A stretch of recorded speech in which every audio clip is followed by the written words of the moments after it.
The Boeing 737-800 banked slightly as it aligned for touchdown at Atlanta's Hartsfield-Jackson International Airport, slight turbulence causing a few bumps as we descended the last 100 feet to the tarmac. The elderly woman beside me let out a slow sigh, like an inner tube deflating, as the landing gear thumped onto the runway. My back and ass were sore from the 4-hour flight from Phoenix to Atlanta, with almost another hour in my seat before takeoff, since I was in first class and had been the second person to board the plane. Part of me thought I should feel sorry for all the people jammed into coach, but I've logged enough hours in the air that I only feel relief that I now have enough miles under my belt that the airline always upgrades me to first class. As usual for Atlanta, we taxied so long that it felt as if the pilot was trying to drive the plane back to Arizona, but we finally made it to the gate. There was the normal scramble to stand up and be ready to go as soon as the captain turned off the fasten seatbelt sign, and I quickly made my way down the jetway and started the long, weaving trek through the terminal. Even though I was absorbed in reading all the emails that were popping up on my phone, it didn't take long to notice the increased security in the airport. Uniformed police were everywhere. Standing and watching the crowds, walking in pairs, working dogs along the crowded concourses. I was really surprised when I boarded the airport subway train to see a uniformed officer in each car. I fly in and out of Atlanta on business at least 3 times a month, and I've never seen a cop in any of the train cars, let alone all of them. They looked alert and intense, not bored like a cop who gets assigned a security detail just because the politicians want things to look good for the public. I was glad to get off the train and exit to fresh air through baggage claim. The curb was jammed with police vehicles of every stripe. Marked cars, vans and SUVs took up much of the curb space, but there were also a good amount of unmarked vehicles that were too new and shiny to belong to any agency that was not federal. Uniformed officers were very visible, as well as a good contingent of unsmiling men wearing suits and small earpieces. The usual crush of cabs and courtesy vans was continually being waved on and not allowed to stop. It seemed that every traveler was being scrutinized by no less than a dozen pairs of eyes. Glad to make my way to the rental car center train without any problems, I checked a car out with minimal effort and got on the road to my hotel in Alpharetta. Alpharetta is a suburb north of Atlanta, about 45 miles from the airport. My company's corporate offices are located there, and it was my home away from home. Driving north on I-75 from the airport, there was again a very large and noticeable police presence. Georgia State Police cruisers were sitting on the shoulder every 3 or 4 miles. Many of the overpasses as I drove through downtown Atlanta had a Georgia State trooper parked on them, standing at the railing watching the freeway traffic. Some were using binoculars to get a better look at vehicles or drivers that caught their attention. All looked like they were on high alert. I thumbed on the rental SUV's radio and set it to scan for stations, hoping to find some news about what had triggered such a massive police presence. I've traveled a lot over the past decade or so, and this was comparable police activity to immediately after the attacks on the World Trade Centers on September 11th. No news on the FM dial. I fiddled with the unfamiliar settings until I got the AM band and repeated the scan. Lots of talk, in fact all talk except for a faint music station that was playing mariachi music, but the topics were about football, politics, or finance, anything except local news. I shut the radio off and dialed my wife's cell phone back in Arizona, intending to ask her to look on the internet for any news reports, but I kept getting a call failed error from the phone. I finally gave up trying. I'd call her from the phone in my hotel room when I checked in. The sun was low on the horizon when I parked at the hotel. It was a nothing special Hilton Garden Inn, with the best features being that there was a Starbucks a couple of doors down and it was walking distance to my company headquarters. Checking in, I asked the desk clerk if he had heard any news that would explain all the police, but he hadn't and didn't seem at all interested. Handing my room key across, he informed me about the breakfast that was served in the lobby each morning and jangled my nerves a bit with the news that the hotel's phones and internet were down. In my room, I dumped my bags on the floor and tried calling my wife again from my cell. Same call, failed message. I picked up the room phone and was momentarily excited to hear a dial tone, but when I pressed 9 for an outside line, I was only greeted with silence. I tried texting, but the message never sent, and I tried to access the internet with my iPhone browser, but the connection timed out. Experiencing some mounting anxiety, I clicked on the TV and sat on the edge of the couch cushion, lighting a cigarette as I waited for the TV to finish starting up. When it did, I quickly scanned through channels looking for any news. There was the standard assortment of pre-primetime shows for the first 10 channels until I landed on CNN.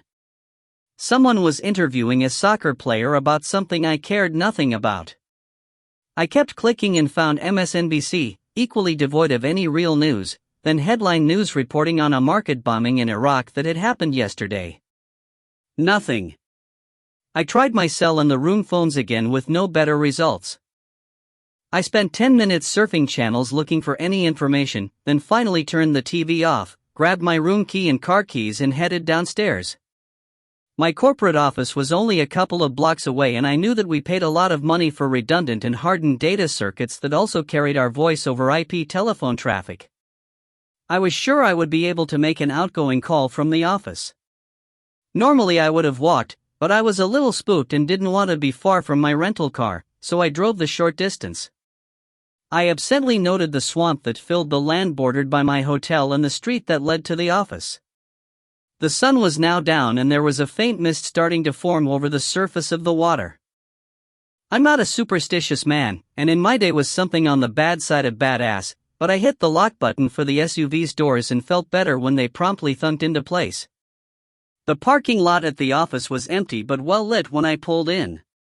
It's a large lot that stretches out from the building to a green belt on two sides, the swamp on the other. I parked as close to the doors as I could, not really giving a crap about using a handicapped spot in an empty parking lot at night. My key card tripped the lock and I tugged open the heavy glass door and entered the marble-floored lobby. To my left was a receptionist area, but when I picked up the phone handset off the massive phone bank sitting on her desk, there was no dial tone even though an extension light started glowing red. Not sure if there was something special that needed to be done to use this phone. I hung up, noted the extension light went out, and headed deeper into the building to find a phone that was not more complicated than a physics experiment. I used my key card to access the executive conference room, the lights automatically coming on as I entered. A normal-looking phone sat on a side table between a couple of leather chairs, and again no dial tone when I lifted the handset. I gently returned the handset to the cradle, not sure why I was being careful to be quiet. Looking around the room, I spotted a large plasma display mounted to the wall, the remote control precisely placed in the center of the mahogany conference table that nearly filled the space. My company subscribed to satellite TV service and there were many more channels than what the hotel offered. Sinking into a plush leather conference chair, I spent the next hour surfing any news channel I could find. Nothing. Not even the normal news cycle.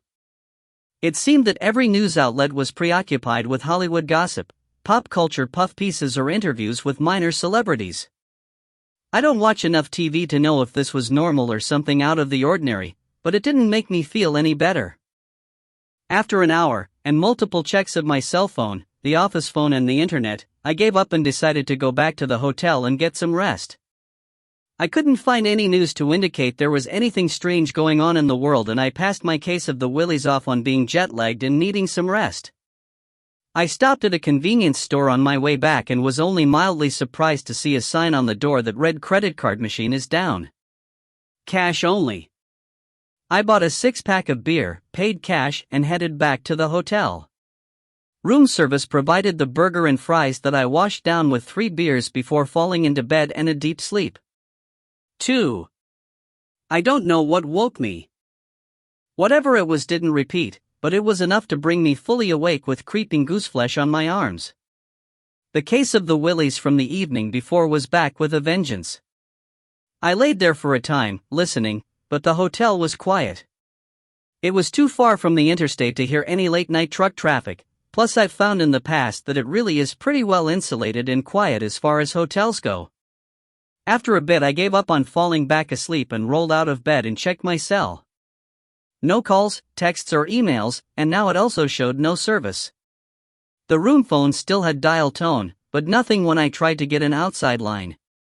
Turning the TV on, I dressed quickly in yesterday's travel clothes of jeans, polo shirt, and running shoes. As I was tying my shoes, the TV came up and I got a glimpse of a harried news anchor with a look of horror on her face before the damn TV followed its startup programming and changed to the hotel information channel.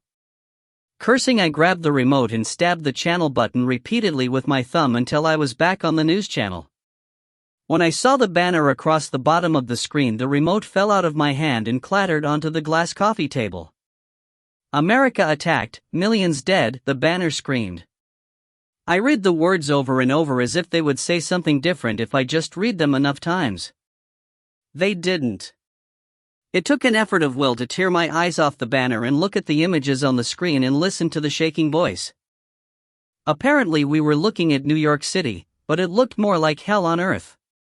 The image was shaky and grainy from being taken from a great altitude, and as I listened it was explained that this was a feed from a military drone flying over New York City at 45,000 feet. Through the smoke and dust, all that was visible were ruined buildings that were on fire. Again, at 11:33 p.m. Eastern Time, a series of nuclear bombs were detonated in the greater New York City area. The information we have at this time is that there were 9 separate detonations that all occurred within seconds of each other.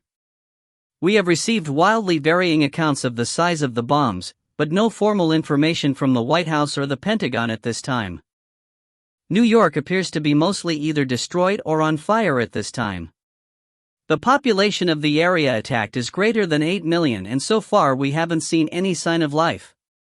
We're expecting a statement from the White House sometime this morning, but The reporter paused, but the video feed of the destruction in New York continued to play on the screen. After a moment, we're receiving unconfirmed reports of attacks on other cities on the eastern seaboard.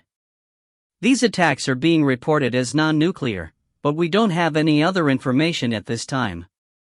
The fires burning in New York are visible as far away as Philadelphia and Boston, and we're trying to get information on the direction of the radioactive fall, but the screen went black for a moment, then changed to the logo for the emergency broadcast system overlaid with a banner that read, "This is not a test."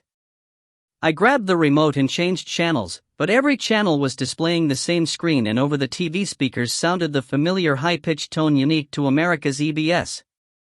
I sat stunned, staring at the TV, not really believing what I had just seen. This was the type of thing that only happened in the movies. Inactivity didn't last long before my need for information kicked in. Remembering the clock radio on the nightstand, I dove across the bed and grabbed it, fumbling for the power button, then the AM band when only static was found on FM. Rolling through the band, I found some garbled stations, and then frantically reversed when I heard a voice that was static covered but clear. It took some fine-tuning before a stressed-sounding male voice blared out of the tiny speaker. "We have been attacked. The New York area is just gone in multiple nuclear blasts.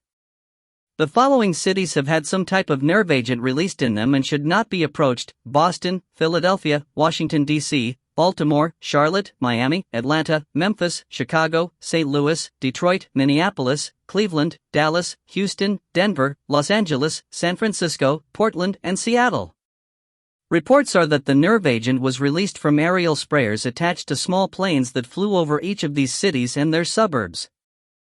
What the nerve agent is we still don't know, but it seems to be dangerous whether inhaled or just touching the skin. Paralysis within seconds has been reported by many witnesses. Communication across the country has been disrupted, apparently as part of a pre-planned Homeland Security response. All telephones, data lines, TV and radio have been shut down, and I'm sure will be shut off as soon as we're found. There was the sound of papers and objects being shuffled, and it was obvious this was an amateur who was keeping his microphone open while he gathered his thoughts. There was some unintelligible conversation in the background, then the voice resumed. "This is Max. I'm back with you to tell the truth about the events that are unfolding in our great nation. Unconfirmed reports are now coming in from several places across the country of missile launches. These would be American ICBMs, and so far we've had reports from Kansas, South Dakota, and Texas of missiles launching and appearing to head west. Now if this was the Russians, those missiles would be heading north to go over the pole, but they're heading west. That's not the Middle East either, people. That's China. Or North Korea. More muted conversation, then Max came back on, and another report of launches, this time from the Gulf of Mexico. Reported missile launches from far offshore. My guess would be submarine-based missiles. They headed west also. The end of times is here, my friends. Prepare for the anarchy that will reign on our world. Don't approach cities, and if you're in a city, get out. We aren't the only country with missiles, and I don't believe for a moment that we can launch and no one else will. Take food and water with you. Get away from the cities. I only hope you exercised your Second Amendment rights and have a gun to protect yourself and your loved ones. There was a pause in the longest exchange yet of muffled background conversation. It seemed that Max had someone helping him somehow gather information, but the only way they could relay it to him was to tell him. After a few moments there was total silence, then the sound of a match being struck and the inhalation of smoke. My friends, Max paused to exhale what sounded like a big hit off a joint. I'm getting some more information and I just don't know what to believe, but I'll pass it on and you decide. Victims of the nerve agent are coming out of the paralysis and attacking anyone around them. Someone has suggested that maybe the nerve agent is triggering hyperaggression, but my youngest boy thinks that the zombies are finally here. Max tried a derisive laugh but didn't pull it off. It turned into more of a strangled cough. We have to move now before the Federals find us and shut us down. Keep listening to this frequency for the truth about what's happening. This is Max and God save us all. There were a couple of snapping sounds, then nothing but static. I peered at the radio dial but couldn't make out the frequency. I thought it was 6:50 a.m. and was digging through my backpack for my reading glasses when the power went out and plunged the room into darkness. 3. I involuntarily held the breath that caught when the lights went out. It seemed the whole world was holding its breath. After a moment I slowly let the breath out, and then caught it again when I heard the faint sounds of a woman screaming. It seemed to be coming from outside and I carefully made my way to the window. The sun was coming up and there was light around the curtains, but it had a strange quality to it. Opening the curtains I looked down from my 5th-floor window onto the swamp I had driven around the night before. A dense layer of mist hung just above the surface of the water, but what caught my attention was downtown Atlanta, 35 miles to the south. Atlanta was burning. Dense, black smoke billowed across much of the horizon, lit from within by what must have been thousands of fires as the city was consumed in flame. My mouth fell open as I stared at what looked like a Hieronymus Bosch painting of hell. How did it all happen so fast? Was civilization really that fragile? I don't know how long I would have stood staring at the inferno, but my attention was pulled away by another of the screams that had first brought me to the window. In the swamp, wading through water to her waist, was a woman who appeared to be completely naked. Behind her trudged 3 men. As I watched, one of them stepped into what had to be a deep hole and fell forward into the slime-choked water, but instead of swimming he started thrashing violently until he sank from sight. His 2 companions never even turned their heads or tried to help him, just maintained their pursuit of the woman. They were gaining on her as she struggled through the water and she turned her head to see how close they were and let out another scream. This was the scream that got me moving. I burst out of my hotel room door and collided with an immensely fat man that was standing in the hallway. I bounced off him like a tennis ball, spinning sideways but managing to maintain my footing. I started to apologize but the words died in my mouth when he turned towards me and I saw his face. More gray is the only description I can come up with for the color of his skin, at least what I could tell from the emergency lighting in the hall. His eyes were solid red orbs, no pupil or iris visible. Black blood dripped from both ears and nostrils and his lips were skinned back, exposing bleeding gums. He took a lumbering step towards me, raising an arm in my general direction and making a sound that was halfway between a snarl and a wet gurgle. The nerve agent was here. I didn't know if I could help him, but I knew I could help the woman in the swamp if I could just get past Shamu and to the fire stairs. I slipped to the side and the fat man cocked his head as if he was tracking the sound of my movement, then swiveled his bulk towards me. "Hey, buddy. I need to get downstairs to help. I didn't get to finish the sentence before his head snapped into direct alignment with me and he charged. Maybe stampeded is a better word given his size, but regardless, he was at least 400 pounds of beef on the hoof, charging directly at me. A wet, gurgling snarl was coming from his mouth as he built up speed. I remembered Max's words, "The nerve agent is causing hyperaggression," and that was sure what I was seeing. I dodged to the side, threw an elbow with all of my 230 pounds behind it to his kidney, and danced backwards as he slammed into the wall with a crash that rattled the doors around us. Immediately from several of the rooms around us, a clatter of fists banging on wood and the same wet, gurgling snarl started. I looked around to make sure none of the doors were opening behind me, then turned back to the mountainous threat that had righted itself and was coming towards me, showing no sign of injury from either my elbow strike or the impact with the wall. The way to the fire stairs was now clear, and I could have run, but I didn't like the idea of leaving this guy to shamble after me. Dancing to the side, I leaned out and delivered a straight kick to the side of his left knee. The already overstressed joint gave with a wet snap and he collapsed to the floor, still snarling but showing no indication of pain. He tried to stand up, and when the ruined knee couldn't support his bulk, he started pulling himself towards me on the carpet with his arms. Now I turned and ran. I hit the fire door at speed, trusting momentum to carry me through any threats that waited on the other side of the door, but the stairwell was empty. I raced down the stairs, some of my speed fueled by the creepy encounter I just had in the hall, some by the thought of the struggling woman I was trying to save. I hit the ground floor exit door with a bang and crashed into the parking lot. 30 feet in front of me, the parking lot ended at a grassy border, then the swamp began.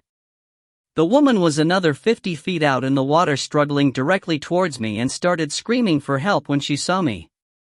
The two men chasing her were closing the distance on their prey, and I was too far away to tell if they were in the same condition as the fat man I just put down. To my right in the parking lot were 3 more men who had been moving towards the woman's screams but had now changed direction towards me. They were close enough for me to see the solid red eyes and hear the same wet, gurgling snarl coming from each of them. Oh shit. Remembering how the fat man seemed to track me by sound, I froze in place and held my breath. But they kept coming, snarling continuously. Then the woman in the swamp screamed for help again, and all 3 of them swiveled towards her and picked up speed. They weren't what I'd call fast, but they could cover a good amount of ground in a relatively short time. Their pace was probably comparable to an average person walking fast. I could easily move faster than them. I met the eyes of the woman, and even from a distance I could see the terror and fatigue in her face. She wasn't going to last much longer if I didn't do something. Looking around for any type of weapon, I spotted a sapling pine tree at the end of the building that had 2 large landscaping stakes driven into the ground supporting it. These are the thick wooden stakes that are about 7 feet long, with a sharpened point that looks like a pencil that is driven into the ground and tied to a young tree for support. As quietly as I could, I stepped onto the grass, moved to the tree, and started working one of the stakes loose from the ground. Apparently I made more noise than I thought, because the man closest to me swiveled his head in my direction, then changed course directly for me. He was less than 10 feet away when the pole finally released from the ground and I ripped it away from the tree tie downs. Just like the fat man, his eyes were blood-red orbs and blood trickled from his ears and nose. As I raised my weapon, his pace didn't falter and the blank expression on his face didn't change. He just kept coming. I planted my feet well apart for balance and swung the stake in a giant arc like I was trying to break open a piñata. It struck the side of his head and snapped off a good 18 inches of its length from the impact. The man dropped like the proverbial sack of potatoes and lay still. I hoped he was down for the count. The sounds of our scuffle had attracted the attention of one of the other men from the parking lot, who was now heading directly for me. I'm a big guy at 6 feet 2 inches and 230 pounds, but this guy had at least 3 inches and 50 pounds on me. There was no way I wanted to get into a grappling contest with him. Risking a glance at the swamp, I noted the woman had stopped moving and was sobbing as her pursuers from the swamp and parking lot closed the distance. Time was running out quickly. With few options, I charged my attacker with the pole extended like a lance and buried the sharpened end into his stomach. There was a moment of resistance when the stake met his flesh, then I could feel the sharp point push through the skin and bury in his abdomen. This guy was finished. I pulled back on the length of wood, wanting to use it again, and was caught unprepared when he grabbed it and yanked towards him, pulling me with it. I barely recovered in time to avoid his clumsy attempt to wrap me up in a bear hug and backed away in shock. He stood there, gently swaying, with at least a foot of the stake buried in his guts, and there was no indication that he felt any pain from a wound that should have put him down permanently. He started to turn to face me, and I grabbed the wood and wrenched it out of his guts before he could get another grip on it. I stepped to the side, raised the stake over my head, and using both hands drove the sharp point directly into his blood-red right eye. If I had hoped that I could take him out with a thrust to the head, I was disappointed. The taper on the end was too shallow, and while it pierced his eye, it was stopped from reaching his brain by the eye socket. I felt the hard stop in my arms and quickly pulled away, stepped back, and swung for the bleachers. The wood snapped again when it hit the side of his head, leaving me with about a 4-foot club with a nasty 10-inch splinter as thick as my thumb protruding from the end. He was slowed down, but not stopped. Quickly lunging forward, I buried the splinter in his left eye, my forward progress stopping when it hit the inside of the back of his skull. Pulling the club out of his head, I spun towards the swamp as he hit the ground with a wet, meaty thump. The woman was still standing in place, but she had stopped sobbing, apparently too terrified to even cry. The two men that had pursued her through the swamp were no more than 10 feet behind her, and the remaining parking lot guy was about 15 feet in front of her. She was in water to mid-thigh, and I could now tell that she wasn't completely naked. She was wearing what looked like a gold sequin G-string, and nothing else. Stripper flashed through my mind, but she could just as easily have been dressed that way in the privacy of her own home and had to run for her life. See how my mind works? I had a moment to evaluate the situation. When she had gone quiet, her pursuers had stopped in place. More evidence for my theory that the blood-red eyes indicated blindness, and they could only track us by sound. What I didn't know was how long they would stand still waiting for a sound before they started flailing about looking for their prey. Up on my toes, I circled around behind parking lot guy, holding an index finger to my lips to tell the woman to stay quiet. In position behind him, club held in my right hand like a spear ready to be thrown, I hissed loud enough for him to hear, but hopefully not the guys in the swamp. He immediately snapped his head around and let out the start of a gurgling snarl. He never finished the turn or the sound because I buried the splinter in his eye the second I had a target. He dropped, snapping off most of the splinter in his head as he went down on the asphalt. "Run to me now!"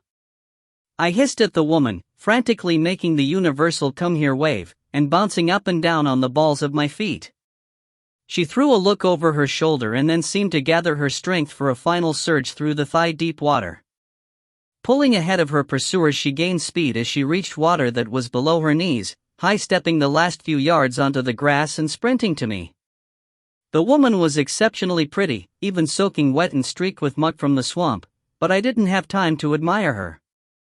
I expected her to run and stop beside or behind me, not throw herself against me and wrap her arms around my neck. She looked to be in excellent physical condition and was tall for a woman, nearly as tall as me despite being barefoot, so the unexpected impact of her body nearly knocked me off my feet. She was breathing like a locomotive, shaking like a leaf and doing her best to squeeze me in half, but wasn't making a sound. The men in the swamp weren't so quiet. When she had surged forward and made a lot of noise splashing through the water, they had also started forward, snapping their jaws and snarling their wet, gurgling snarl. I was getting a much better look at them now, both of them with the red eyes and blood dripping from ears and noses. The guy on the left looked like a college student. Hair too long to have a real job, silver stud glinting in his right eyebrow, made all the more noticeable by the contrast to the red eyes. The other one was a Georgia State Trooper. Amazingly, his smoky bear hat was still in place and his weapon was still holstered, yet he gave no indication he was even aware he had a weapon as he approached us. I still had a 4-foot wooden club in my hand, but didn't like my odds against these two.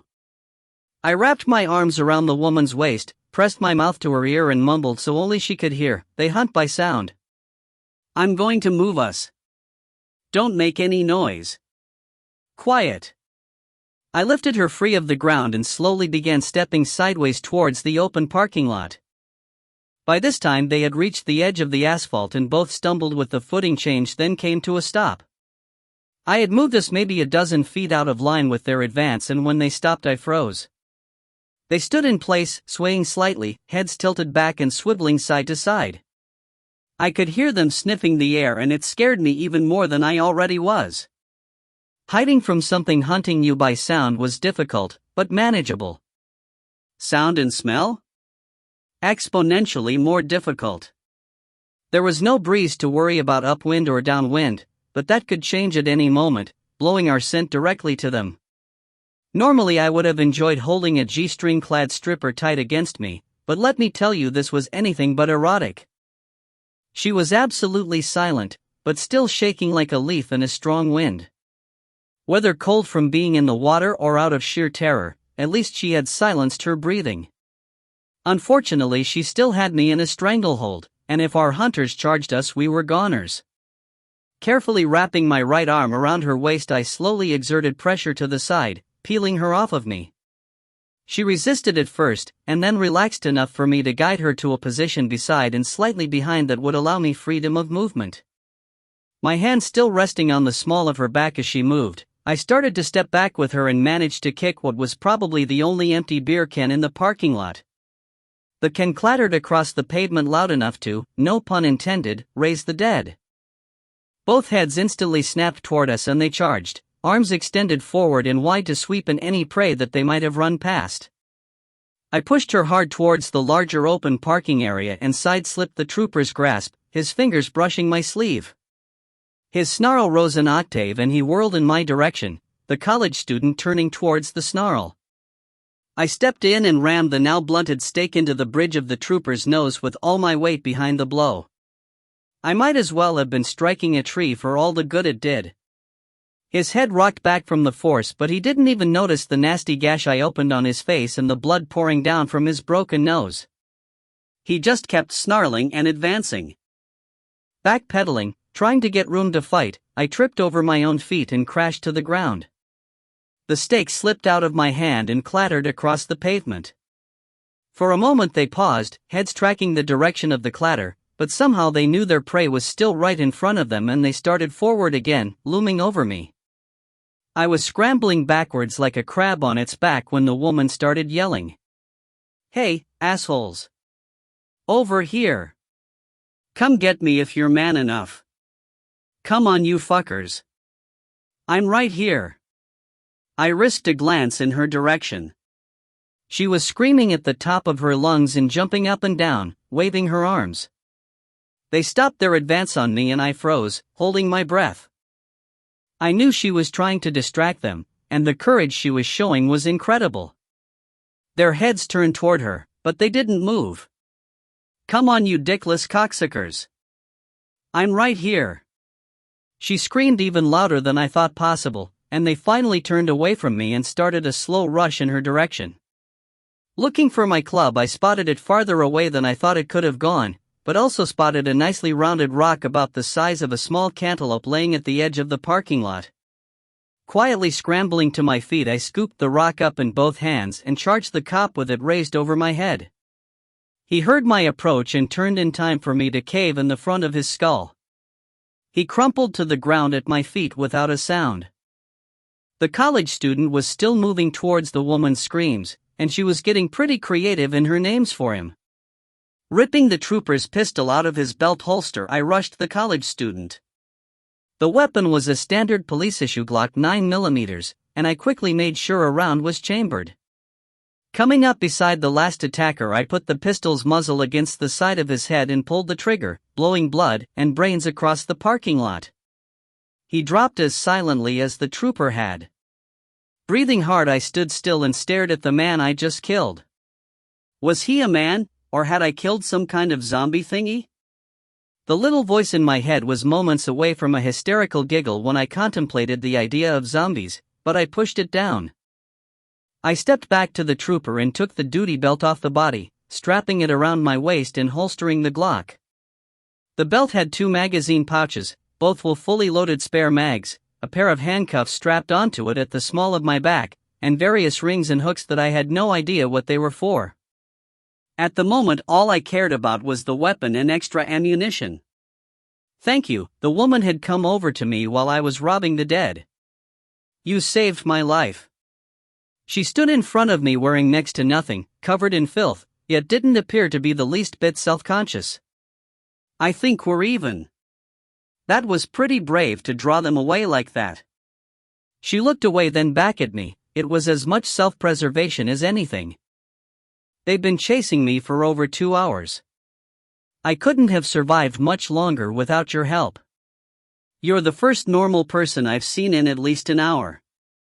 I was shocked to hear that. "An hour? Where were you? What happened?"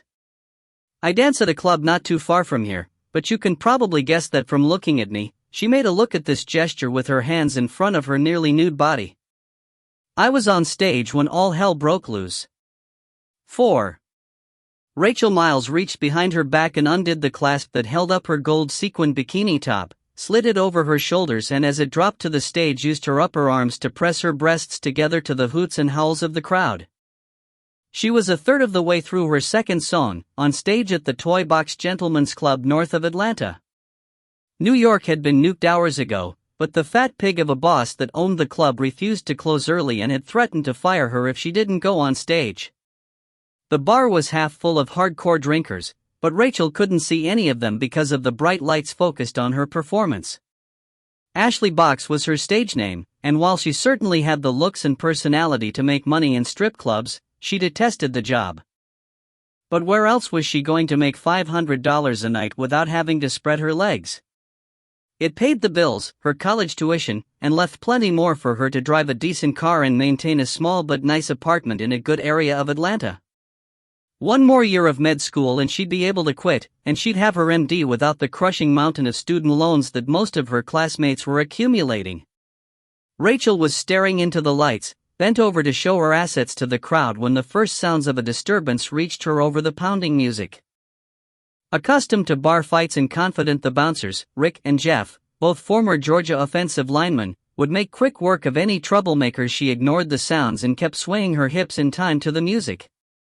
The 6-inch stiletto heels she was wearing were killing her feet tonight, and she couldn't wait to finish the set. She only had one more, then could head home and get some studying done before collapsing into bed. The song ended and the stage lights dimmed, allowing Rachel a view of the disturbance by the door that was growing in volume. She was shocked to see Sandy, a small blonde that danced in the club and supplemented her income giving blowjobs in the parking lot, hanging onto Jeff's thick neck and biting him. What the hell was going on?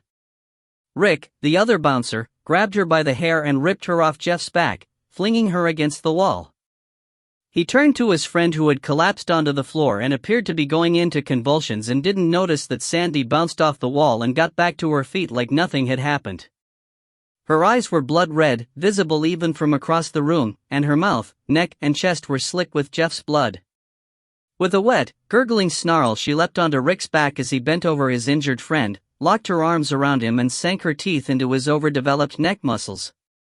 Rick howled in pain, lurched to his feet and reached over his head to grab the much smaller woman. He tore her loose, lifted her in the air upside down and drove her headfirst into the floor where she collapsed and didn't move again. Rachel clearly heard the snap when Sandy's neck broke. "Crazy fucking bitch!" Rick roared, staring down at the body.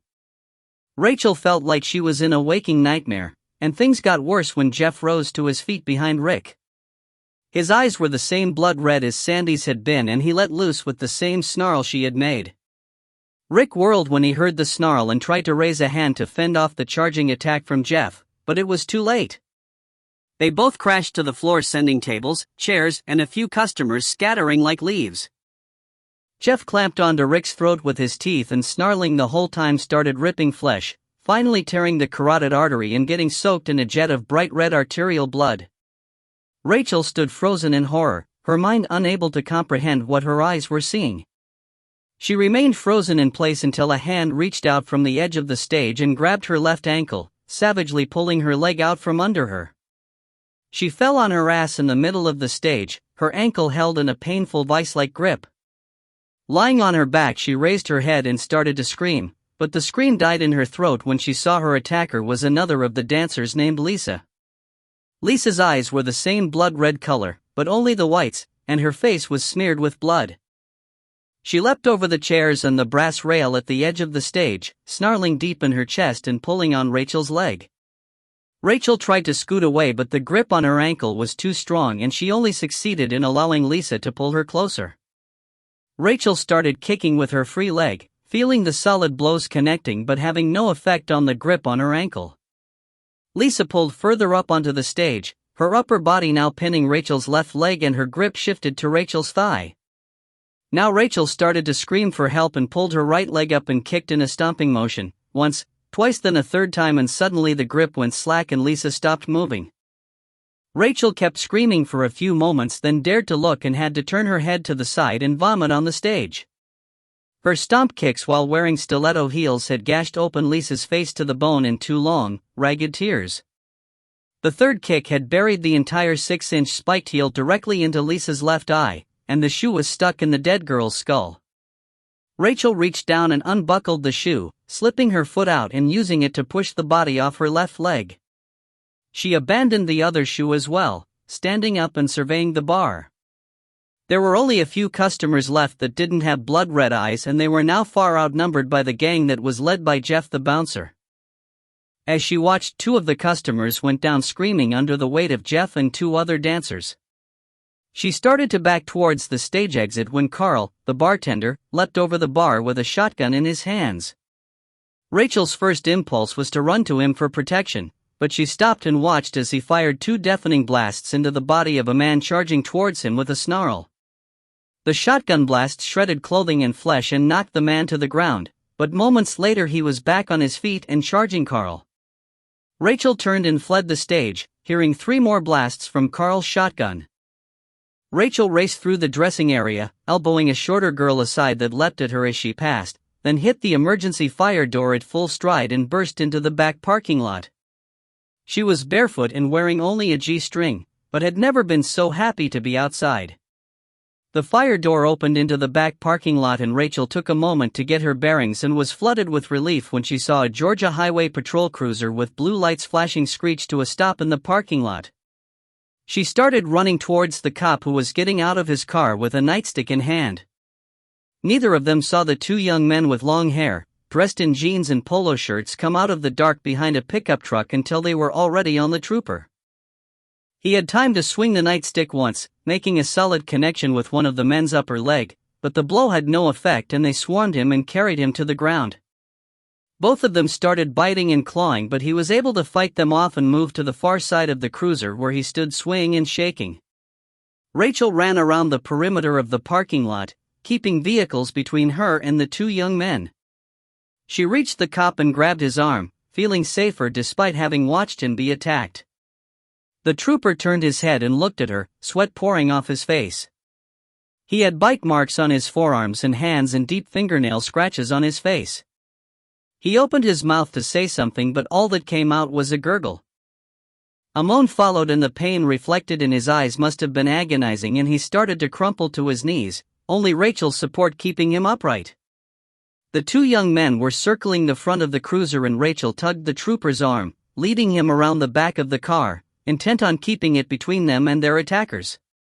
They kept circling, gurgling and snarling, red eyes glowing from the huge neon sign mounted to the roof of the strip club. On their second circuit of the cruiser, the trooper stopped cold and Rachel lost her grip on his arm as she kept going a couple of steps. She turned and gasped to see blood dripping from his ears and nose. As she watched, his eyes widened and seemed to bulge forward out of his head as if under great pressure, then first one then the other turned completely red. "Oh my God," Rachel breathed, and took another step away from the trooper. With a snarl he stepped towards her, arms raised to shoulder height and out at 45-degree angles. Perfect for sweeping any prey into his grip. Rachel turned and ran. 5.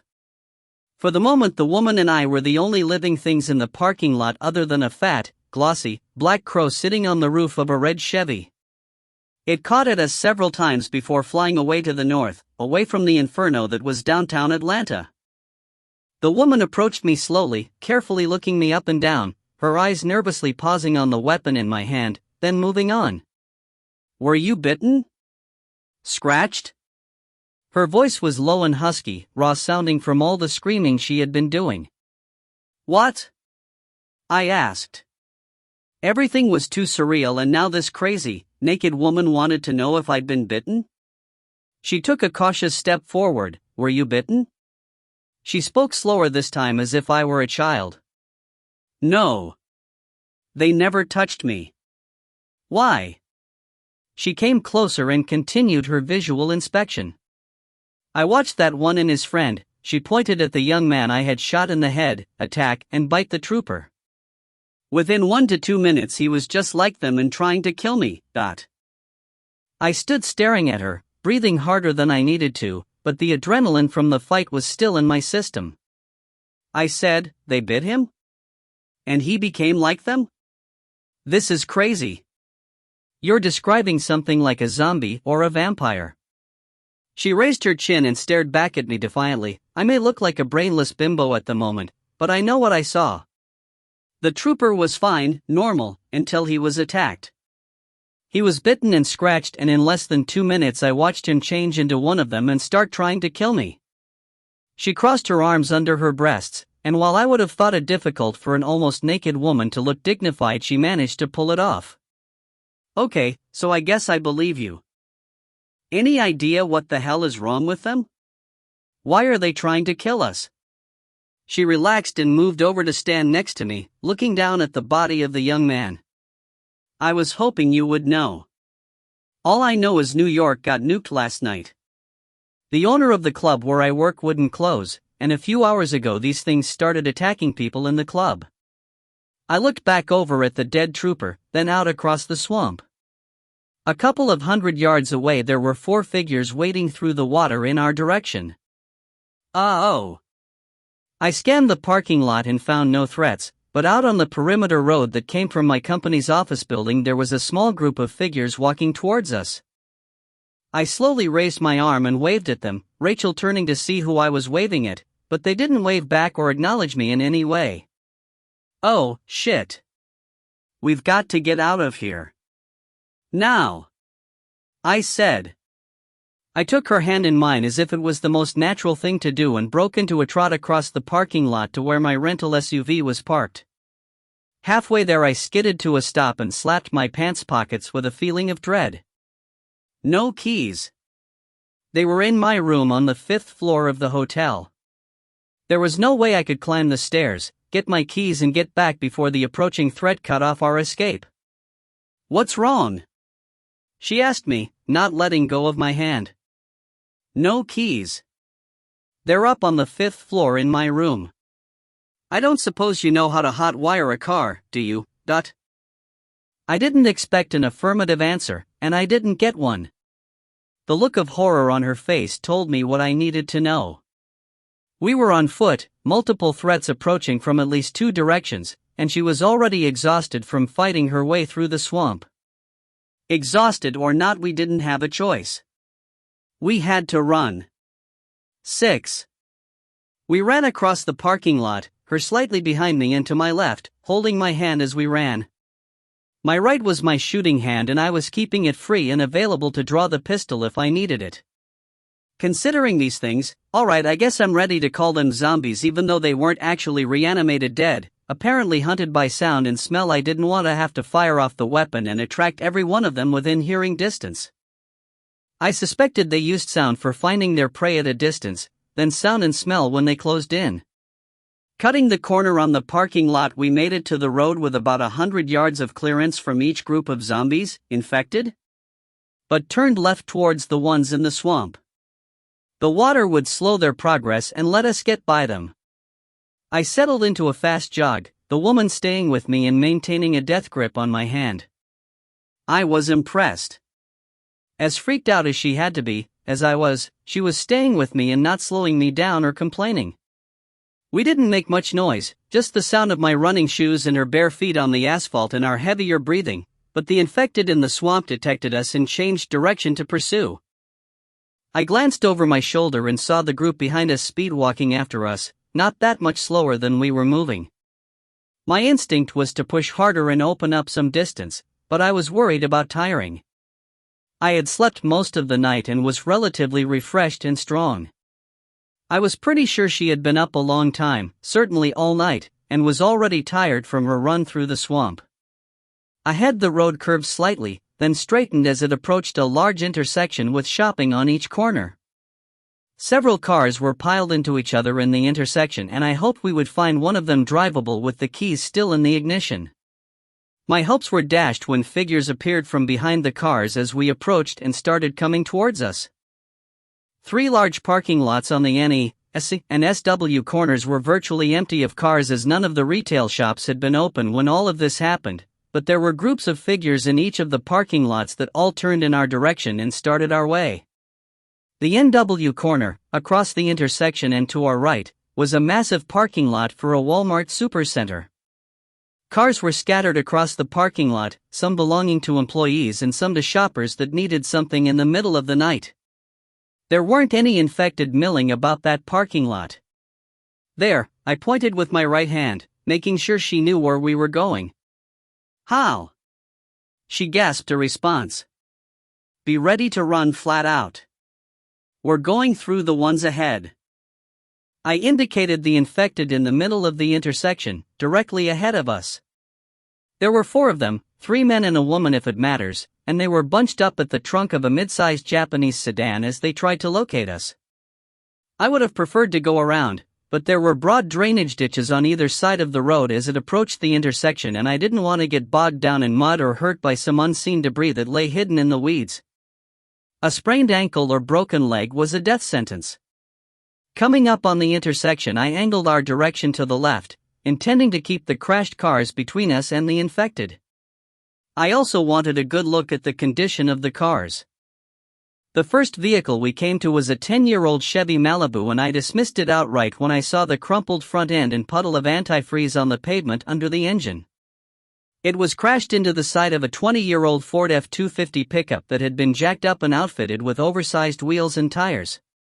The truck was a 4-door behemoth, and its damage from the accident was limited to the left side of the rear bumper. It looked in almost pristine condition, despite its age, and I was counting on the owner having cared for the drivetrain as meticulously as he had the appearance. Only one problem. When I dashed up to the driver's side door, I could see there were no keys in the ignition. The infected in the intersection had split up, the 3 men bumping and groping their way around a couple of cars, but the woman leapt onto the hood of first one car, then another. How she was doing this blind was beyond me, and she also seemed much more coordinated and agile than the men. She sprang to the roof of the Chevy that was crashed against the Ford truck, then with a loud snarl into the bed of the truck. She was moving fast. Too fast and getting too close.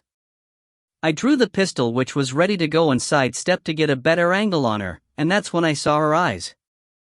Blood red like the man I'd seen up close, but only the whites of her eyes were red. She still had irises and pupils and could obviously still see. This slowed me for a heartbeat, long enough for her to leap at us. I fired a single round that punched through her forehead and blew out the back of her skull. Her body went limp in mid-leap and she fell to the ground at our feet. I wanted to take a closer look at this one, but the men were fast approaching with snarls of their own, and the infected that had been following us down the road were now less than 50 yards away. I quick glanced around and my blood ran cold when I saw the number of infected converging on us from the surrounding parking lots. First things first. I raised my arm and fired 3 shots, and each of the men closest to us dropped dead to the pavement. The one in the middle was a guy about my age, mid-40s, built like a tank and wearing jeans, muddy work boots and a Ford hat. It didn't take Columbo to deduce he was likely the driver of the truck, and I dashed forward and felt in his pants pocket with my left hand, pistol in my right ready to fire if he so much as twitched. In his right front pocket was a wad of keys, and one of them was a big silver deal with Ford stamped prominently on it. We were running out of time and had to take a chance. If we got in the truck and this wasn't the right Ford key, we'd be trapped, surrounded by infected. If we didn't get in the truck, our only open path was the Walmart, and while the parking lot was still empty, I didn't hold out much hope that the store wasn't infested. I didn't want to find out. In the truck. I guided her towards the open driver's door and followed her into the cab. She scooted over to make room for me, but stayed close so we were touching when I sat behind the wheel and slammed the door closed. I inserted the key in the ignition and it fit. I took a breath, held it, and turned the key. It didn't turn. Wrong Ford. God damn it. I'm sorry. I said, then the infected were at the doors and I just had time to hit the electric lock button before hands started pounding on the windows and body of the truck. A woman who looked no more than 20 leapt onto the hood and squatted directly in front of me, staring at me through the heavy windshield.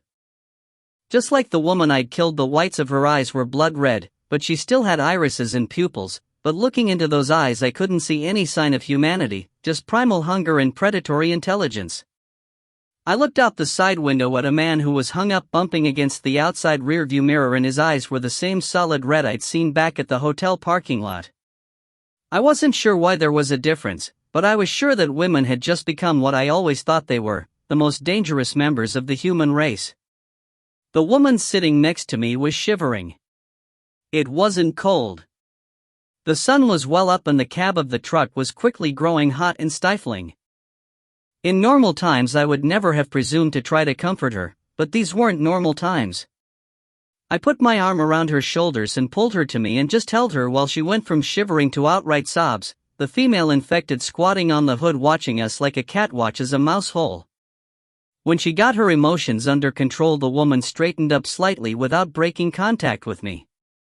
She wiped her eyes with a grimy hand and sniffed back the last of her tears. Around us were now at least 50 infected, the men bumping into the sides of the truck and hammering on it with their fists and forearms in what seemed to be frustration. The women were what really scared me. Another woman had leapt onto the hood and squatted on the passenger side, staring at us through the windshield with her bloody eyes. 3 more women had leapt into the bed of the truck and stared at us through the back window. At least 10 more stood a few yards back from the truck, beyond the milling males, and just stared patiently. What do we do? She sat up straight and I slowly moved my arm away from her shoulders. I found myself moving slowly because of some instinct that told me not to startle the women sitting on the hood of the truck. If any of them had enough intelligence remaining to find a rock to smash the truck's windows, we were goners. Good question, I answered. But I don't have a clue at the moment. It's going to get real hot in here real soon, and I don't think we'll survive the day without water. I slowly turned my head and looked around the cab of the truck. Clean and organized. Nothing out of place. I carefully checked the glove box, which only held the owner's manual and a small flashlight. I slipped the flashlight into my pocket after making sure it worked. Under the back seat was a small tool case with an assortment of sockets, Allen wrenches and screwdrivers in it. I held the tool case in my lap, considering my options, then pulled out the largest screwdriver in the kit. She looked at me, but didn't question what I was doing as I leaned forward and inserted the tip of the screwdriver into the truck's ignition. When I leaned forward, the woman on the hood leaned in until her face was almost touching the windshield and curled her lips back in a snarl I could hear clearly even through the heavy glass. Her teeth were stained red and there was debris I didn't care to think about the origin of, that was stuck between them. Ignoring her, I pushed down on the screwdriver while twisting to the right and there was a sharp snap from the ignition. Unfortunately, that was all that happened. I didn't know what I was doing. I'd never stolen a car before, only seen episodes of Cops where some kid gets busted for grand theft and he got the car running by punching the ignition. I had to try something. I didn't want to die today. 7. The heat and humidity in the cab of the truck had become oppressive. Sweat poured off both of us, soaking into the upholstery and continually adding to the humidity. Both of us had slept off and on throughout the day, startling awake whenever there was an aggressively loud impact on the truck from the crowd of infected. I didn't think we had long. We were both severely dehydrated and recently she had started to cry out when her legs were racked with spasms from muscle cramps. The 2 women on the hood had not moved all day. Amazingly, they had remained in the same squatting position despite the long hours and growing heat. They may have been infected, but they still had human skin and both showed signs of a severe sunburn, yet neither indicated that they felt any discomfort. I, on the other hand, had a left arm that was nearly blistered from the sun coming through the driver's side window. However, with 4 more hours of direct sun on the cab of the truck and surrounded by infected, this was the least of my worries. "We're going to die in here, aren't we?" Her voice was a dry mumble, barely audible above the constant snarling and banging from the infected. I thought about giving some upbeat answer, something to give her hope, but in the end decided she deserved honesty. "Yes, I think so. We likely don't have much longer in this heat." She sighed deeply, the sound conveying her resignation to her fate. "I don't even know your name," she said. I smiled. Names had not been at the top of my priority list. "I'm John. John Chase." "Very nice to meet you, Mr. John Chase. I'm Rachel Miles. And I never thanked you for saving my life earlier." Her voice gained a little strength as she talked, but she was still mumbling and her face was shrouded with stringy, sweat-soaked hair. "You're welcome. Not sure I did you any favors." I looked out the windshield and met the eyes of the woman directly in front of me. She snarled but otherwise didn't move. Rachel was quiet for a long time. So long, in fact, I was thinking about checking to see if she'd passed out. Then she started talking in a low monotone. She told me she was in medical school and only a year away from graduating. She told me about growing up in North Carolina and moving to Atlanta after graduating from college. Her parents were both dead and she had no siblings or other family. She talked about dancing in the strip club and sleeping 2 hours a night so she had time to study and attend class. Then she told me the story of how she and I met in a hotel parking lot with infected people trying to kill us. I listened to her talk, undoing my preconceptions about a woman stripping for a living. She had a job that paid the bills so she could do something better with her life. That was more than most people could say these days. Then I wondered if there was anyone other than us left to worry about careers and having a better life. I happened to glance at the ignition with the screwdriver hanging out of it while I had these thoughts and my heart leapt in my chest.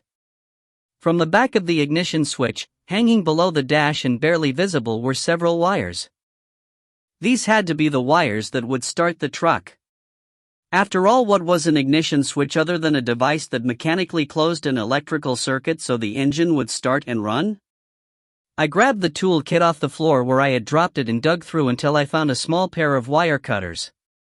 Rachel picked up on my excitement and sat up straight, adrenaline momentarily overcoming dehydration and muscle cramps. I reached under the dash and carefully clipped all the wires, then stripped about an inch of insulation off the cut end of each wire. Methodically I started touching wires together, blue to white/blue, green to white/green, red to white/red, the red to white/red finally lighting up the dash and the radio started playing a country music CD. I had found the equivalent of the key on position of the switch. Rachel grabbed my arm in excitement and a small cry escaped her lips. The 2 female zombies on the hood of the truck could tell something was happening and they became agitated, bouncing up and down while snarling and slapping the windshield with their hands. I firmly twisted the wires together and picked the blue and white/blue to try first for the starter. I touched them together and nothing happened. I fumbled as I grasped the green and white/green wires, caught my breath and touched them together. There was a spark and I got a hell of a jolt of electricity that made me drop the wires, but I was rewarded with a momentary whine from the truck starter. To her credit, Rachel kept her mouth shut. She could have easily been one of those people who have to offer an opinion or suggestion or criticism about everything, and I was mildly surprised that she remained silent. Obviously, at some point in her life she had learned the lesson of keeping your mouth shut if you didn't have something constructive to offer. The women on the hood became agitated and it spread like wildfire to the crowd of infected that surrounded us. Dozens of pairs of fists started pounding on the glass and body of the truck. I looked out the windows and noticed for the first time that the crowd had grown sometime during the day to what I guessed was in excess of 150. Maybe all the noise the ones that originally cornered us made had attracted others and so on. The truck lurched side to side and I looked to my right to see the entire passenger side of the truck lined with large males. They were hitting and pushing on the truck, and there was enough flesh there that if by accident or design their efforts happened to coordinate they could flip the truck. With a burst of fear I returned my attention to the wiring, trying not to let myself be distracted by the increasing range of motion of the truck as the infected rocked it side to side. Firmly grasping the starter wires, I made sure I was only holding them on the plastic insulation and firmly touched them together. The starter whined for a couple of seconds, then the big diesel engine in the truck rattled to life. The starter continued to whine, so I quickly separated the wires that powered it and it went quiet, the diesel settling into a smooth but loud idle. I bent the wires away from each other and sat against the back of the seat as one of the female infected on the hood threw herself against the windshield with a screaming snarl. The blood dripping from her nose made a smear on the windshield that reminded me of a Rorschach inkblot test, but I didn't have time to look at it and figure out what I saw in the shape.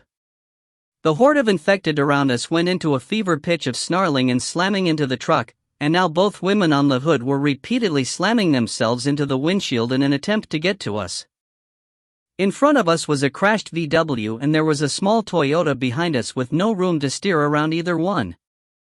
I put my foot on the brake and shifted the Ford into reverse, the heavy-duty transmission going into gear with a satisfyingly hard thunk. I said, "Hold on," and hit the accelerator. The truck lurched backwards and crunched into the side of the Toyota. I kept feeding throttle and the oversized tires grabbed the pavement and we pushed the Toyota back 10 feet. One of the female infected on the hood had lost her balance and fallen off when the truck suddenly moved, but the other held to the lip of the hood closest to the cab with one hand and pounded her fist on the windshield with the other. The one who had fallen off was on her feet and would have already leapt back on the hood, but the crowd that had been on either side of the truck had flowed into the empty space left when I had backed up and she was temporarily blocked. In the rear view I could see several infected that had been between the back bumper and the Toyota that were now crushed. What would have been mortal wounds to a normal human, rendering them unable to move, seemed to have little effect on the infected other than to slow them down because of damaged hips and legs. I shifted into drive, turned the wheel to point us around the crashed VW, and fed throttle to the big truck. We moved and immediately started feeling thuds from the suspension as the push bar on the front of the truck knocked infected down moments before we rolled over them. Large males held onto the mirrors on each side of the truck and the females in the back of the truck began smashing their heads against the rear window. My adrenaline surged when I heard the rear window crack from one of their impacts and I started swerving across the road to throw them off balance. Our speed quickly built to 40 and I kept swerving. This kept the females in back distracted just trying to stay in the truck and the males on each side held on with a death grip, legs swinging almost horizontally every time I cut the wheel. The female on the hood was now holding on with two hands and smashing her head into the windshield, but the thick glass was harder than the human skull, infected or not. She cocked her head back and launched a massive head butt into the glass. I felt as much as heard the impact, and watched the ferrule light in her eyes die just before she went limp and slipped off the front of the hood and under the big tires. "Holy shit," Rachel said. "Did you see that? She just bashed her own brains out trying to get to us." I was concentrating on driving and keeping our unwelcome passengers occupied and didn't answer. The males on either side of the truck started smashing their heads into the side windows each time the momentum from the swerve brought them back against the truck. I risked a glance in the rearview mirror and did a double take. The two females in the bed of the truck had found a way to brace themselves and were preparing to start attacking the rear window again. I turned my attention back to the road and slammed on the brakes, the big truck skittering across the asphalt in protest. The females in back slammed forward into the back window, but not as an attack. One of the males lost his grip and tumbled forward, coming to rest 30 feet down the road and immediately lurching to his feet and starting towards us. I sat watching him and watching the two women in back in the mirror. The remaining male was on Rachel's side of the truck and he started pounding on the window with his fists and smashing his head into the glass. Infected were hurrying towards us from surrounding parking lots and the horde that had previously surrounded us was in hot pursuit about 200 yards behind us. "What are you doing? Go!" Rachel's voice pitched up an octave on the last word and she grabbed my right arm hard enough to hurt. "Wait," I said, and kept my concentration on the mirror. The infected in front of us had just reached the push bar when I floored the accelerator and stood on the brake pedal. Diesels aren't known for neck-snapping acceleration and I needed a sudden surge forward for what I wanted to do. The big engine quickly built to a roar and as the rear tires started to break loose I let off the brake and kept my right foot hard down on the throttle. The truck shot forward, battering the male in front out of the way, but the best reward was watching the two females in the rear tumble backwards out of the bed of the truck. I had timed it perfectly and as they were standing up the sudden acceleration was like pulling a rug out from under their feet. In the mirror I could see them both hit the pavement, tumble, then gather themselves and start pursuing us. Not only were they more agile than the males, they were faster too, moving at least as fast as a quick jogging pace. Nothing short of a flat-out run was going to outdistance them. We were finally free of all of our riders except for the male that stubbornly hung from the passenger mirror. Rachel shied away from the passenger side of the truck, pushing against me as he started trying to break the glass with his head again. Ahead of us, an abandoned delivery truck for the Atlanta Journal-Constitution sat half in the traffic lane. I steered for it at 50 miles per hour and lined us up to drive right down its side with no clearance. The infected was still holding on when we reached the abandoned truck, and I steered us to neatly peel him off the side of the truck. There was a thud and a splash of blood onto the side window, then he was gone. I had managed to not lose the passenger side mirror in the maneuver, and looking in it I could see him lying in an unmoving heap in the road behind us. His head must have hit the back of the parked truck at speed, and judging by the amount of blood on our window it had pretty much disintegrated like an overripe watermelon. I steered us back to the middle of the road and reduced speed, making sure I would have enough reaction time in case we needed to avoid an unseen obstacle. Rachel leaned over to the side window and peered out to make sure we didn't have any other riders. My side was clear, and when she sat back she looked at me and smiled. "That was pretty quick thinking," she said. I smiled back, hands shaking and stomach fluttering from the adrenaline that was still pumping through my system. I said, "Climb into the back seat and make sure the bed is clear." I don't see anything in the mirror, but all I can see of the bed is the last couple of feet and the inside of the tailgate. "All clear," she said a moment later, crawling back into the front seat and resuming her position, pressing against me. I didn't complain and I didn't read anything into it. I had even stopped noticing she was basically naked. I was freaked out. She had to be at least as scared as I was. Physical contact with another human was still part of our animal instinct, and there was absolutely nothing erotic or sexual about it. 8. The big Ford's air conditioning worked well, and within a few minutes we were both shivering from the cold air blasting out of the dash vents, but neither of us wanted to turn it off or down. We were dehydrated, hungry and exhausted. Adrenaline was keeping us going, but I knew we'd crash and burn as soon as it bled off. As I piloted the truck down the road, slowing frequently to avoid wrecked and abandoned vehicles, infected continually appeared and shuffled towards us. It quickly became apparent that the rattle of the heavy-duty diesel engine announced our presence and provoked a Pavlovian response from them. More often than I liked, an infected appeared from behind an empty vehicle and stepped into our path, only to be smashed down by the massive grill guard mounted to the front of the Ford, then pulped under the oversized off-road tires.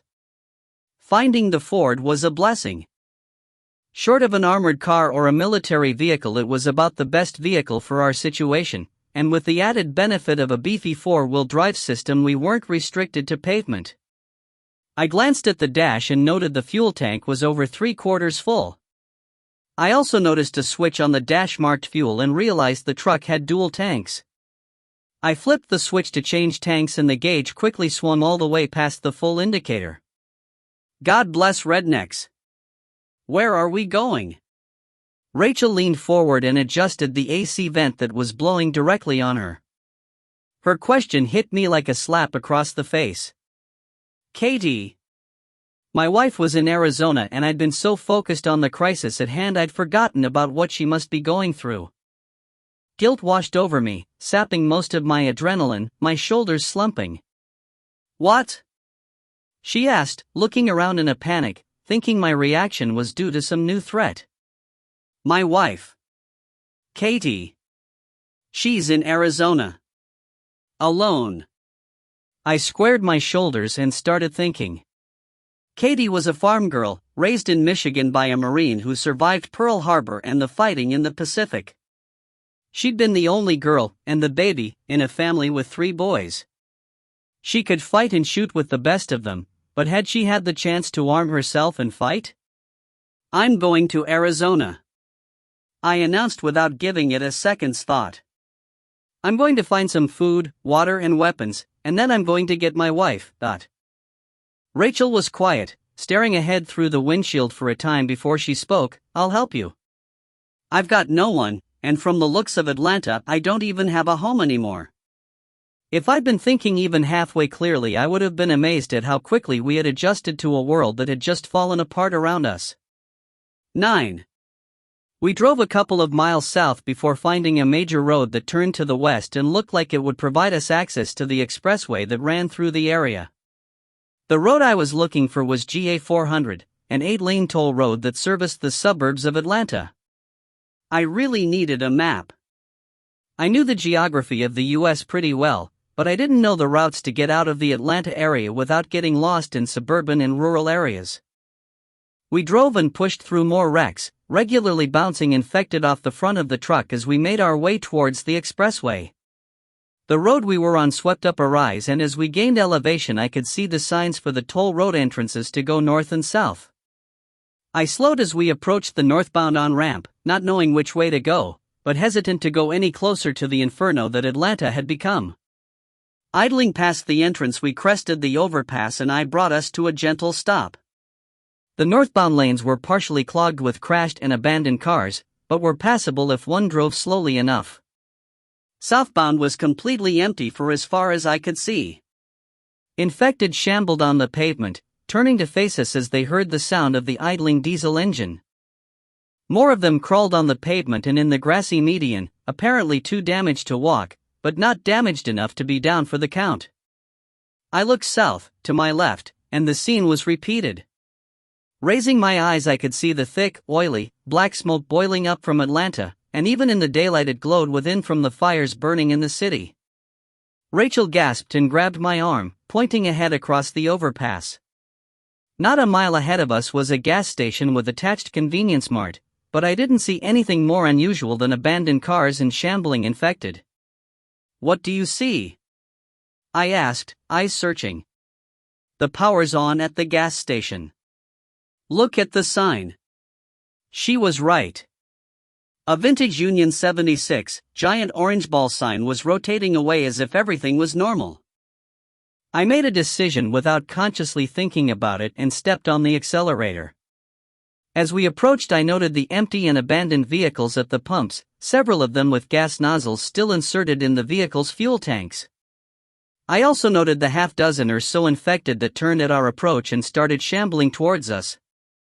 They were all male, and moving slower than the females I'd seen, but that didn't make them one bit less dangerous. They met me in the road, 50 yards shy of the gas station, and I used the truck to dispatch the largest concentration in one crushing, grinding, and bloody impact. 2 remained on their feet and turned to follow us as I whipped into the station's parking lot.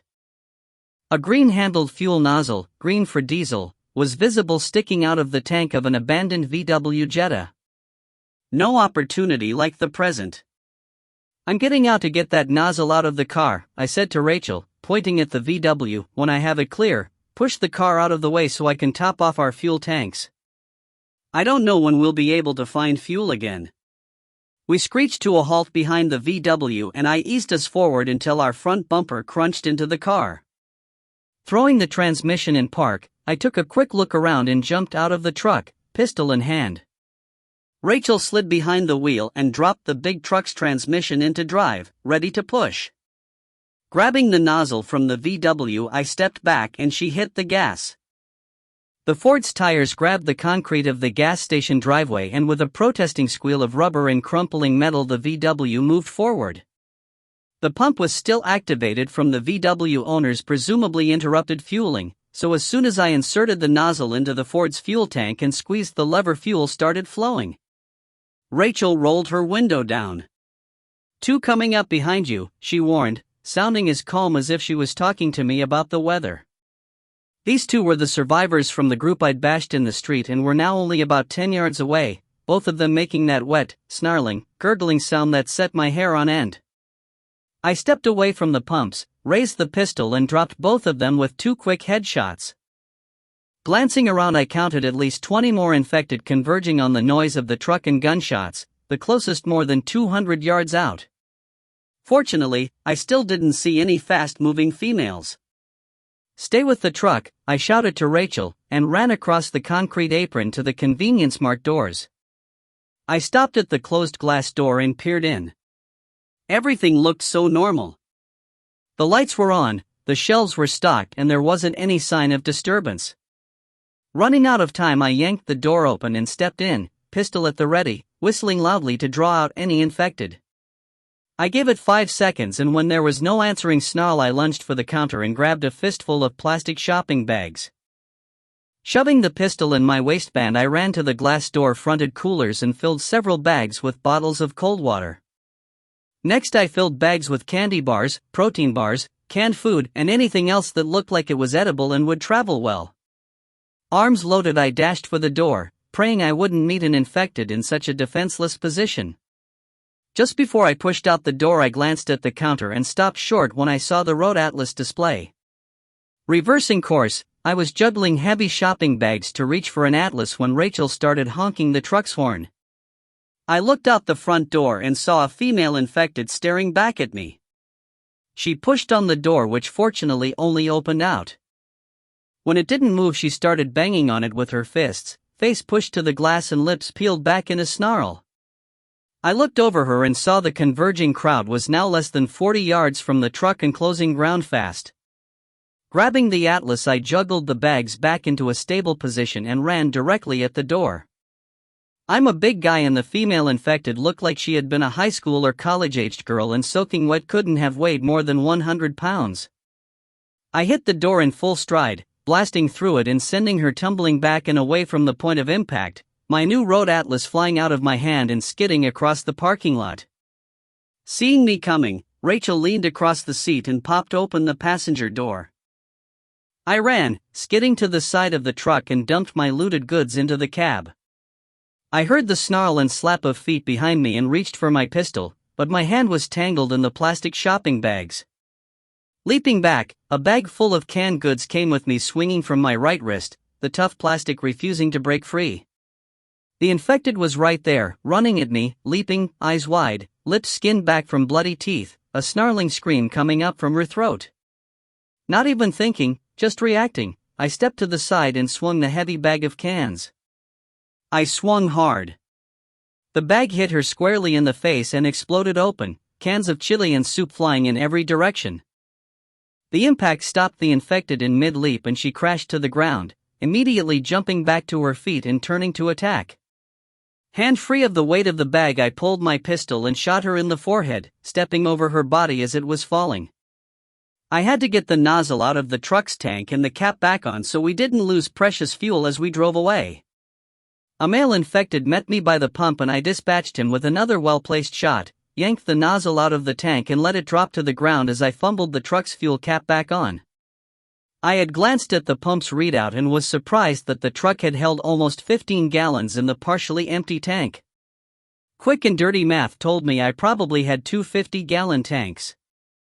I was betting the truck would get around 15 miles per gallon, so we should be good for close to 1,500 miles before we ran out of fuel. That wouldn't get us to Arizona, but it was sure as hell a good start. Rachel had scooted over and closed and locked the passenger door, and I was starting to step up into the cab when my left leg was yanked out from under me.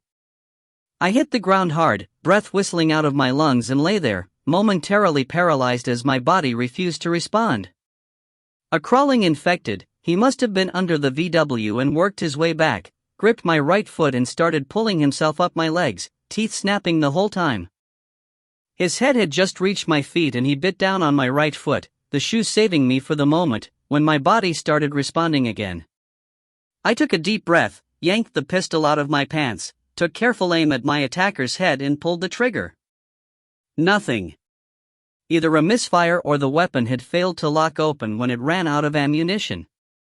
I started kicking the infected in the forehead with the heel of my left foot and manually cycled the automatic pistol's slide, but it locked open, empty. A snarl above me heralded the arrival of another infected, ready to fall on me and have a feast. I kept kicking, trying to scoot away from them both, but the damn thing had a hold on my foot like a terrier on a rat. It wasn't letting go. Looking up, I prepared to fend off the latest dinner guest, hoping I would be able to crack his skull using the empty weapon like a club, when a shadow leapt over me from the cab of the truck. Rachel landed on both feet, astride my upper body, and swung the tire iron with both hands. If Hollywood was still in business, I had the perfect Wonder Woman for them. The tire iron connected with a sickening crunch and he dropped like a puppet with cut strings, bloody head bouncing on the concrete a few inches from mine, dead red eyes staring at me. Rachel spun, dispatched the infected chomping on my shoe in the same fashion, and grabbed my shirt, screaming at me to get in the truck. Scrambling to my feet, I followed her bare ass into the truck, slamming the door behind me. Before I could even hit the lock button, fists started pounding on the window trying to get to the prey that was escaping. I dropped the tranny into reverse, hit the gas and roared backwards a few yards, then into drive and swung around the VW, crushed a few infected in the process, and turned back east onto the road with a skittering of tires. I headed to the toll road ramps, bounced over the median, and turned onto the southbound off-ramp heading north against the direction of travel for those lanes. I hadn't seen another vehicle moving since the evening before, and driving against traffic seemed a better idea than driving closer to Atlanta. My breathing finally slowed down as we settled into a steady 40 miles per hour on the toll road. Rachel took a couple of deep breaths also. I could feel her body shaking as the adrenaline drained off. After a mile or so, she picked through the bags on the floor, pulling out a bottle of water for each of us. "I don't suppose it would be too much to ask for you to get me a shirt the next time we stop, would it?" she asked with a perfectly straight face, handing me a bottle of water. 10. The water revived us as we drove, and we devoured several of the protein bars I had liberated from the gas station market. Even with all of the sugar and protein, I was exhausted and started to get concerned about finding a place to spend the night. We had driven north on GA 400 for a few miles before heading west on surface streets. We didn't really have a plan other than getting away from the inferno that was Atlanta. We soon found ourselves in a residential neighborhood with neatly maintained lawns and tree-shaded streets. Some of the houses we passed had obviously been abandoned in a hurry, garages standing open and empty, others looked buttoned up with blinds drawn tightly. Some of these were occupied, blinds twitching open as the sound of the truck's big diesel rattled down the quiet streets as we passed. I slowed as we approached a four-way intersection where two police cruisers completely blocked the road, roof lights flashing. No one was visible and one of the cruisers' doors was standing open. Easing to a stop 50 yards short of the intersection, I scanned the area looking for any threat. Despite not seeing any danger, the short hairs on the back of my neck were standing on end. I rolled my window down as I scanned the neighborhood, but all I could hear was the idling of the diesel. Not wanting to turn off the engine, I eased the transmission into reverse and backed into an empty driveway as the street was too narrow to make a U-turn with the big truck. The sound of roaring engines reached me as I was shifting back into drive, and two sedans, both Toyotas I think, screeched out of adjacent driveways and slid to a stop in front of me. I was blocked in, a closed garage door only feet from my rear bumper, but I didn't hesitate to floor the throttle. The diesel engine roared and the rear tires screamed in protest as the truck lurched forward and crunched into the sedan on my left. Time seemed to slow down and I saw the white oval of a face behind the wheel of the car as the big Ford buelled it aside. From the corner of my eye I registered movement to my right, and then bullets were smacking into the cab of the truck. "Down!" I screamed to Rachel as the path in front of us opened with a rending of sheet metal. Rachel dove to the floor and rolled herself into a ball in the passenger side footwell. The truck was accelerating away from the ambush, but moments later a bullet punched through the rear window of the truck, then the windshield, traveling a path where her head had just been. I took the first turn I came to, the truck threatening to roll up onto two wheels as I wrenched it through the turn without letting off the throttle. A final bullet pinged off the back of the truck, then we were clear. Expecting pursuit, I kept on the speed with an eye on the mirrors, but nothing appeared behind us. A couple of miles and several turns later I felt it was safe to slow down.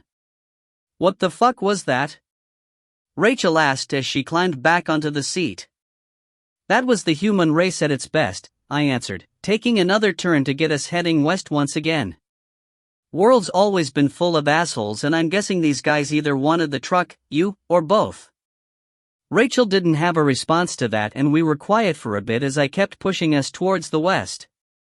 The neighborhoods were all the same, a mix of obviously abandoned houses and houses that were occupied by people hunkering down. We hadn't seen any infected in some time, and I stayed on high alert for any more ambushes. We were poorly armed and in no way able to fight off a concerted attack. I knew many of the houses probably had guns and ammunition in them, but was hesitant to stop.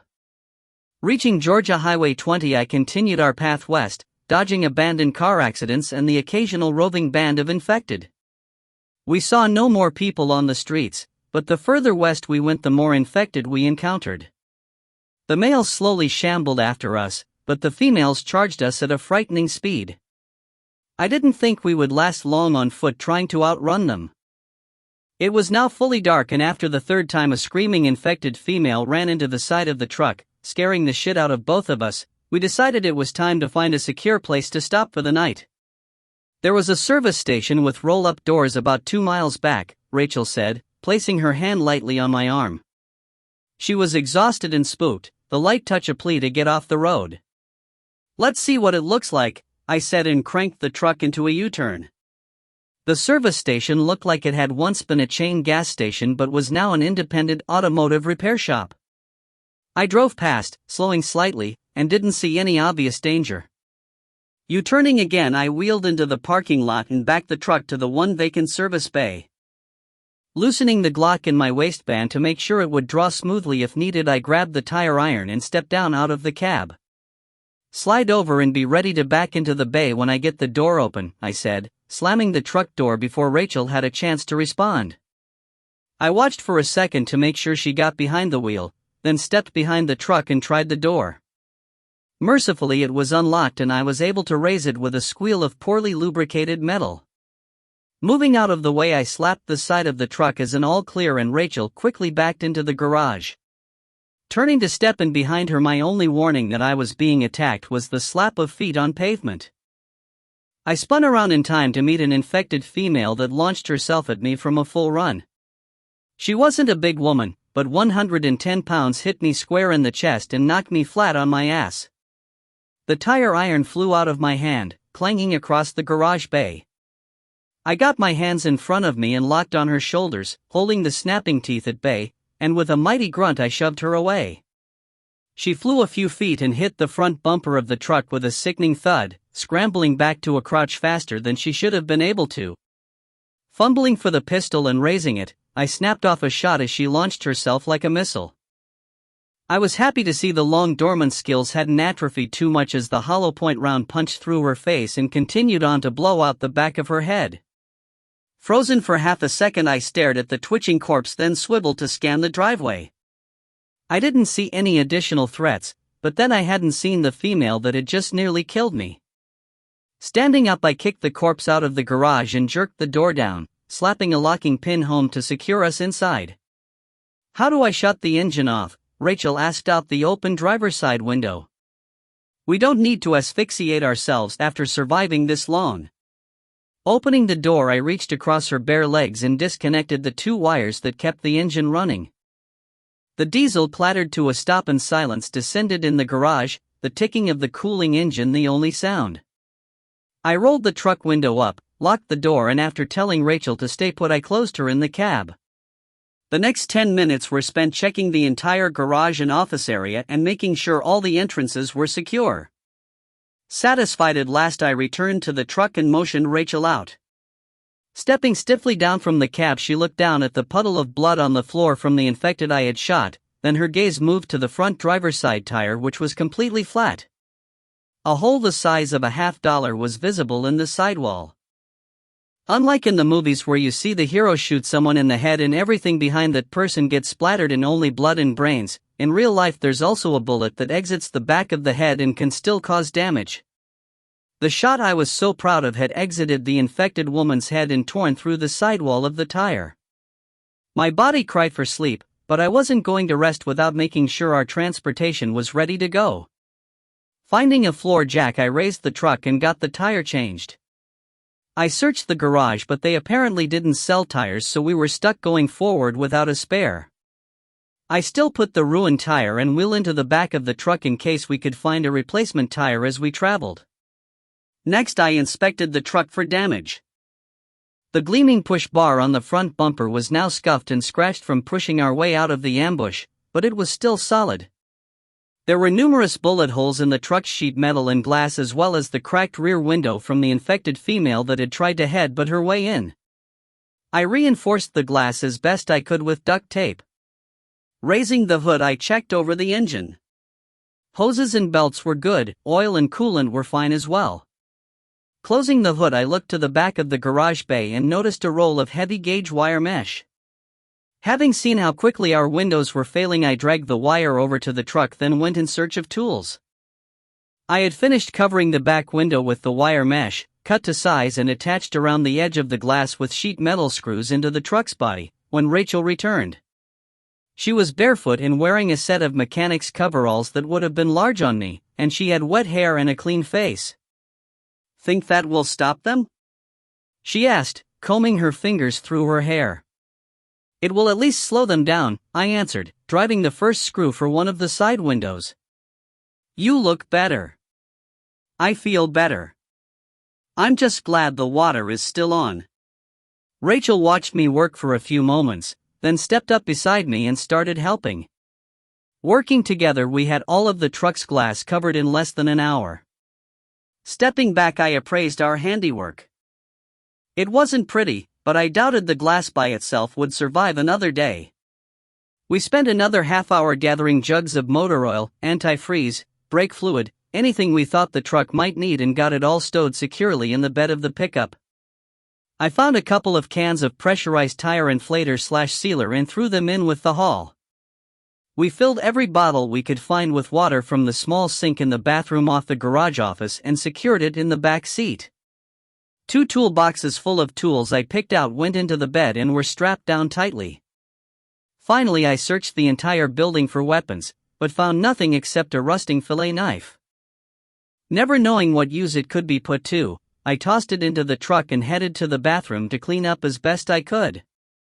Exhausted, but cleaner, I returned to the truck to find Rachel curled up on the back seat fast asleep. Careful so as not to wake her, I crawled into the front and lay across the seat on my back.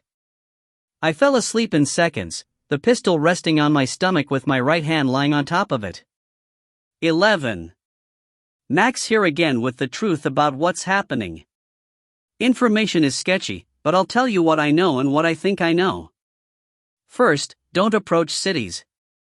The cities that were attacked are death traps.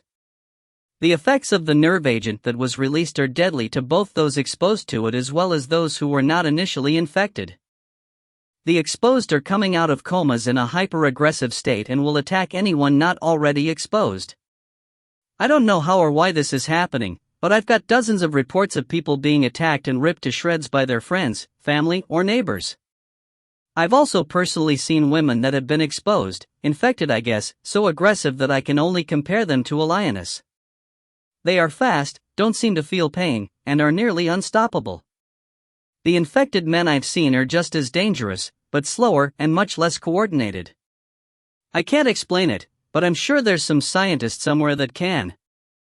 As far as I know, the infected aren't contagious, but I think it's a safe bet that if they have any of the nerve agent on their skin or clothing, you would be infected by coming into contact with them. Reports are that the infection is spreading. The government continues to remain absent, and reports are that the entire command structure of the U.S. government has retreated to hardened bunkers and is communicating with the military via secure satellite links. Civilian communications of all sorts remain offline. There is severe civil unrest in the cities that were not attacked. Rioting, looting, fires burning out of control. Avoid the cities at all costs. It's only going to get worse. More missiles have been launched, some going north, which can only mean Russian targets, but most going west. There have been no reports of retaliation, and so far I've had no luck in reaching anyone outside the continental US to find out what's happening in the rest of the world. We've had to move twice in the last 12 hours. Once to avoid military forces that were tracking our signal, and again to escape a large group of infected. We're ready to move again before the military triangulates our signal and we get a visit from one of the drones they so love to use. Again, avoid the cities. Avoid the infected at all costs, and don't trust the authorities. I don't know why they've abandoned us, but at this point they can't be trusted. Until my next broadcast, be safe. The signal cut off before Max finished speaking the word safe and was replaced with the sound of static. I had awakened to a hot and humid Georgia morning and turned on the truck's radio to see if there was anything broadcasting. As before, there was only static as I scrolled through both the FM and AM bands, so I had left the radio on the frequency I'd first heard Max on, and when I returned from the bathroom was rewarded with his update. Rachel was still in the back seat, silent and unmoving, and I thought she was still sleeping until she spoke. Why would the government cut us off like this? Shouldn't they be doing everything they can to help us? I thought about it before answering. I don't have any idea. It doesn't make any sense to me either. She turned over and looked at me for a few minutes before climbing out of the back seat and disappearing into the bathroom. She returned a few minutes later and hopped up on the lowered tailgate next to me. I don't suppose we have a toothbrush or any toothpaste, she said. I'll put it on the list, I said, trying to make it sound light-hearted but failing miserably. Rachel looked over at me through tangled hair. So what's the plan? I let out a big sigh before answering. By nature, I was a person who analyzed situations and made decisions quickly. The U.S. Army had recognized this trait early and honed it to a fine skill. College and work after the Army had polished it, but at the moment I felt like I was in a daze and thinking at about half of my normal rate. Trying to get my brain in gear, I started to lay out our situation and options. We're cut off from any form of government help or protection. In fact, I haven't even seen a cop since this all started. Infected are roaming the streets and will attack as soon as they see us, but I think the bigger danger may be from other people. This just started and already we've had to escape an attempted ambush. Fortunately, those guys were amateurs, or we might have been in some trouble. We might not be so lucky next time. I'm heading for Arizona to get to my wife. I don't know what it's like there, but if anyone can hold out, it will be her. That's at least 1,500 miles through what sounds like will be hostile territory. No comfortable hotels or restaurants along the way. I guess the first question is, what are you doing? I looked at her and reached to my shirt pocket for a pack of cigarettes that wasn't there. Another item for the list the next time I looted a store. Rachel shook her head, the tangled hair swirling around and hiding her face. I don't have anywhere better to go, and sure don't want to be on my own, so I guess I'm with you, she answered while staring between her swinging feet at the stained garage floor, reaffirming her prior commitment to go with me. I was relieved. She had already shown a good head for crisis situations, not to mention saving my life at the first gas station we'd stopped at. Good. First thing we need are more supplies.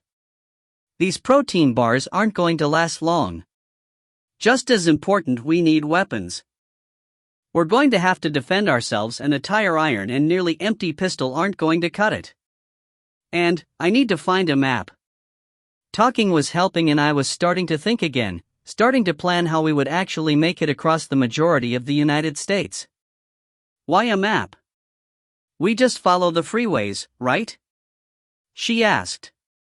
If the freeways are open and safe, that would be great, but I have a feeling that there's going to be a lot of bad guys ready to ambush anything moving on the interstate system. Also, freeways go through big cities. We need to go around them. I know how to get to Arizona, but I don't know how to avoid all the dangers between here and there. I answered. She thought about that for a moment, then nodded her head in agreement. You're right. Okay, so what's first? Weapons, then food, medical supplies, then a map. In that order. I didn't even hesitate with my answer. 12. I started the truck, twisted the right wires together to keep it running, and stepped out of the cab so Rachel could slide behind the wheel. In place, she put her foot on the brake and held it there while shifting the big transmission into drive so the truck was ready to go the instant I raised the garage door. The roll-up door had a row of grimy windows set into it at head height, so I was able to look out to the parking lot and surrounding area for any threats. Several infected males were slowly lumbering down the street, apparently aimless in their travels, but they were far enough away to not be an immediate concern. I was more worried about the females. The one that had attacked me the night before had been so damn fast and strong it was scary. My only advantage had been that I outweighed her by a good 100 pounds, and not for the first time I was thankful that as I settled into corporate life I had kept myself in shape. 2 hours a day in the gym had been a pain, but I was still one strong son of a bitch. All that said, I didn't want to get in a foot race with one of the females. I scanned the area again, moving to change my viewing angle, but still saw nothing other than the males. No vehicles moving, no other uninfected people moving, no animals, and thankfully no infected females. Glancing back at Rachel, we made eye contact and I nodded that the area was clear. She nodded back to indicate she was ready.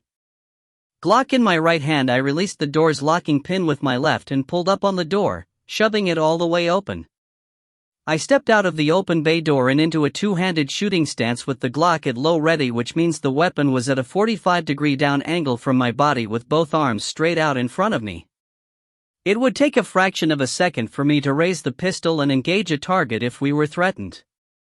The note of the diesel engine rose as Rachel fed it some fuel and the truck rolled out of the garage and stopped when it was completely clear.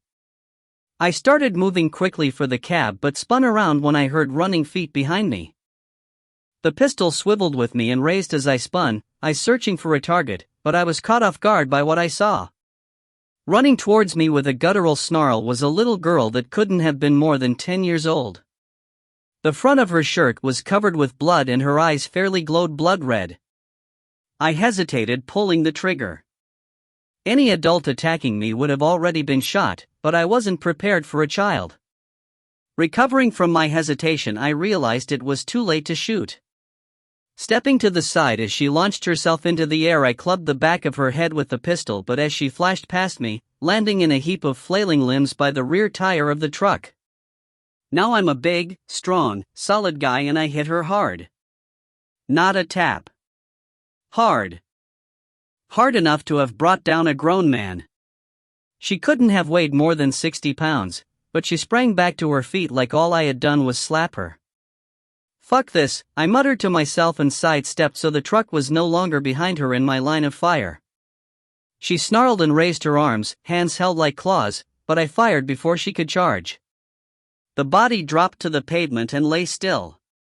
Spinning, I sighted in on the males that had been in the street, but they were still more than 20 yards away and moving just slightly faster than a slow lumber. Grabbing the handle, I yanked the door open and slid behind the wheel of the truck as Rachel moved out of my way. Dropping the truck into drive, I accelerated straight for the approaching infected males and ran down two of them. The massive push bar on the front knocked them to the ground, then they felt like minor speed bumps as the big off-road tires bounced over the bodies. At the street, I turned right and continued our westerly direction of travel. After a bit, I realized that Rachel was watching me and I turned to meet her gaze. "Are you okay?" she asked. "Just fine," I answered after a bit. I always wanted to shoot a little girl in the head. After a moment, Rachel placed her hand on my right arm and left it there. We drove that way for a while, neither of us saying anything. 13. We kept working our way west, keeping our speed down enough to avoid accidents and the lumbering males, but fast enough that all the females could do was run at us as we quickly outpaced them. I was not comforted to see that when they started chasing us they didn't give up until we were out of sight. This didn't bode well for us if we ever found ourselves on foot. We'd be quickly run to ground unless we could find secure shelter or fight them off. We had yet to see any uninfected people since the attempted ambush the day before. This changed as we approached a 4-lane state highway that ran roughly north and south. A small group of 5 men stood around an ancient Ford Taurus in a convenience store parking lot, staring at us as we approached. They looked like blue-collar workers and were armed with a variety of hunting rifles and shotguns. I felt Rachel tense up next to me as we approached, but she didn't say anything. The men didn't try to flag us down and didn't make any threatening moves with their weapons, but I'm not a great believer in the goodness or charity of the human race, so I accelerated slightly as we drew abreast of them and kept going. "You didn't trust them?" Rachel asked when we crested a rise in the road and could no longer see them behind us. "Let's just put it this way. We're in no position to help them, and at the moment we don't need their help. Probably better for all to keep our distance," I answered. "People are going to be getting hungry very quickly, and they're already scared. That's a dangerous combination. Add to that the fact that civil authority has evaporated, and there's not much that would prevent a group like that from trying to kill me and take you and the truck." Rachel thought about that for a moment before answering, "You have a pretty dim view of society." I can't remember who said it, but the quote is something like "Society is only a thin veneer that masks the animal that man really is," or something like that. I've seen for myself what people do when there's no authority in charge. Rachel started to answer but stopped herself and pointed at a side road we had just passed. "Would an outfitter's shop have what we need?" By way of answer, I hit the brakes and slowed the truck enough to make a U-turn in the middle of the road. For once in my life I wouldn't have minded a cop showing up to give me a ticket for the illegal maneuver. I drove back to the side street and turned the direction Rachel had pointed. A block down on our left was a small cinder block building with a chain-link fence protecting the rear parking lot. The sign on the front advertised that it was an outfitter for hunting and shooting. Underneath, in slightly smaller lettering that looked like an afterthought, the sign said the store was a one-stop shop for all my tactical needs. I grinned from ear to ear. This was like a present being dropped in my lap. A moment later the grin disappeared when I turned the corner to get the truck off the main road. The steel security door was torn out of its frame and lay on the sidewalk. The inside of the store was dark and I couldn't tell if there were 100 infected waiting inside for me or if it was empty. Oh well, only one way to find out. Parking the truck by the door, I left the motor running. I was torn as the diesel engine was so loud it would mask the sound of threats, but having the truck ready to go might save our lives. I opted to take the risk and deal with the engine noise. Carefully scanning in all directions, I couldn't detect any threats. I told Rachel to slide behind the wheel, lock the doors, put the truck in drive and keep her foot on the brake. In an emergency I could dive into the bed of the truck and she could have us moving instantly. Pistol in a two-handed combat grip, I stepped around the back of the truck and flattened my back against the cinder block wall next to the open doorway. I wasn't wild about stepping into that doorway and silhouetting myself for anyone lying in wait, but we needed the type of supplies that were still hopefully in the store. I leaned my head forward and tried to see through the door, but the daylight penetrated a few feet at best, the rest of the store invisible to my day-adjusted vision. Taking a deep breath, I moved, stepping sideways through the door and out of the light as quickly as I could. Pistol up and ready to fire, I scanned my surroundings as best I could in the dark, my hands keeping the pistol perfectly synchronized with my line of sight as I'd been taught so many years ago. A bumping/shuffling sound caught my attention from deeper in the gloom and I focused on the direction it was coming from. My eyes were adjusting to the gloom and I realized it wasn't pitch black in the store. I could see what looked like a body on the floor a few yards away, then it stood up and the stray light caught its eyes, which flashed a bright yellow. I was caught off guard, expecting an infected to stand up. Instead, a large German shepherd stood there, tail held tightly between its back legs and head lowered below shoulder level. He stared at me and me at him. A long moment later he let out a low whine and slowly sat down. Now I'm a sucker for dogs. Trusting that the dog would be more agitated if there were any threats in the store, I cautiously approached him. He tracked me with those yellow eyes the whole time, head and ears up, but he didn't try to move away or exhibit any aggressive behavior. When I got close, I started talking to him in a low, even voice. I kept approaching until I was a foot in front of him with my hand held out for him to sniff the back. He gave me a sniff, then a lick on my hand and another low whine. His tongue and nose was as dry as sandpaper. I turned my hand over and placed it on top of his head, gently scratching between his ears, then working down to his collar. A leash that I couldn't see in the gloom connected his collar to an eye-bolt set into a steel-framed display case. Trusting my new friend, I squatted down with my face just inches in front of his and unhooked the leash. He immediately stood up and shook, then nuzzled my hand and moved to press his flank against my leg. The dog was seriously dehydrated, probably having gone a couple of days without water. I'd take care of that shortly. He was going with me if he would get in the truck. Stepping behind the display counter, I started searching the store. From next to the register, I grabbed a fistful of plastic bags and started filling them with everything I could find that might be useful. I was excited to find a handheld GPS and stuffed that into a bag with lots of extra batteries. A lantern, portable cook stove, a mess kit for camping, socks, boots, I took a guess on Rachel's size, clothing, and much more. The store had been ransacked, and so far it looked like the looters had been after weapons and ammunition. Those were the two things I hadn't found any of yet. Still grabbing items, I came across some canvas duffel bags and shoved all of my filled plastic shopping bags into them. When I had two large duffels so full I could barely zip them, I set them by the end of the counter and snapped on a small flashlight I'd found. The display cases that apparently had held firearms were all smashed and empty. The shelves behind them that were stickered for ammunition were also bare. I started looking for a back room or office, doubting that the owner had his entire inventory out on display. A door behind a rack of boonie hats was marked private and was still intact. Grabbing one of the hats and putting it on my head, I opened the door and walked into the arms of an infected male who had been trapped in the office. The dog let out a growl and launched off the ground, clamping his powerful jaws on the man's forearm. The weight of the dog dragged the arm down and unbalanced the infected. This bought me the opportunity to push away, shove the pistol into the soft tissue under its chin and pull the trigger. The muffled shot blew out the top of its head and the body dropped to the floor, the dog releasing his bite and sitting down as if he were guarding the body.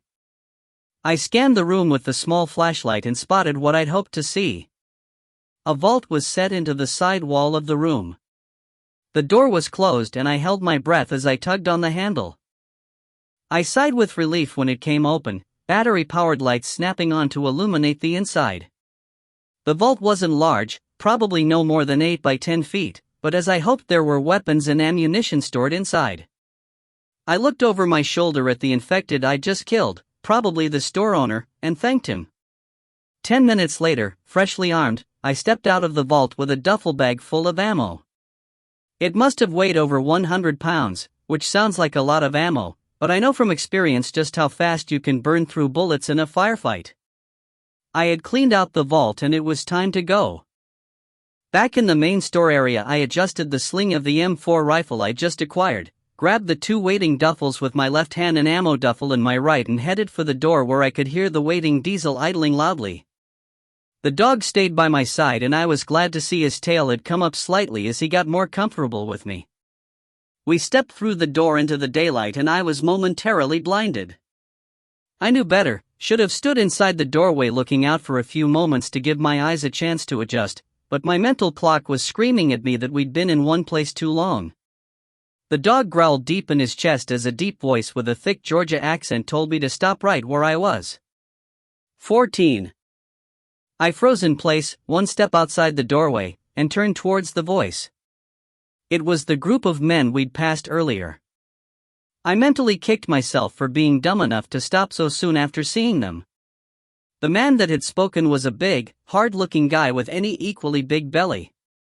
He was dressed in well-worn jeans, a checked work shirt and work boots with dried mud on them.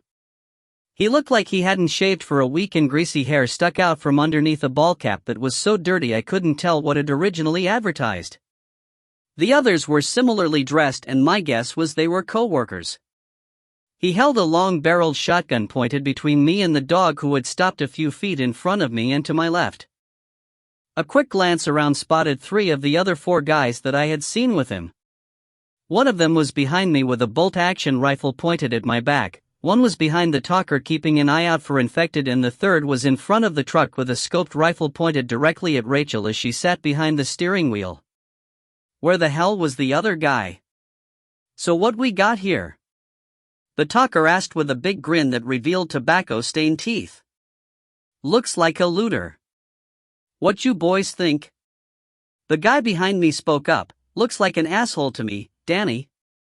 I heard him spit, followed by a wet splash when what I figured was a stream of tobacco juice hit the sidewalk. "So why'n't you go on and put them bags down, Mr. Looter? And that fancy rifle while you're at it. We'll just hold on to everything until the rightful owner claims it." He was grinning, but the smile didn't make it to his eyes. He had eyes like a pig, small and dark, the pupil and iris so close in color that you couldn't see anything except dark. I slowly flexed my knees and half squatted, lowering the more than 200 pounds of duffel bags to the ground, never taking my eyes off the leader. "You sure you want to do this?" I asked in a low voice as I straightened back up. The grin didn't falter. "Evan, you get that fancy rifle off his back for me. I think it's time to upgrade from this scattergun." I prepared myself, but didn't tense as Evan stepped up behind me. I felt him grab the rifle barrel and tug, and I turned slightly and let him pull the sling over my head. He now had a rifle in each hand and couldn't use either one. As I had turned and ducked for Evan to pull the rifle off my shoulder, I had slipped my hand under my shirt and onto the butt of the pistol I'd picked up in the outfitter store vault. An FNH-FNX 45 loaded with 16 rounds of .45 caliber hollowpoint plus P ammo was in my hand and ready to go. I leaned to the other side and brought the pistol up and put 3 rounds into Danny, 2 to the chest and 1 to the head. He dropped like a sack of bricks. The other 3 froze, but I didn't. 3 more rounds dropped the lookout, but the other 2 had started moving again. The guy in front of the truck shifted his aim to me, but before he could fire, the engine roared and the truck shot forward with a screech of tires. He bounced off the push bar and flew backwards, landing on the pavement with a sickening crunch of breaking bones a second before the 3-ton Ford rolled over him and crushed his skull. The dog attacked at the same time. He hit Evan just above the waist and drove him to the ground on his back, both rifles flying out of his hands and clattering away. Evan started screaming as he fought the dog, but I silenced him by stepping up and planting the toe of my shoe into his balls as hard as I could. All the fight and screaming went out of him instantly and he curled into a ball with a pathetic moan. The dog backed off a foot, but stood over him with hackles raised and teeth bared. I was really starting to like this pooch. A squeal of tires caught my attention and I ran to the corner of the building to see the rusty Taurus disappear down the road. Mystery of the 4th guy solved. He'd stayed with the car. I motioned Rachel to unlock the truck and I loaded the 3 duffel bags into the back seat. "Lock it back up. Gotta grab a couple more things." Back in the vault, I picked up 2 more M4 assault rifles I had set out, as well as a box full of empty 30-round magazines. I took one more look around the vault but didn't spot anything else. The dog was still guarding Evan when I got back outside. I heard the door locks thunk open as I approached the truck and I quickly stowed the rifles and magazines in the back seat. "We've got company coming," Rachel said, pointing down the street at a couple of dozen males shambling towards us. I whistled for the dog and he looked up at me. I gestured at the back seat and in a flash of fur he bounded across the sidewalk and into the truck. I slammed the door and turned and looked at Evan. He wasn't moving and the infected males would be on him in less than a minute. I had a momentary thought that I should do something to help him, but dismissed it as quickly as it came to me. Hopping behind the wheel, I closed and locked the doors and drove away without another thought. 15. We drove for another half hour, then stopped when we found an open park that was deserted. We stopped in a parking lot that was surrounded by soccer fields on all sides, giving us at least 200 yards of open space to the nearest tree line. Two roads led in and out of the park, providing reasonable escape routes if we needed them, but I was confident we could just drive across the fields if necessary. Heavy clouds were building to the north as the afternoon wore on, black and swollen on the bottom, and I expected a big storm within the next few hours. I'd experienced the kind of summer storms that can blast through Atlanta, and I wanted to keep our stop short and find some shelter for the night. The first order of business was to water Dog. Not the dog, just Dog. I didn't know his name, but decided to name him after the dog John Wayne had in my favorite movie, Big Jake. So Dog it was. I dug through the duffel bags until I found the mess kit I'd looted from the outfitter. A shallow aluminum bowl worked great, and I only gave Dog a little water at a time, giving his stomach a chance to absorb rather than cramp and make him throw the water up. Rachel watched me in silence, and I realized she hadn't said anything since we'd left the outfitters. "What's on your mind?" I asked, scratching Dog between the ears as I poured a little more water into his bowl. She watched me another minute before asking, "Who the hell are you? You killed two of those men in less than 2 seconds. You left one to be killed by the infected, and here you are petting a dog like nothing has happened." She stared at me closely with not exactly fear in her eyes, but concern over the psychopath she'd hooked up with. I sighed and gave Dog some more water that he greedily lapped up. "I'm just a businessman that happened to be here and not at home when the shit hit the fan." "Bullshit."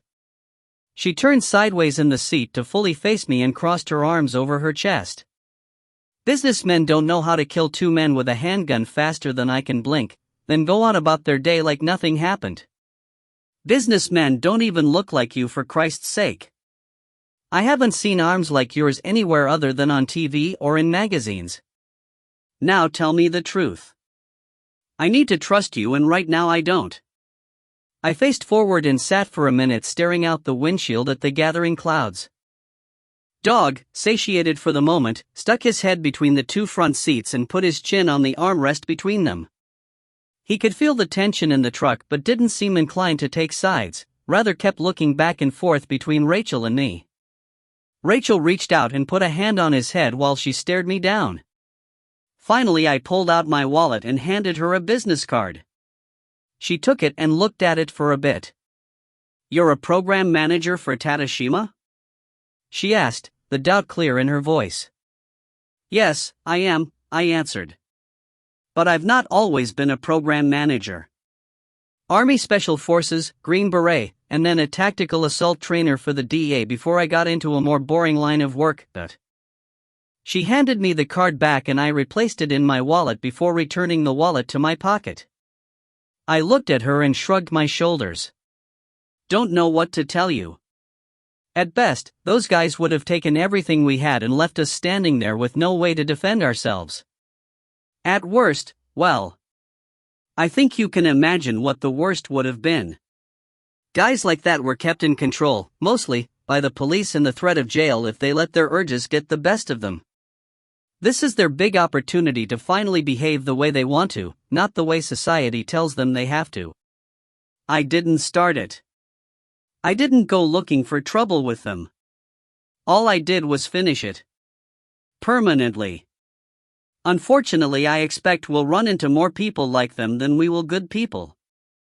I've spent a lot of time in places in the world that were coming apart at the seams, and there's always assholes like these guys that see opportunity to prey on the weak. I don't like bullies much, and that's all they are." This was probably the most I'd said to Rachel at one time since I had rescued her the previous morning. I expected her to take some time to digest what I just said and then try to argue with me and tell me why I was wrong. "Okay then. Thank you for telling me. Now we'd better find some place to shelter for the night before that storm gets here. I really don't want to spend the night." We both jumped and Dog leapt to his feet and started growling when the whole truck rocked from the impact of two infected females slamming into the right rear door. We'd been so absorbed in our conversation that none of us had seen them coming. Looking around, I spotted several more running towards us across the empty fields. At least 20 males were shambling along behind them. "Time to go," I said, putting the truck in gear and hitting the throttle. We quickly pulled away, But one of the females that had slammed into the truck had a grip on the mesh covering Rachel's side window and was pulling on it, trying to rip it off the truck and get inside. "Get on the floor," I shouted at Rachel, who instantly complied. Hitting a button on the driver's door, the passenger window buzzed down and suddenly the cab was filled with the roar of the diesel and the snarls of the infected woman. Raising the .45, I fired a single shot that took the top of her head off, the body dropping away and a heartbeat later a bump as the rear tire rolled over her. I rolled the window back up and Rachel climbed back into her seat looking shaken. "What the hell?" Rachel asked. "Where did they come from? There weren't any around when we pulled in." I slowed at the end of the access road to the park and turned back onto the main road. Immediately ahead, about a quarter of a mile, was an overpass and signs said we were approaching I-575. The visible portion of the freeway was jammed with cars, as was the surface street and on-ramps. Hundreds, if not thousands, of people wandered amongst the stalled cars. As we got closer, I recognized the uncoordinated walk of the infected and jammed on the brakes. "That's where they came from," I said, staring in horror as the crowd seemed to notice us all at once. Males started slowly turning and shambling our way, but too many females to count started sprinting down the road directly at us. "Oh shit," Rachel muttered, a hand over her mouth. "Oh shit is right," I said and hit the throttle and threw the truck through a screeching U-turn. Heading back the way we had just come from, we quickly encountered the females that had raced across the park and followed us out onto the road. They ran straight at us with no fear. As we reached the front of the pack, I backed off the throttle and dropped our speed to just under 30. Even the heavy, welded push bar on the front of the truck could only take so many impacts from all the human bodies running at us. The first two were buled aside by the truck with stomach-clenching thuds, but the third female was young and looked to be in excellent shape. With a leap, she cleared the front of the truck and slammed into the wire mesh-covered windshield. The wire did its job and absorbed the impact. If not for it, we'd most likely have had the female in our laps, as she'd have crashed right through the already compromised glass. I kept driving, mowing down females as we went, then we were clear of the pack. But we still had our passenger, who had a death grip on the wire mesh. I tried slamming on the brakes at 40 miles an hour, but all this did was get a yelp from Dog when he was thrown against the backs of the front seats. The female still clung like a barnacle. "Shoot her." Rachel's voice was up a couple of octaves and I could hear the stress in it. "I don't want to put another hole in the windshield," I said as I tried swerving the big truck from side to side to shake the infected loose. The maneuvers had about as much effect as when I slammed on the brakes. Dog, with no seatbelt, was definitely getting the worst of it. I had an idea and kept my eyes open, finally spotting a large, empty parking lot.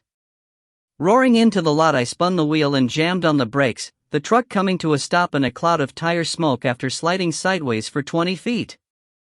The female was thrown off balance, staying on the truck with the grip of only one hand. In a flash, I had my door open and jumped out, raising my pistol to acquire my target. I was shocked to see that the female had already regained her balance and had her feet under her ready to spring. Without hesitating, I fired and the heavy hollow-point slug nearly decapitated the body. She flopped dead onto the hood and I had to walk around and drag the body off the truck. "Fuck, these things are fast," I said to myself as I hurried back to the driver's side of the cab. Back in the relative safety of the truck, I checked the area and saw no immediate danger. A quick search of the duffel bags yielded the GPS I'd found as well as an old-school road map. I handed Rachel the GPS and some batteries and asked her to get it running while I checked the map. I also reminded her to keep watch so we didn't get surprised again. The map was hard to see and I reached up to turn on the reading light before I realized how dark it had gotten. The clouds had made it to us and the low bellies were swollen with rain. As I watched, the first drop struck the windshield, slowly at first, then quickly becoming a torrential downpour. The noise of the rain on the metal roof of the truck was almost deafening, but nothing compared to the bone-jarring blast of sound from thunder that cracked right over our heads. The thunder had blasted at the same time as we saw the brilliant flash of lightning, so it had to be very close. Dog started whining and Rachel turned to comfort him as another blast of lightning lit the world around us with a strobe effect. In the strobe I could see shambling and running figures coming towards us. Damn it, I just needed 2 minutes to look at a map. Stomping on the throttle, we roared out of the parking lot and turned north away from the main road that seemed to have a good population of infected. We were quickly in residential neighborhoods, most of the houses smaller ranch-style homes that had been built in the 70s and 80s as Atlanta continued to sprawl and the northern suburbs boomed. The rain was relentless, now driven at an angle by the rising wind. Water was coming in around my duct tape reinforcement of the windshield, so the glass was wet inside and out. Visibility wasn't much more than to the end of the hood. We passed another park, barely visible in the rain, then back into another neighborhood of single-story homes, these slightly newer and mostly constructed of the brick that is so common in construction in the Atlanta area. We didn't see a light, movement, or an infected anywhere, and I started to think we should shelter in one of the homes for the night. The problem was that we had no way of knowing if a house was occupied by people hiding out, full of infected, or sitting empty. I had no desire to shoot it out with a homeowner who was just defending his home. Neither did I really want to open a front door and have to deal with the infected lady of the house. The storm made my decision for me. The rain increased in volume and the wind picked up, rocking the 3-ton truck like it was a Tonka toy. Lightning continued to flash overhead and we watched a tree explode on a ridgeline directly in front of us when lightning struck it. "Okay, enough," I said. "See any good possibilities?" Rachel peered through the storm as I drove, then suddenly sat up and pointed, "There. The one with the garage door up." I spotted the house she pointed out. It was a small brick one-story with an attached 2-car garage. The house was dark and the front door closed, but the garage was open and empty. I was willing to take the odds that this house had been abandoned in a hurry. I turned into the driveway and continued into the garage. There were no hiding places to check or worry about, so I jumped out and released the garage door from the automatic opener track, then pulled it down. The truck was still running, quickly filling the garage with stinking diesel exhaust fumes, so I rushed to disconnect the wires and shut the engine off. The fury of the storm lashing the aluminum garage door was so loud I could hardly tell the truck was no longer running. I made a mental note to find an electrical switch to wire into the truck so we didn't have to twist 2 wires together every time we wanted to start it. It was dark in the garage, but I brought out my looted flashlight and pulled the pistol. "Dog," I called, and he jumped to the front seat, then down to the garage floor through the door I'd left open. Rachel stepped out of the truck, Glock in hand. I looked at her and she glared back at me. "Don't say a word, Mr. Badass. I've saved your life twice now, and I'm getting a little tired of being left behind in the truck." I looked at Dog, who seemed to be smiling at me, shook my head and moved to the door into the house. Dog came up beside me and gave it a good sniff, then stood still looking at me, waiting for me to do something. I didn't know how he'd react if there were either people or infected on the other side of the door, but I didn't think in either case he'd be as calm as he was. 16. Clicking the safety off on the pistol, I quietly turned the door knob and eased the door open. All was quiet, or at least any sounds within the house were masked by the raging storm outside. As the door swung open, I paid attention to Dog, trusting him to be an early warning if the house was inhabited. Dog just stood quietly at the open door, nose twitching. I stepped into the hallway and Dog stayed by my side. Rachel brought up the rear, padding silently in her bare feet. We quickly checked the entire house and found it empty. With that out of the way, I made sure all the doors were securely locked and all the windows were covered. I didn't want any visitors. The house looked like it had been home to a couple. There were 3 bedrooms, 2 of them musty smelling and being used for storage. The master was a shambles with drawers pulled out of the dressers and left lying on the floor amidst heaps of clothing. It looked like someone had packed and left in a hurry. The kitchen was small and not particularly clean, but the cupboard was well stocked with canned foods. The range was gas burning and I was happy to hear the hiss of natural gas when I turned the knob. The gas didn't ignite because the range used an electric starter and the power was off, but a simple match would solve that problem and we'd have a hot meal. Rachel checked the water and it was still on, and it even got hot as she let it run. Must be a gas hot water heater with a pilot light. First shower. She grinned across the room at me. I grinned back. I'll make dinner while you clean up. Keep your pistol close and leave the bathroom door open. If you hear me shout. Got it, she answered, still smiling. Apparently not even the end of the world could dampen her spirits when a hot shower was available. Rachel went down the hall to the bathroom and moments later I heard the shower start up. The storm still raged outside as I started pulling cans out of the pantry. A large can of chunky beef stew went into a bowl on the floor and Dog devoured it in less than a minute, licked the bowl spotlessly clean and went over and laid down in the corner with a contented sigh. I found a large skillet and after getting the stovetop lit put it on the burner and started adding the contents of several cans. I wouldn't win any culinary awards, but as I added 2 cans of Spam, a can of baked beans and another of corn I thought the aroma coming from the skillet was one of the best I'd ever smelled. Giving everything a stir I searched some more cabinets and found a couple loaves of sourdough bread.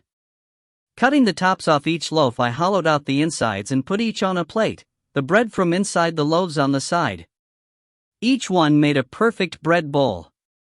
The shower had been off for a few minutes and I was about to go looking for Rachel when she walked into the kitchen. That smells fantastic, she said, coming over to the stove to look in the skillet. Rachel had found clean clothes in the master bedroom closet that almost fit. She had on a pair of cotton shorts that were short enough to not leave much to the imagination and a thin t-shirt that was stretched almost impossibly tight over her breasts. And it's ready. Hope you're hungry, I answered, trying to keep my eyes from drifting to the hard nipples stressing the thin fabric of the shirt or the long legs left bare by the short shorts. I scooped generous portions of the skillet contents, I didn't even have a name for it, into the bread bowls and carried them to the table while Rachel found water glasses and filled them at the sink for us. A quick search of drawers yielded a couple of spoons and we settled down at the table. The kitchen was almost dark due to the heavy clouds outside and the closed blinds at all the windows, but I didn't care to show a light that might be seen by either survivors or infected.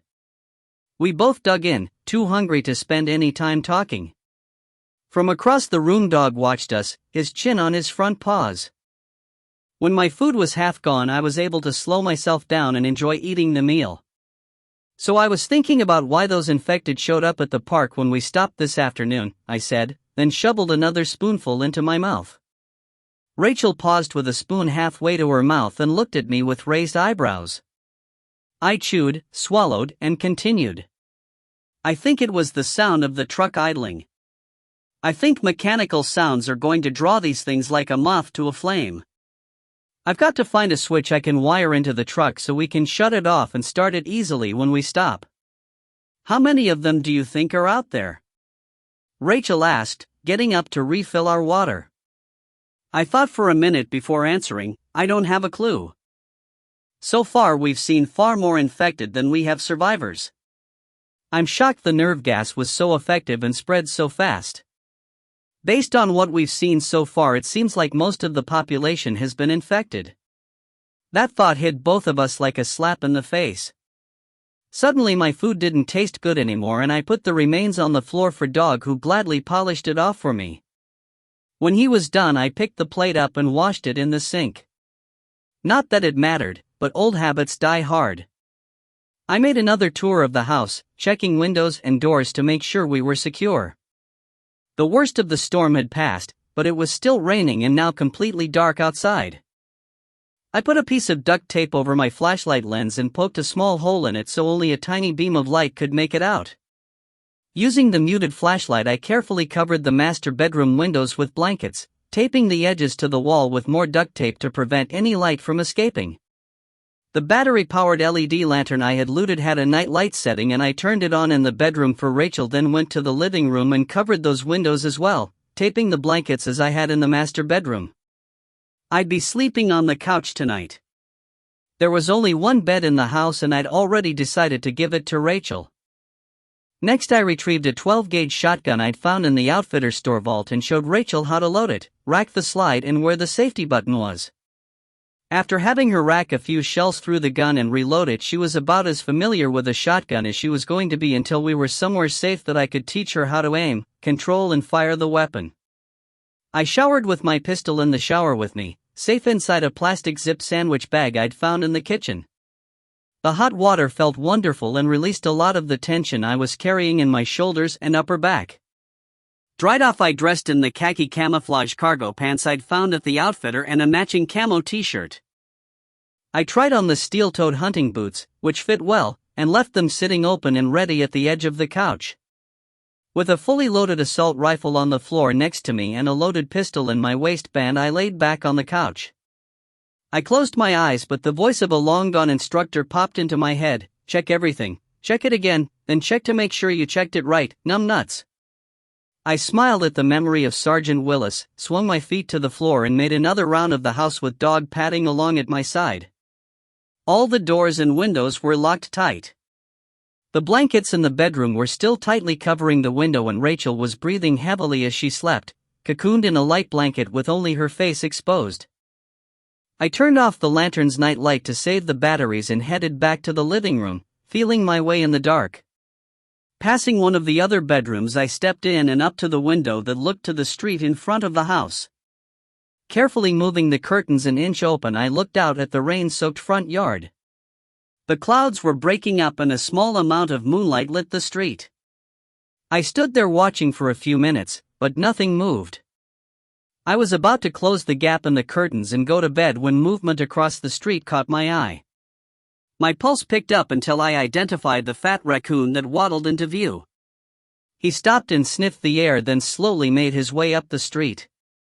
I closed the curtains tight and went to bed. 17. I snapped awake when Dog growled deep in his chest, my hand automatically grasping the butt of the pistol in my waistband. I drew the weapon and swung my feet to the floor silently, watching Dog to try and figure out what had him agitated. He was staring intently at the front window of the living room. I couldn't hear anything, and didn't have any idea what time it was other than early as it was still dark.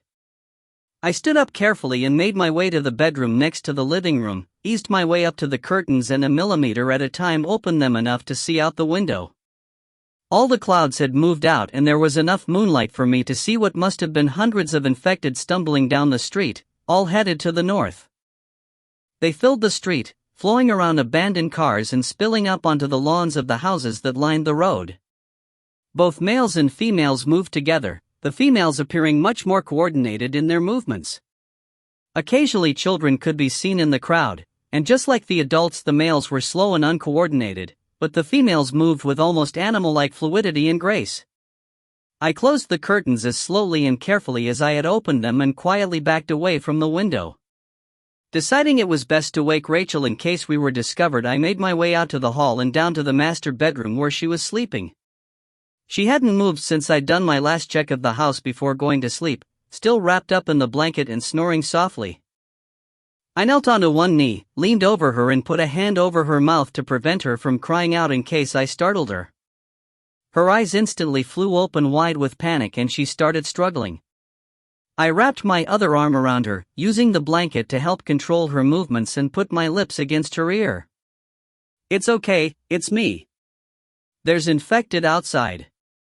We can't make any noise," I whispered in her ear. She stopped struggling but her body remained tense. Slowly I released her, then removed my hand from her mouth, ready to clamp it back in place if she started to speak.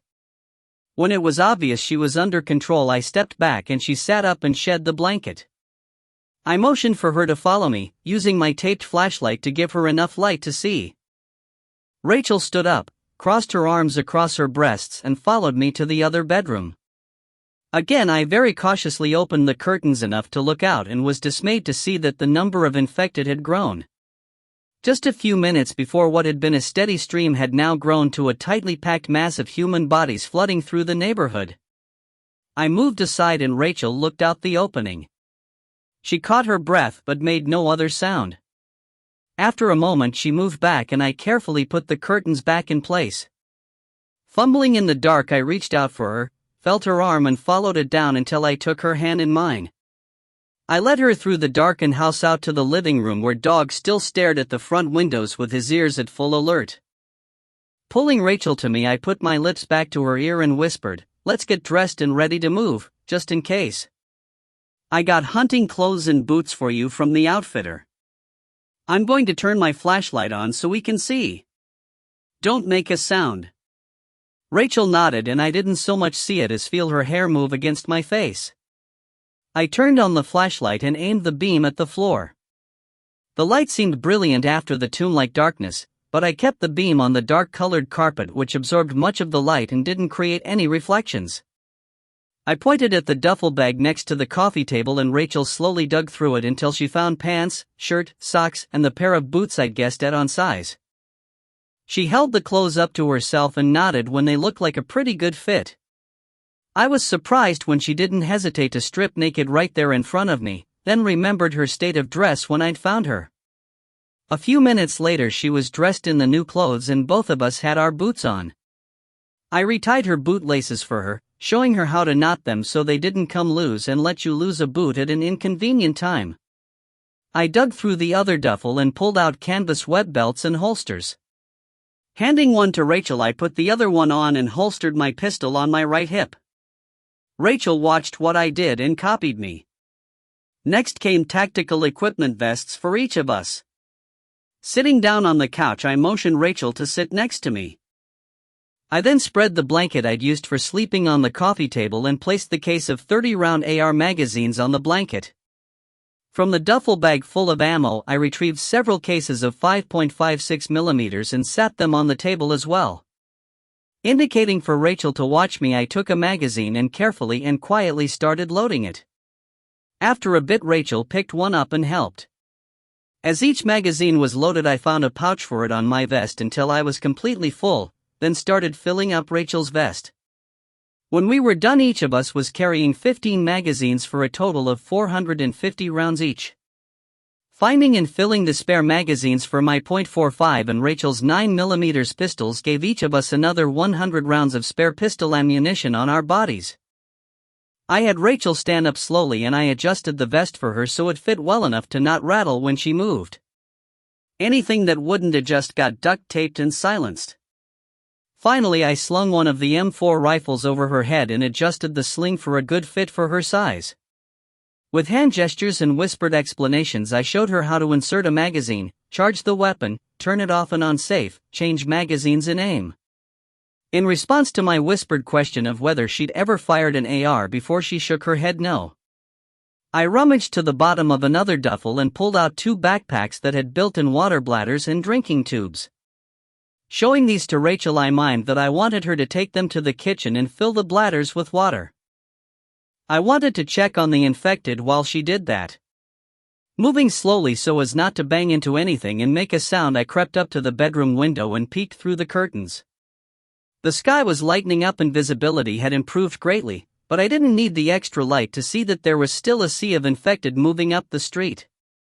I couldn't even hazard a guess as to how many there were.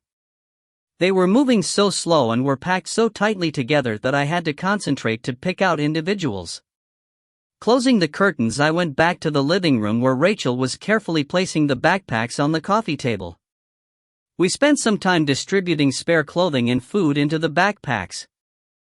I put all of the remaining 300 rounds of 9mm ammo in Rachel's, loading mine up with .45 and 5.56. I debated shotgun ammo, but decided to stick with the AR rather than the 12 gauge. If we lost the truck, we'd lose the shotgun with it. Preparations made, we settled onto the couch. I had a map and my flashlight and Rachel scooted next to me to get a look. I traced my finger across the map following I-575 until I came to the interchange where we'd turned around yesterday. Tracing backwards, I spotted where I thought we were, or at least the right neighborhood. A few minutes of searching found an overpass that crossed I-575 a few miles to the northwest of us. This looked on the map to just be a bridge over the interstate without any entrance or exit ramps. My assumption was that this would not be jammed up by people fleeing the city. I memorized as much of the route as I could and worked on mapping our way further west. A large lake lay west of 575 that we would have to make our way around, then we'd have to deal with I-75 which ran up to Tennessee to the north and back to downtown Atlanta to the south. I expected 75 to be completely impassable. Looking for a route around the lake, I didn't like our options. Going south to skirt the water would take us a good distance back toward Atlanta, but if we went north and around it looked like there was only one small highway that cut through some rugged country. I whispered my concerns into Rachel's ear and traced the routes on the map with my finger to demonstrate. She peered intently at the map for a few minutes, then using her index finger traced a route due north from our location up into the North Georgia hills. We'd still have to cross 575, but the route she was proposing would take us through some sparsely populated areas. I nodded my agreement, irritated with myself that I was so focused on westerly travel that I had overlooked the obvious.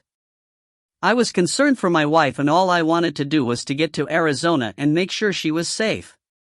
She's tough as nails and probably smarter than I am, but there's a reason men ruled the world until very recent history and the world was quickly devolving back to that mode. At least she was well armed and knew how to shoot. Putting Katie out of my mind, as much as I could, I spent some time studying the map and fixing roads and travel directions in my head. Not that Rachel couldn't read the map for me while I was driving, but it was always better to have an idea of which way we were going and how we were going to get there. I looked up when Rachel lightly touched my arm and followed her gaze to where Dog was laying in the middle of the living room floor.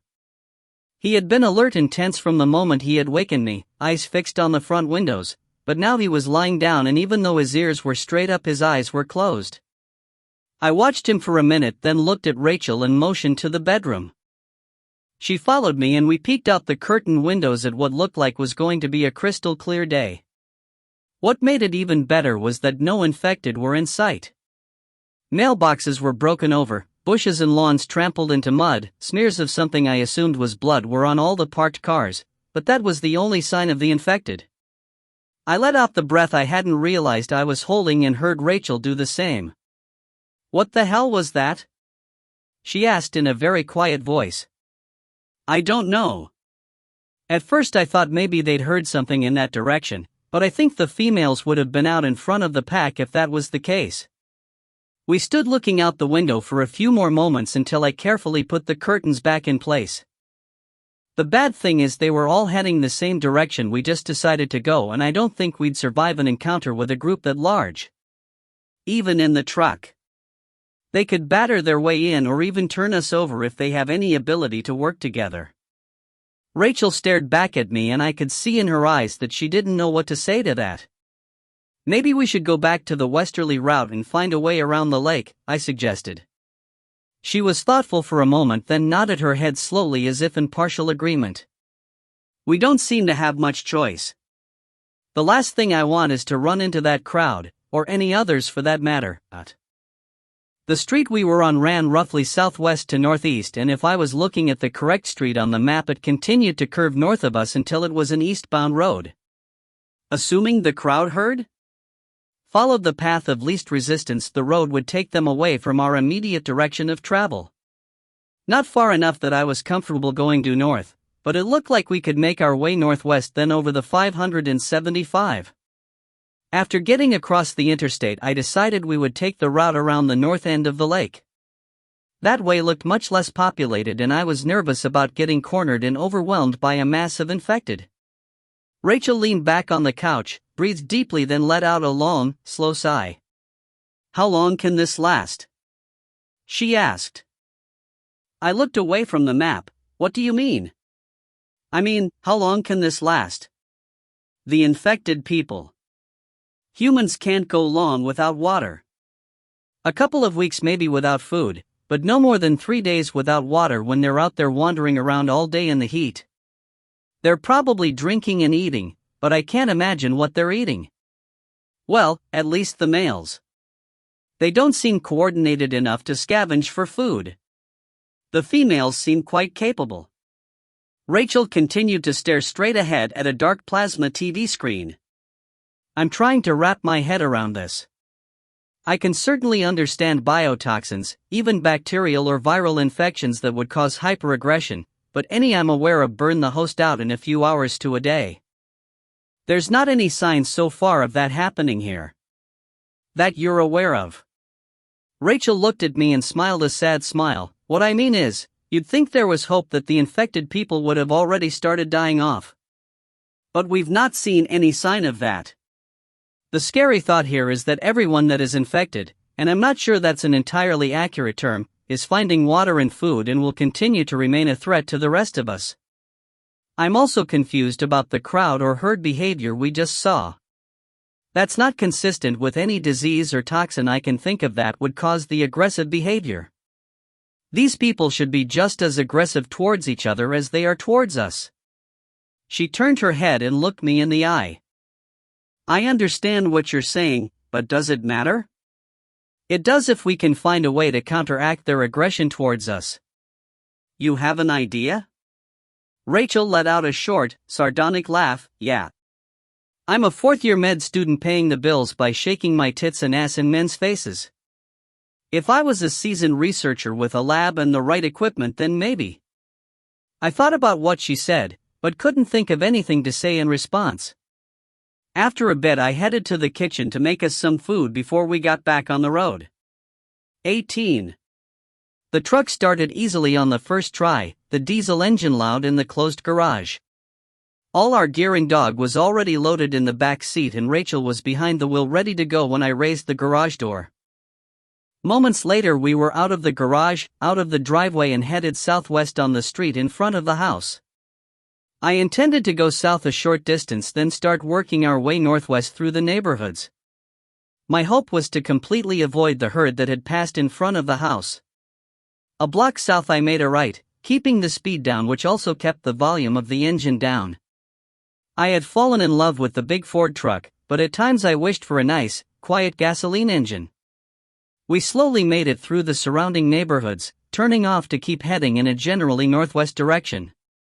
By now my memorization of the map had failed and Rachel was navigating for me with the map spread out on her lap. Dog was sitting on the rear floor with his head resting on the center console between us, appearing to be alertly watching the road ahead of us. We passed through neighborhood after neighborhood with no sign of any life, survivor or infected.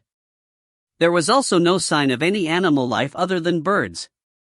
Ghost town came to mind as we passed house after house that was dark and silent. I idly wondered if any of them held survivors like Rachel and I. We turned onto a narrower street that was completely shaded by a long row of oaks and elms and I hit the brakes when three figures walked into the road a few houses in front of us.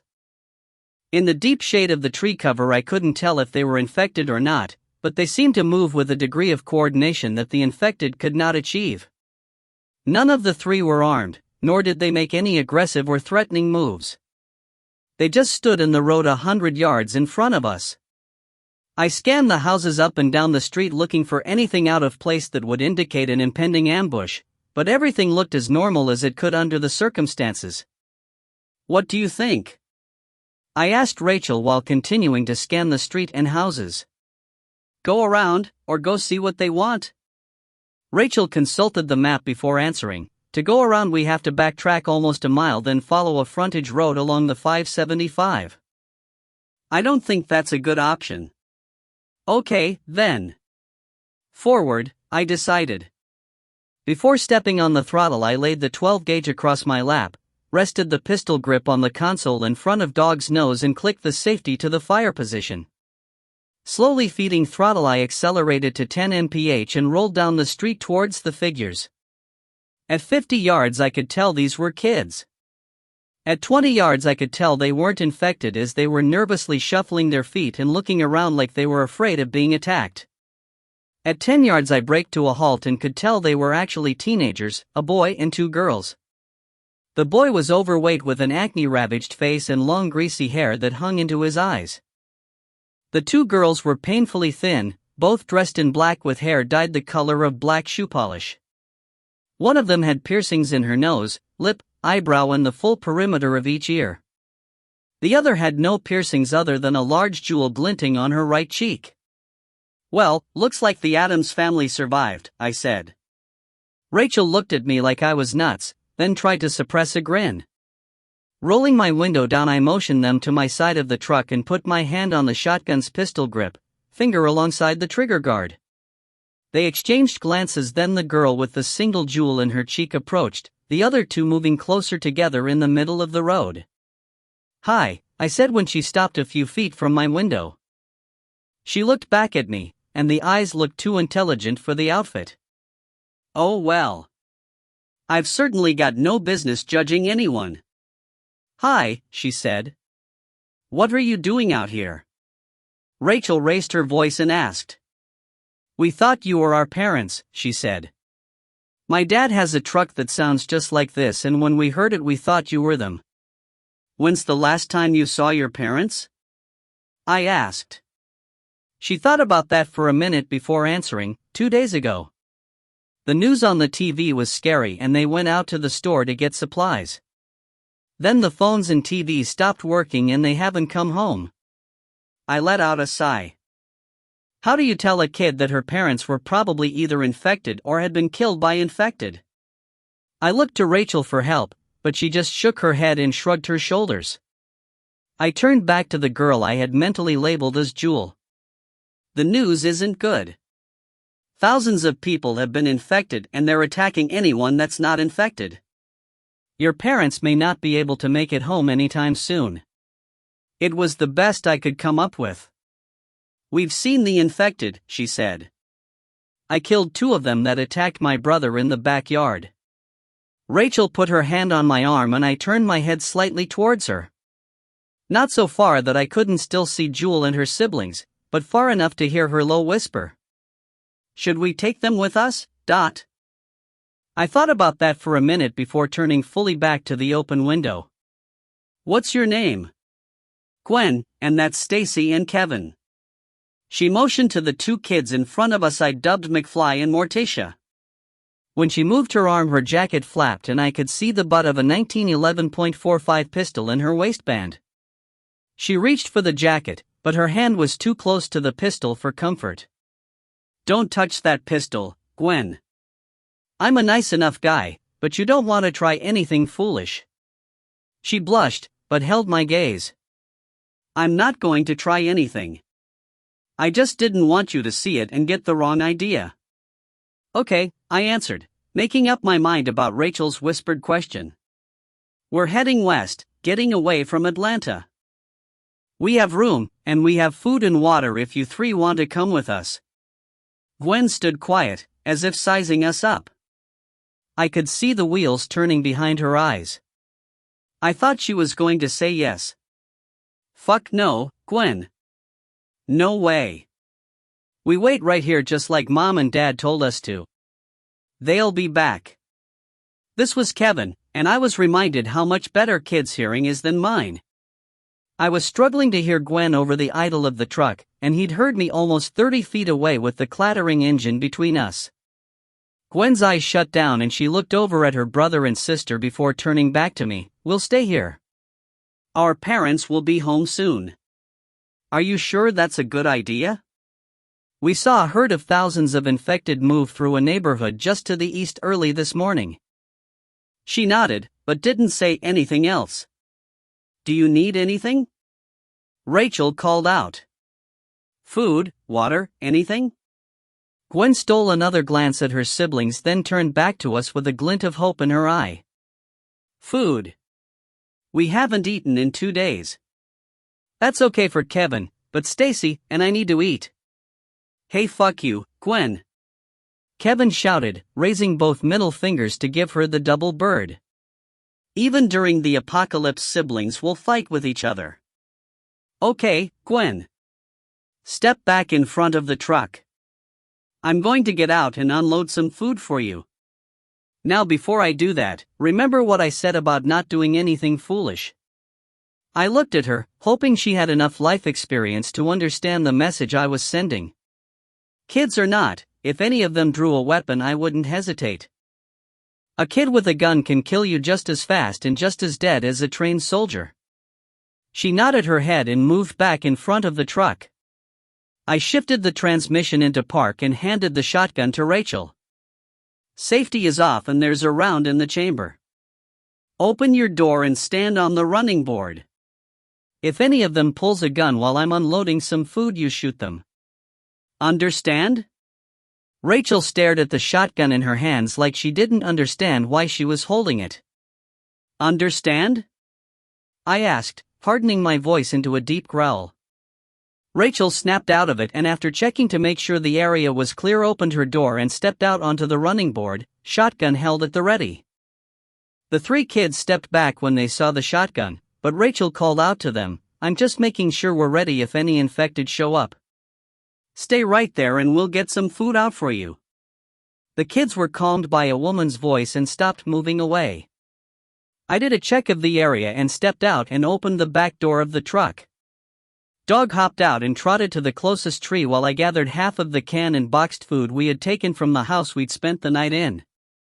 The food was in a bunch of plastic grocery bags we'd found under the kitchen sink, and I quickly had 2 heavy bundles of grocery bags swinging from my hands. I walked a few feet in front of the truck and sat the bags on the ground. All 3 kids had their eyes glued to the food. I let out a deep sigh and glanced back at Rachel. As if knowing what was on my mind, she gave me a quick nod, then turned her attention back to keeping watch on the kids as well as looking for approaching infected. "Do you guys want to come with us?" I asked. "It's pretty bad out there and well, your parents, I'm just saying you might be safer with us. We could leave a note at your house for your folks." All 3 started shaking their heads and Gwen spoke up, "No. We'll wait. They'll be home soon. Thanks for the food." I nodded my head and returned to the truck cab, closing the back door after Dog hopped in and resumed his spot. I got in and closed my door, Rachel doing the same on her side after making sure the shotgun was unsafe. As soon as we were back in the truck, Gwen dashed forward and grabbed the grocery bags, then all 3 ran to the open door of a small white house. They disappeared inside and the door closed. I sat there for a minute looking at the house and was glad to see that they had done a good job of covering windows from the inside. The house looked empty. As long as they were careful and quiet, maybe the infected wouldn't find them. "Think they'll make it?" Rachel asked quietly. I shook my head, then answered when I realized she was looking at the house and not me, "For a while. Until the food runs out, or they run out of water and have to go out and scavenge. We shouldn't leave them," she said, a note of distress in her voice. "Unless we force them, they're not going to come with us." I put the big truck in gear and slowly accelerated down the street. We kept heading northwest, finally coming to the road that led to the overpass that would hopefully get us safely over the 575. It was a narrow 4-lane road with a center turn lane. The road was lined with small businesses, mainly fast food joints, liquor stores, convenience stores and auto repair shops. As we approached the 575, the number of abandoned vehicles increased and we were frequently forced to steer through parking lots to get around. More and more infected were also present, the shambling males that tried to catch us and the much swifter females that sprinted at us. More than one female bounced off the side or front of the truck, but I kept the speed up enough that they were unable to hold on for a ride. We finally made it onto the overpass with a respectable-sized herd following. Despite their presence, I braked to a halt at the apex of the bridge, maneuvering the truck close enough to the guardrail to allow us a good view of the 575. Both directions of the interstate were hopelessly jammed with cars. Some had apparently been involved in accidents and abandoned by their owners, but most were just stuck in gridlock and were now sitting empty. Flowing through the maze of steel and glass were thousands of infected, looking like a river flowing through rocks. We were noticed immediately as we sat there idling, infected from every direction turning to make their way towards us. Several females, apparently frustrated with the pace, leapt up onto car hoods and roofs and raced towards us using the stalled vehicles like stepping stones. In my mirror I could see the leading edge of the herd following us and decided we'd sat in one place long enough. The road we were on ran west for a bit through sparsely populated countryside, then swung to the north and we began to see more homes and businesses. Along with more buildings came more infected. We pushed on and I raised our speed slightly, eager to move beyond Atlanta's sprawl and out into the country. My hope was that the farther we moved away from the city, the less infected we would encounter. As we continued, this seemed to be the case. The road swung to the northwest, and other than a road that ran to the south with a sign for a marina, there was nothing but the blacktop cutting through forest. The road was smooth and well maintained with wide, grassy shoulders, and the terrain began rolling as we drove. Relaxing slightly, I asked Rachel to double-check her map for our next turn and pushed our speed up close to 60. It was a beautiful day, the sun shining brightly as the afternoon wore on, and for the first time since arriving in Atlanta my spirits started to lift. We drove through a series of dips in the road as we gained altitude, then climbed the biggest hill yet.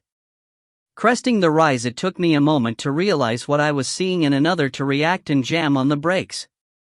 The tires screamed in protest and left smoking black marks on the pavement as I held the brakes down, finally stopping, but not before we plowed into the back of a herd of infected so large that we couldn't see the far edge. 19. "Oh, shit," I heard Rachel say under her breath as thousands of heads snapped around in our direction and hands started beating on the truck. I could only see males around us, and for as clumsy and slow as they are, they were quickly surrounding us and pressing in. We would rapidly be enveloped in such a large mass, and I was afraid the truck wouldn't be able to move. Throwing the truck in reverse, I stomped on the throttle and the big diesel roared as we surged backwards. We had slid a few feet into the herd when we stopped, and I kept the throttle down and crashed through and over bodies until we reached clear pavement. With 30 yards of open space now in front of us, I spun the wheel and turned us sideways in the road, stopping with the back bumper against the berm that rose up from the edge of the shoulder, and grabbed the gear selector to put the truck in drive. I tugged, but the lever didn't move. Staring dumbly at the little red needle that indicated the gear, I pulled harder with no luck.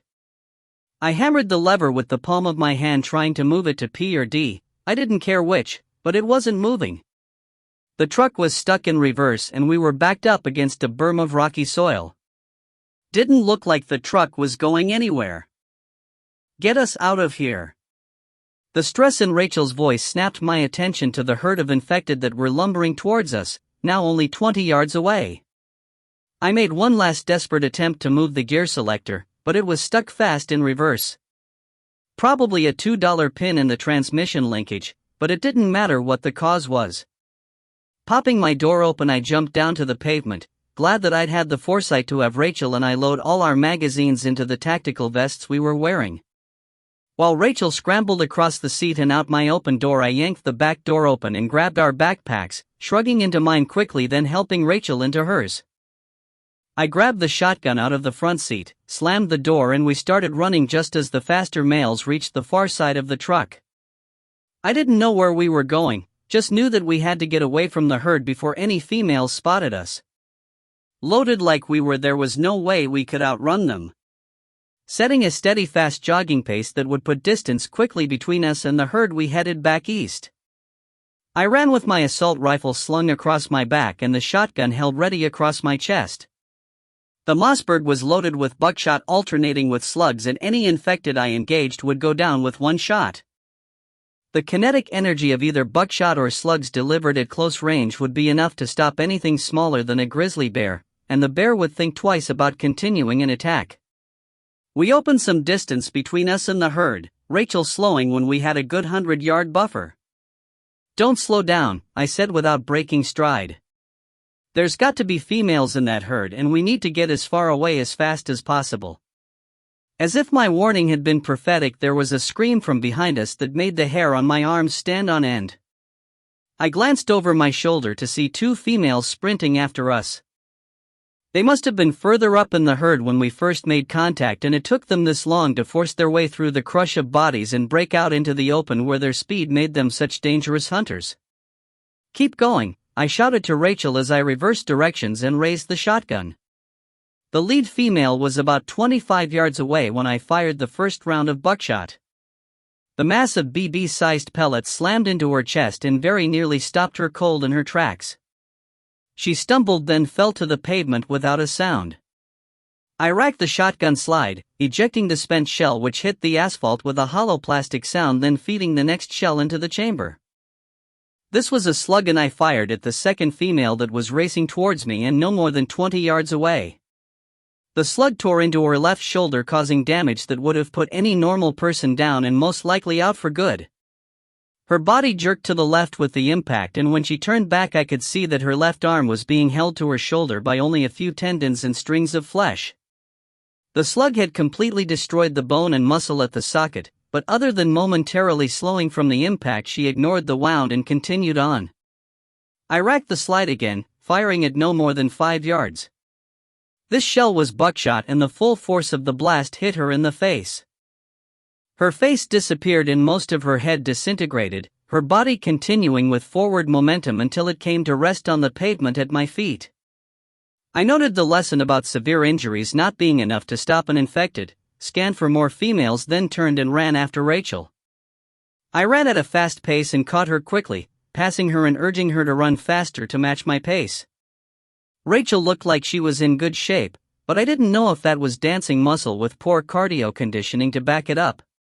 So far she was staying with me, but we hadn't run a quarter of a mile yet, and adrenaline will carry you a good distance before poor conditioning becomes evident. Ahead of us several males stumbled out of the woods, most of them losing their balance and falling onto the pavement before stumbling to their feet and coming towards the sound we were making as we ran down the middle of the road. "Behind me," I said to Rachel as we approached the group. They were spread out just enough to effectively cover the road from shoulder to shoulder, and I didn't want to take us into the woods. Rachel fell in close behind me as we neared the first infected, a scrawny man wearing nothing but filthy white underwear. Without breaking stride, I smashed the shotgun barrel into the side of his head, knocking him to the side and to his knees. The group started to collapse in on us as I hit 2 more infected with the shotgun. We were almost clear when I heard a clatter and cry from Rachel. Stopping and spinning around, I saw her on the ground. One of the infected I had knocked down had grabbed her ankle and was trying to pull her to him with grunts and hisses as she kicked at his head with her free foot. She couldn't get a good angle and the kicks were bouncing off with apparently no effect. I fired the shotgun at an infected coming at me with his arms raised like a kid pretending to be a Halloween ghost. His head dissolved in a spray of blood and bone from the heavy shotgun slug, and I snapped a kick into the chest of another infected that was shambling at me. He fell backwards and I stepped over the infected that had grabbed Rachel, pulled my pistol and fired a single shot into his head. The grip on Rachel's ankle immediately loosened and she kicked free and scrambled to her feet. We stood back to back at the center of a group of 8 infected. I had wanted to move quickly and conserve ammo, but the scream of an approaching female spurred me to action. Raising the pistol, I fired 5 shots and 5 bodies hit the ground like sacks of wet sand. "Move!" I shouted to Rachel and we ran east again. Another scream from behind lent wings to our feet and Rachel began to pull away from me, long hair flying behind her in the wind. I made a mental note to have her tie her hair up in a bun so an infected couldn't get a handful of it and drag her to the ground. Then I had to spin around to fight when another female screamed right behind us. The female had been closer than I thought, and as I turned I was hit in the chest by a body that knocked me flat on my back, whooshing all my breath out of my lungs. I landed with the shotgun across my chest and I was able to get it up and between me and the snapping teeth of the female infected that was on top of me. I pushed for all I was worth and she flipped backwards off of me. I scrabbled around on the ground, trying to get my breath and my feet back under me. I had only risen to a knee when the female launched at me again. Twisting to the side, I clubbed her with the shotgun and knocked her to the ground in a tangle of limbs. As she struggled to get back to her feet, Rachel stepped behind her and shot her in the back of the head with her 9mm pistol. The body flopped to the ground and twitched once, then lay still. Behind us the herd was closing the distance, now down to less than 50 yards.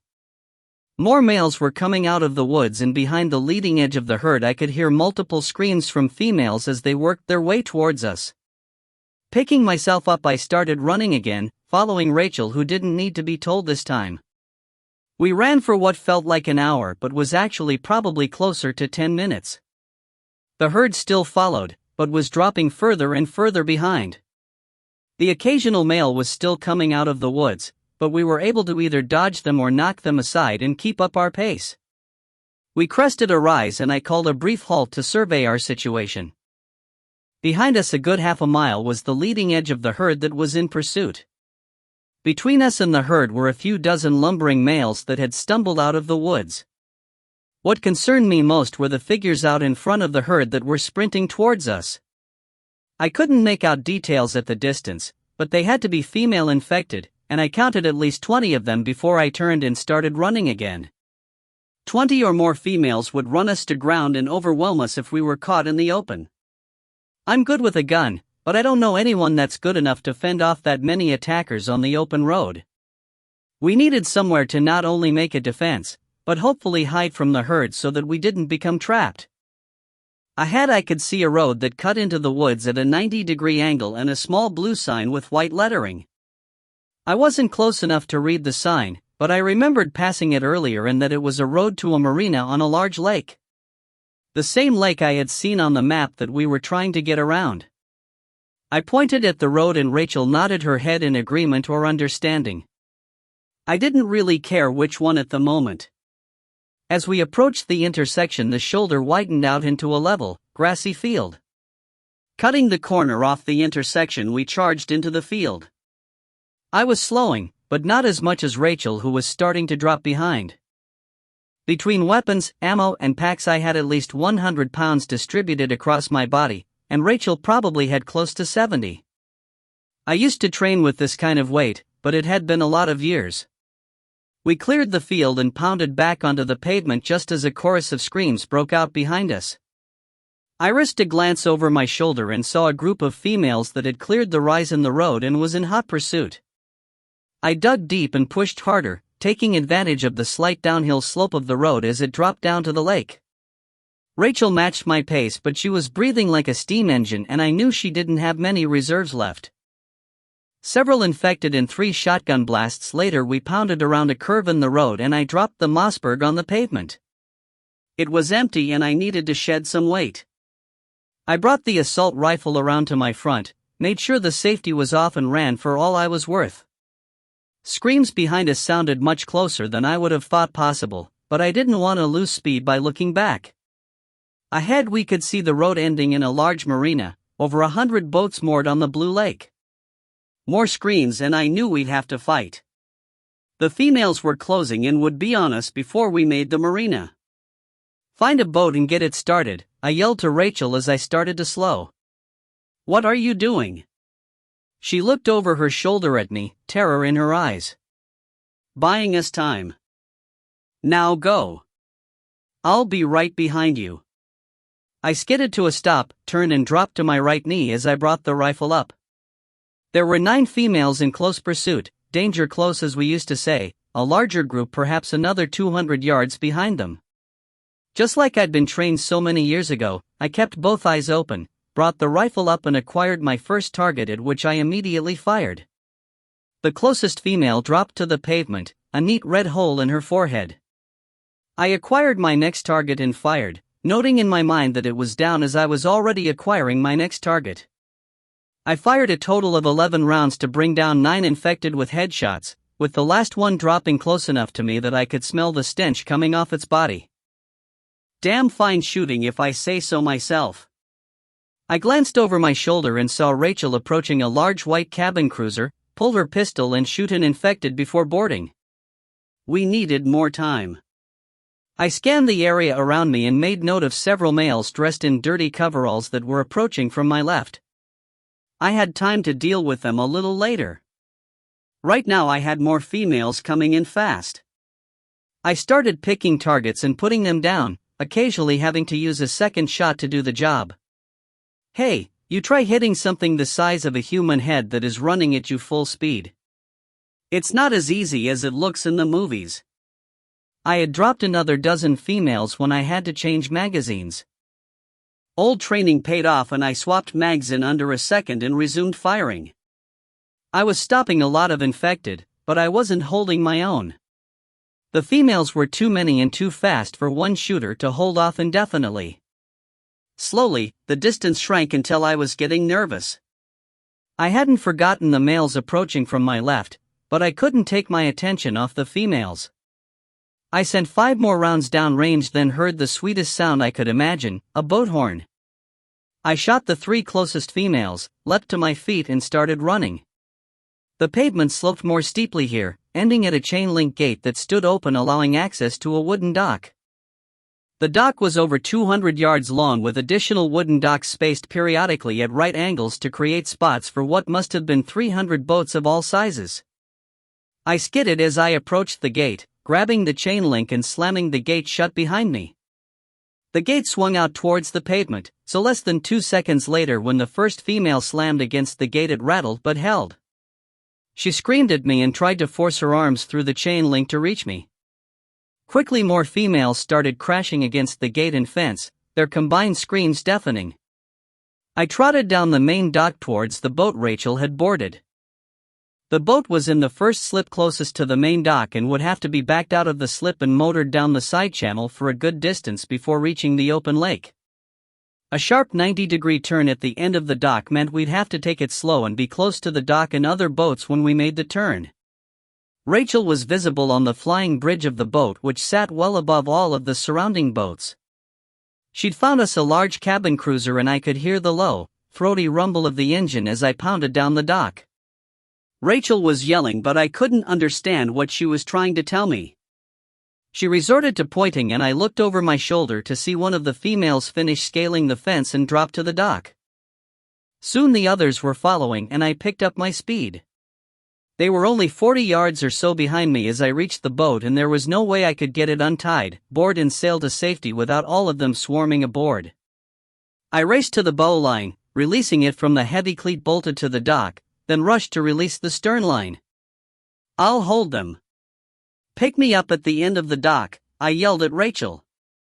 I didn't wait to see what she was doing. Dropping back onto my knee in the center of the dock, I raised the rifle and acquired my first target. In the half-second between acquisition and firing, I saw what had probably been a pretty suburban soccer mom with long blonde hair. A fraction of a second later, my bullet shattered her skull and her body tumbled to the dock. The dock was a better place tactically than the open road. Here the infected were funneled onto a surface no more than 6 feet wide, which made acquiring targets much more efficient. Acquire, fire, acquire, fire. I burned through 30 rounds, and now the flood of infected was hampered by the growing pile of bodies. They had to slow to climb the pile, and when they did, they made themselves an easier target. Females were still arriving and climbing the fence, but I was keeping them a steady 20 yards away. Unfortunately, I didn't have unlimited ammunition. Swapping mags, I risked a glance over my shoulder and saw that Rachel had cleared the end of the side dock and was slowly approaching the end of the main dock. Firing 4 more shots that brought down 4 infected, I stood up and ran for the end of the dock. The screams behind me rose in volume, perhaps in frustration at their escaping prey. I ran hard, probably harder than I have ever run in my life. I could see the big boat negotiate the final turn, then surge forward towards the main dock. I ran past the final side dock, and now only blue lake water surrounded the wooden planks I ran on. I was less than 10 feet from the end of the dock when a scream sounded right behind me and a body crashed into me, knocking both of us flat on the dock before we skidded over the edge and into the water. 20. The infected clung to my pack as we sank, 100+ pounds of gear I wore dragging us down. After what seemed an eternity, my toes and then my knees settled onto the muddy bottom of the lake. I was thrashing, trying to break the grip the infected had on me, but she clung tight. Gathering my legs, I pushed against the lake bottom and arched backwards, hoping to crush her into the mud and break free. Instead of flipping over backwards, we smashed into something solid that loosened her grip slightly. It took me a moment, but when I realized it was one of the giant wooden pilings that supported the dock, I used all the strength in my legs to keep ramming us backwards into the piling. My lungs were on fire and felt ready to burst when she finally released me. I thrashed away from her and pushed for the surface, needing air more than I was worried about her. Swimming with heavy packs and weapons strapped to your body may sound impossible, but not only can it be done, but the military trains all of its special forces operators how to do it.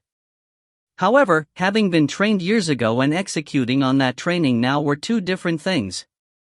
I didn't think I would make it and was preparing to dump my pack when my face broke the surface and I was able to draw a deep breath. I had surfaced under the dock and quickly grabbed onto a brace so I could keep my head above water. The infected that had gone into the water with me bobbed to the surface a moment later, face down and not moving. I didn't believe my smashing her into the piling had killed her, rather believed that she had drowned. Right above my head were dozens of infected females milling around on the dock. The occasional scream pierced the air, but it didn't seem like they had spotted me. The rumble of the boat motor grew as Rachel approached the end of the dock, but she veered away as one of the females launched herself at the boat. The infected came up short and hit the water with a splash. She thrashed violently for almost a minute before going still and bobbing on the surface. They couldn't swim. And I realized that they didn't recognize the danger of the water as more of them leaped off the end of the dock in an attempt to reach Rachel, who now had the boat sitting 30 feet out in the lake. I waved from my hiding place, but she couldn't see me. Taking a few deep breaths, I went under the water and started swimming out. The boat wasn't far, but you don't move fast with a ton of gear on your body, and I was forced to surface for air about halfway. A chorus of screams greeted me and was almost instantly followed by splashes all around as they tried to catch me. Rachel spotted me now, and I saw her disappear off the flying bridge and a moment later appear at the stern of the boat, rope in hand. I struggled towards the boat, fending off a female that landed close enough to get a fingertip grip on my pack. I had to hit her twice, and the loss of concentration caused me to sink. I fought my way back to the surface and struggled towards the boat as more splashes sounded behind me. Already tired from the run to the lake, I was weakening when a rope smacked onto the surface of the water a couple of feet in front of me. With renewed energy, I swam to it, grabbed on, and started pulling hand over hand towards the boat. Minutes later, I was holding on to a small platform with a ladder that was bolted to the boat's stern to allow easy access for swimmers. Resting for a few minutes, I looked up into Rachel's smiling face and grinned like a stupid teenager, happy to be alive. Holding tight to the ladder, I got my feet under me and with what felt like Herculean effort slowly climbed out of the water and into the boat. Rachel greeted me with a hug, then helped me out of my gear before I dropped to the deck, exhausted. I thought I'd lost you, Thought I'd lost me too there for a bit, I answered, wiping water out of my eyes. Thanks for the rope. Not sure I would have made it without it. Rachel held my hand for a moment, then turned her attention to the dock. The infected had stopped leaping into the water and now stood staring at us and screaming in frustration. A dozen bodies floated between us and the dock. Did they figure out they can't swim, or did they just give up? Rachel asked. I don't know. Maybe there's still enough working brain in there for them to understand they can't survive in the water after seeing their companions die. Thank God they can't swim, or I'd have been toast. A thought hit me as I stood back up. Did you clear the boat? The look on Rachel's face answered my question before she could speak. Stay here, gun in hand. I'll be back, I said, drawing my pistol and checking the magazine to make sure it was fully loaded. The boat was bigger than I had expected. I estimated it was 50 feet long, and it was a luxury cruiser with 3 staterooms, 4 heads, a galley, a large seating area called a salon, and multiple other compartments that were a mix of storage space and various nautical uses that I couldn't identify. Checking everything thoroughly took 20 minutes. Fortunately, we were alone. I made my way up to the flying bridge and motioned Rachel to join me. Do you know anything about boats? I asked her when she arrived. Some. I used to date a guy that had one, and we would go out almost every weekend in the summer. He always handled the boat, but I paid attention. What about you? I know the pointy end is the front and they're surrounded by water, I answered with a grin. So I guess that makes you the captain, especially since you got it out of dock without sinking it. Guess you didn't notice the scrapes along the side. Rachel smiled and stepped up to the controls. Moments later, the engine revved and she spun the wheel to set us on a course for the middle of the lake. Can we get out to the middle and drop anchor and stay there for a while? I asked. Shouldn't be a problem. Rachel reached forward and fiddled with a couple of electronic displays. Looks like we've got about 70 feet of water under us right now. We were maybe half a mile from the dock with shoreline on each side about a quarter of a mile away. In front of us, the lake looked to continue for miles, And from what I remembered of how it looked on the map, there was a myriad of small coves as the main lake twisted and turned. Rachel cut the engine after using reverse to bring us to a stop in the water, then flipped a switch on the console that was protected by a plastic cover to prevent accidental activation. I jumped as a loud rattling sound and splash came from the front of the boat, relaxing when Rachel laughed at me. "It's the anchor. Nothing you need to shoot." I gave her a look that she ignored in favor of watching the heavy rope that was spooling out of a recessed compartment on the deck at the very front of the boat. When it stopped unwinding, she lifted the plastic cover and set the switch into the middle position. "Anchor's down and locked. We'll pivot around it at the end of the line if there's any wind or current in the lake, but we'll stay put in this area," she said. Looking around the flying bridge, I found the pair of binoculars I expected to be there. Raising them to my eyes, I focused on the dock we had escaped from. It was swarming with infected for its entire length, and the paved area was packed with swaying bodies. "It looks like that entire herd followed us," I said, still scanning the distant shore. "We have to be more careful," Rachel said. "If we hadn't been close to the marina, we wouldn't have escaped." Agreed. We got very lucky. We've been very lucky up to now. I just didn't expect to run into another herd. Why the hell are they doing that? Where are they going? My questions were really more rhetorical, but Rachel felt the need to talk about it. "I don't know. Maybe something in the way their brains are affected has caused the herding instinct to become dominant. Humans are by nature tribal animals, not herd, so it doesn't make a lot of sense," she answered. "I'm also surprised that we're not finding uninfected people. This has spread so fast it's almost beyond belief. Especially when you try to explain why neither of us have been infected. Are we immune, or just very lucky?" I lowered the binoculars and looked at her. "Good questions, but we don't know enough to even start guessing." Making a final scan of the two closest shorelines, I put the binoculars back in their spot. "I'm going to take these wet clothes off and get my gear dried out. Do you mind checking the galley to see if there's any food and water on board?" "Will do, and I'll bet a boat like this has a washer and dryer on it. I'll see if I can find them and we'll get your clothes drying."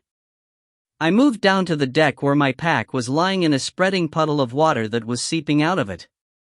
Moving the pack to the edge of the deck so it would drain overboard into the lake, I sat on a thickly padded bench and pulled my waterlogged boots off. Opening them up to the sun, I pulled off my vest and harness, then stripped down to my underwear. The hot Georgia sun felt good on my skin as I worked to unpack and spread everything out. "Found it," Rachel announced as she walked out onto deck. She gathered up the clothes I had taken off as well as the wet clothes from my pack and headed back inside. I spent almost an hour stripping, cleaning, and oiling weapons. Loaded magazines were emptied, dried, lightly oiled, and reloaded. Fortunately, modern ammo can easily survive a casual dunking in water, and I wasn't particularly worried that any of it would fail to fire when needed. The sun was setting as I was loading the last magazine, and Rachel slid open the glass door that accessed the salon and called out that dinner was ready. 21. Whatever Rachel had put together for dinner smelled wonderful as I entered the cabin and sat down at a small table that folded out of the way when not in use. That's when it hit me. "Oh, shit!" I exclaimed, leaping to my feet and nearly upsetting the table in the process. Rachel froze in place with a look of barely contained panic on her face. "What?" she whispered. "Dog," I said, my gut churning. "We left him in the truck." The look on her face morphed from fear to shock, then sadness. "But, how?" "He was in the back seat when we bailed out of the truck." "Son of a bitch." I headed back to the open deck and started arranging the items I needed. Rachel followed, still holding a bowl of food she had been bringing to the table before my outburst. "What are you doing?" "I'm going to get him. He'll die in that truck, and I'm not going to let that happen." I started filling pockets and pouches on my vest with full magazines and spare ammunition, mentally cataloging what I thought I'd need for a quick raid to rescue Dog. "Are you crazy?" There was a note of hysteria in Rachel's voice. You can't fight through all those infected. Save dog and make it back here. You'll get killed and I'll be on my own. I finished loading the vest and kept checking the loads in my pistol and rifle. Rachel, this is exactly the kind of shit I trained for and pulled off for nearly half my life. It's getting dark, it's not far and I'll be in and out before any of the infected even know I'm around. She reached out and put a hand on my arm. I looked up and saw a tear rolling down her cheek. I'm afraid, she said in a low, emotion-choked voice. I holstered my pistol and straightened up. Me too. I've never been scared of anything in my life, but honestly this whole thing scares the living shit out of me. Her lower lip started trembling and I pulled her into a hug before she completely lost it. Rachel, you're smart and strong. You survived where most people didn't before we even met. But there's no point in even thinking about that because I'm coming back with dog. Now, can you help me finish getting ready? Rachel squeezed me hard, then she pushed away and wiped the tears off her face, sniffed and tried to put on a smile that only half made it. What do you need? I want to swim to the shore. Starting this engine will alert all the infected and I don't want them stirred up and waiting for me. Can you search the boat and see if there's any snorkeling gear? You know, flippers, goggles, breathing tube, whatever you can find.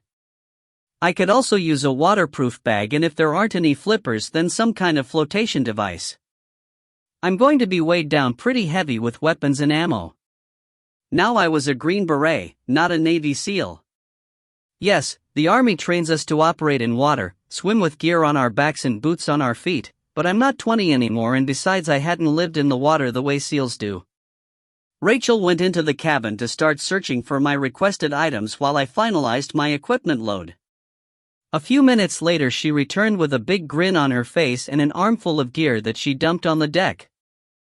I sorted through it and was pleased to find a set of swim fins, goggles, a couple of large rubberized canvas bags with rubber zip seals and a red buoy with a white diagonal stripe on it. Apparently the boat's owner had been a diver since the color scheme on the buoy is the international symbol used to warn other boaters that there are divers in the water. I unlaced my boots and placed them and my socks in the waterproof bag, sealing it tight. There were 2 sturdy nylon ropes attached to the bag and since I was leaving my backpack on the boat I slipped my arms through the ropes and wore the bag like a backpack. I slipped the flippers on my feet and wasn't thrilled with the too tight fit, but beggars can't be choosers. Swinging my legs over the stern of the boat I put my thin feet onto the small swim platform and leaned down to dunk the goggles in the water to wet the inside of the lens and prevent them from fogging up on the swim to shore. I debated using the buoy for flotation, but decided it would be more of a hassle than it was worth. I was as lightly loaded as possible for the situation I was headed into. I had on a pair of black quick-drying compression shorts with matching sleeveless shirt, my vest with all my spare mags and ammo, combat knife, pistol and rifle. I slipped the goggles over my head and adjusted them. I have a big head and they were too small, but again when you're a beggar. It was almost fully dark when I was ready to go. To the west the sky was a deep shade of purple that would fade to black very quickly, but there was enough light for me to see the heavy bank of clouds that looked to be heading our way. All the better. Easier to operate under the cover of a storm. I turned to Rachel who stood on the deck watching my preparations. She had a look of worry that reminded me so much of my wife that for a moment my heart ached that I wasn't in Arizona to take care of her. Leave the emotion behind, soldier. Emotion distracts us. Emotion gets us killed. The voice of my favorite instructor from the land warfare school at Fort Bragg was so loud in my head I almost looked to see if he was standing behind Rachel. Suppressing the feelings that were running through me I gave Rachel my best, brave smile. I'll be back. With dog. But, if I'm not back in 24 hours you need to move on without me. Understand? Rachel nodded, stepped forward and leaned over the rail to kiss me on the cheek. Come back. I'll be waiting. I squeezed her hand, turned and slipped into the dark water of the lake. 22. The dock was still swarming with infected. Either side of the dock the shoreline was heavily forested except for occasional breaks where large homes had been built and lush green lawns ran all the way to the water's edge. In my survey with the binoculars before the sun went down, I had noted that all of the lawns close to the dock had also been swarming with infected, but there were less and less bodies milling on the grass of the houses along the shoreline to the west of the dock. This was also the right direction to come ashore as close to the truck as possible. I had chosen a particularly large mansion that also sported its own dock and boathouse for my landing site. I had a good third of a mile swim ahead of me, but the lake was calm and the water warm. I started kicking, careful to keep my feet below the surface at all times so as not to make any splashing sounds that would alert the infected to my approach. 1/3 of a mile doesn't sound like much, but when you're not accustomed to swimming that far with over 40 pounds of weapons and ammo on your body, it takes a bit of time. 45 minutes later I made it to the boathouse without incident. I stood in chest-deep water, silently surveying the area for any sound or movement. I gave it 10 minutes before moving into shallower water. Moving carefully to maintain noise discipline, I approached the boathouse from the lakeside. The boathouse was large, basically a floating building anchored to the shore and open underneath, so all I had to do was duck under the wall and surface inside the house next to a speedboat. Again I stood perfectly still, only this time in waist-deep water, and listened for any threat as it was pitch black in the boathouse. After a few minutes of silence I carefully moved between the speedboat and its access ramp, slowly pulling myself and my gear out of the water and onto the ramp. I immediately went to one knee and raised my rifle to scan for threats. When nothing materialized, I removed the swim fins and swapped them in the waterproof bag for my socks and boots. The goggles joined the fins in the bag, and a couple of minutes later, feet dry, I was ready to go. Silently stepping to a small window that faced a lawn and massive home with white clapboard siding, I paused to survey the area and again saw no sign of infected. I moved to the door and froze as it emitted a loud squeal as it swung open. It sucks getting old. 20 years ago I would have anticipated this and been prepared. Leaving the door a few inches ajar, I searched a small workbench in the boathouse, finally finding a rusting can of WD-40. A few squirts on each hinge and I went back to the window to watch while the chemical lubricants had time to do their job. 5 minutes later I was able to swing the door open with only the faintest of sounds, closed it gently behind me and headed up the lawn. I moved at a fast walk, rifle to my shoulder at the ready, and angled across the 100 yards of green grass towards the right side of the house. Approaching the house, I quickly changed direction and put my back against the wall when I heard the sound of a shoe scraping against the ground from around the corner.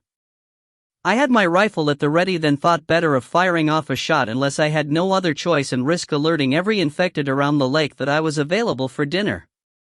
Lowering the rifle and letting it hang from its sling, I silently drew a K-bar fighting knife with a wicked 8-inch blade and moved to the corner of the house. Peeking around, I saw an infected male stumbling around a large patio area. He was dressed in what I suspected were once natty boating clothes but were now a muddy and bloody mess. I took my time to scan the area for any more infected, and when I felt it was clear I stepped around the corner and moved quickly behind the male and drove the K-bar into the soft spot at the base of the skull where the spine meets the head. He dropped like a puppet with its strings cut, my knife pulling out of his skull with a wet, sucking sound. I bent and wiped the blade clean on his clothing before resheathing, then brought my rifle back to the ready and moved across the patio and into the woods that had been neatly cut back from the lawn. It was dark in the woods. Back in the day I would have had night vision to help, but unfortunately the gun shop I had raided either hadn't had any or they had already been taken. I had to move slowly to maintain noise discipline as well as not stumble upon an infected that just happened to be standing there. I didn't really expect to meet any in the woods, but at the same time I wasn't going to take any chances. It took me an hour to navigate the woods at my slow and cautious pace. My face and arms were scratched from vines and small branches I couldn't see in the dark, and it felt like a family of mosquitoes had taken up residence on every inch of exposed skin. Ignoring the discomfort, I stopped when the woods ended at the road where we had abandoned the truck. To my left the road rose up and disappeared over a rise, and if my navigation was good that would be where I would find the truck. I waited, hidden in the brush, watching and listening.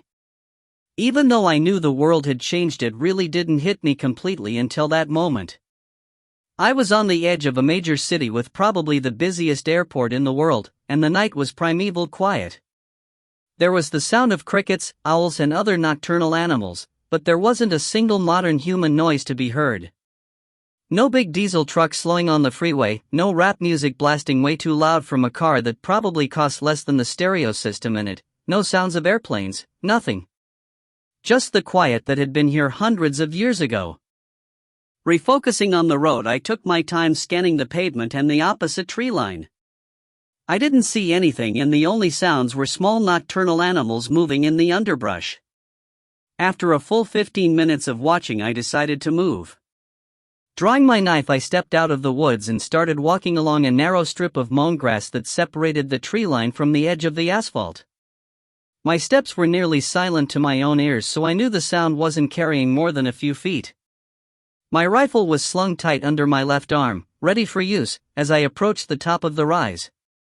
Slowing my pace, I eventually dropped to first my knees, then my belly, to crawl the last few feet to the crest so that I didn't create a silhouette on top of the rise. I had to worry about more than just the infected. A couple of 100 yards down the road, the truck sat sideways on the pavement, gleaming faintly in the moonlight. I was relieved to note that the doors were closed, so at least the infected hadn't had easy access to make a meal out of dog. Unfortunately, there were close to 50 infected, both males and females, surrounding the truck and in the open bed. Different plans swirled through my head and were quickly discarded.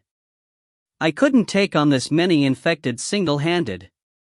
If they had all been males, perhaps, but even then I would have to use the rifle and the sound would draw every infected within a half-mile radius. I needed to find a way to draw them all away from the truck so I could make a mad dash and rescue dog. I was concentrating so hard that I almost failed to note the sounds of shuffling footsteps behind me. Spinning around, I saw a large male only a few feet away. Damn it! Either I was slipping in my old age or he was one stealthy son of a bitch.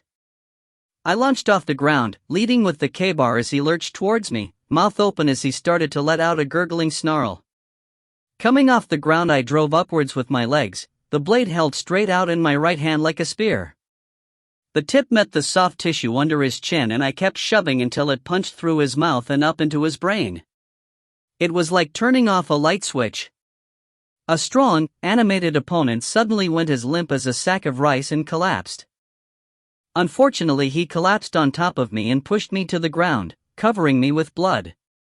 Cursing silently, I shoved the corpse off of me and pulled the knife out of his head with a slightly nauseating sucking noise. I wiped the blade on his clothes, but couldn't do anything about the sticky blood that coated my hand, arm and chest. It would have to wait until I got back to the lake and swam back out to the boat. Crouching, I scanned the area and it appeared clear. It had seemed clear earlier, but this big fucker had surprised me and almost ruined my evening. Making a mental note to keep scanning my immediate surroundings very frequently, I turned my attention back to the truck. It didn't look like any of the infected had noted the brief scuffle. Good.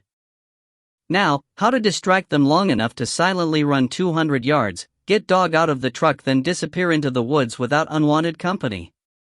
An idea took shape. I tried and found about a dozen holes in the plan, but couldn't come up with anything better.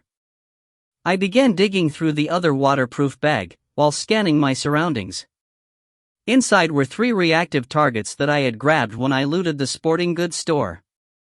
Reactive targets, also called exploding targets, are a binary explosive. They are plastic containers about the size of a squat pickle jar that contain ammonium nitrate and powdered aluminum in separate packets. When the two substances are mixed and the container is struck with a high-velocity rifle slug, they react very violently and create a very loud blast and lots of smoke. They don't burn, so no worries about setting the forest on fire. My problem was how to shoot them with my rifle to get them to detonate without giving away my location to the infected. Remembering something I'd been taught in the military, I started scouting along the roadside. It took nearly half an hour, but I finally found what I was looking for. I had collected 2 2-liter plastic bottles, Pepsi and Mountain Dew if it matters, and 1 large Arrowhead plastic water bottle. An instructor I'd known at Fort Bragg had called these hillbilly silencers. Put the muzzle of your weapon into the mouth of the bottle, tape it on good and tight, and you had a one-use poor man's sound suppressor that would reduce the report of the rifle firing by almost 80%. The downside was that each bottle only worked for one shot, as it would get pretty well torn up by the bullet and the gases expanding out of the muzzle of the weapon. If you needed a second or third quiet shot, you had to take the time to remove the remains of the current bottle and tape a new one on in its place. My hope was that the bottle would reduce the report of my rifle enough for the sound not to carry the 200 yards to the infected, or at least not to carry well enough for them to identify my position. Pulling the plastic tabs on each of the containers that kept the two ingredients separated during shipping and storage, I shook them to get them ready, then placed each one back in the waterproof bag. Shouldering the bag, I crept back into the woods. My plan was to work my way past the infected and place the targets on the side of the road about 100 yards beyond the truck. I would then return to my current position and put a round into the targets, hoping the resulting explosion and smoke would draw all the infected away from the truck. There were several holes in that plan. First, I had to make my way silently through 300 yards of forest, place the targets, and then retrace my path without alerting the infected. Second, assuming I successfully placed the targets and made it back, I then had 3 tries to make a 300-yard shot in the dark. Granted, the target containers were fluorescent orange, but they weren't significantly larger than my fist in profile.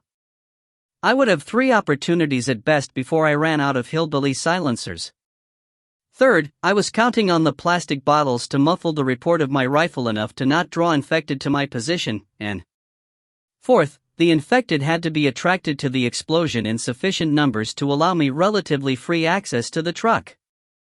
Fifth, I had to get to the truck, get dog out, and disappear without being spotted. I was confident I could easily outdistance the males, but if several females got on my trail, they would run me to ground very quickly. And they were damn strong. There were probably about a dozen more problems with my plan that ran through my head as I worked through the brush, but I put them aside so I could concentrate on noise discipline and scanning for any infected that might be loitering in the trees. 20 minutes later, I had covered the 200 yards and was parallel with the truck. In the faint moonlight, I counted 50 infected around and on the truck, then quick counting and guessed the number was close to 70. About 15 of them were females. More than enough to form a hunting pack, run me down and rip me to shreds. I was glad to note that the wire mesh I had covered all the truck's glass with was still intact. Other than scared, hungry and dehydrated, dog should be okay. Moving slower because of my proximity to the infected, I kept on, taking another 20 minutes to go the final 100 yards. Stopping on a small hump in the terrain, I belly crawled to the shoulder of the road and placed the targets on the edge of the asphalt. Every movement was slow and deliberate, bringing sweat out as I concentrated on not making any noise. The mosquitoes that had found me in the forest had stayed with me, and the only positive news was that malaria and yellow fever didn't exist in Georgia. Regardless, I'd look like a pincushion for a few days.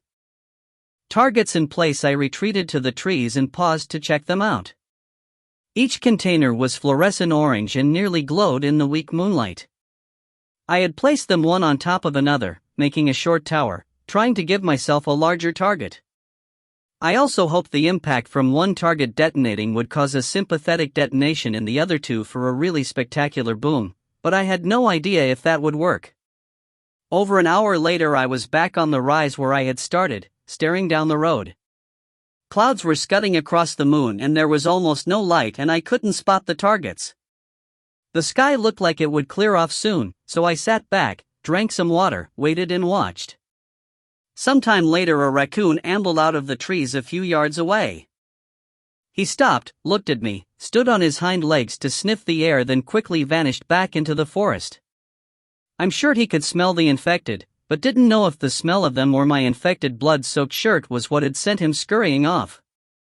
I didn't waste too much time thinking about it as the clouds finally moved on and the moon came back out with what seemed like more intensity than before. I had already prepped the rifle with the Pepsi bottle, and had the Mountain Dew and Arrowhead bottles sitting there ready to go. The Pepsi bottle was held in place with a couple of wraps of duct tape. Yes, it's indispensable even in the apocalypse, and I had already wrapped a length of tape around the mouths of the 2 spare bottles to get them ready to be used. Rolling onto my belly, I laid the rifle over the top of the rise and scanned with its low-power combat scope for the targets. I was getting concerned when I couldn't find them, but then spotted the bright orange plastic. I took a deep breath and slowly let it out through my nose. This would be one hell of a shot. 300 yards on a target less than 11 inches tall and 5 inches wide. Easy shot with a rifle set up with a bipod and high power scope, but I didn't have either. I was relying on years of shooting that started with targeting coyotes in the West Texas desert when I was only 12 years old. I spared a glance at the truck, but there was nothing new there. Same swarm of infected paying attention only to the meal inside the cab that they couldn't get to. Looking around, I checked the area behind me and found it clear of threats. Back to the rifle, I pulled the stock in tight to my shoulder, pressed my cheek into place and acquired the target. I held high, knowing that the 5.56mm round would drop about an inch of vertical distance for every 100 yards of horizontal distance traveled. At 300 yards, that made for a 3-inch drop, so I aimed at the top target. It was a calm night with no wind, so I had no excuses to not get a hit.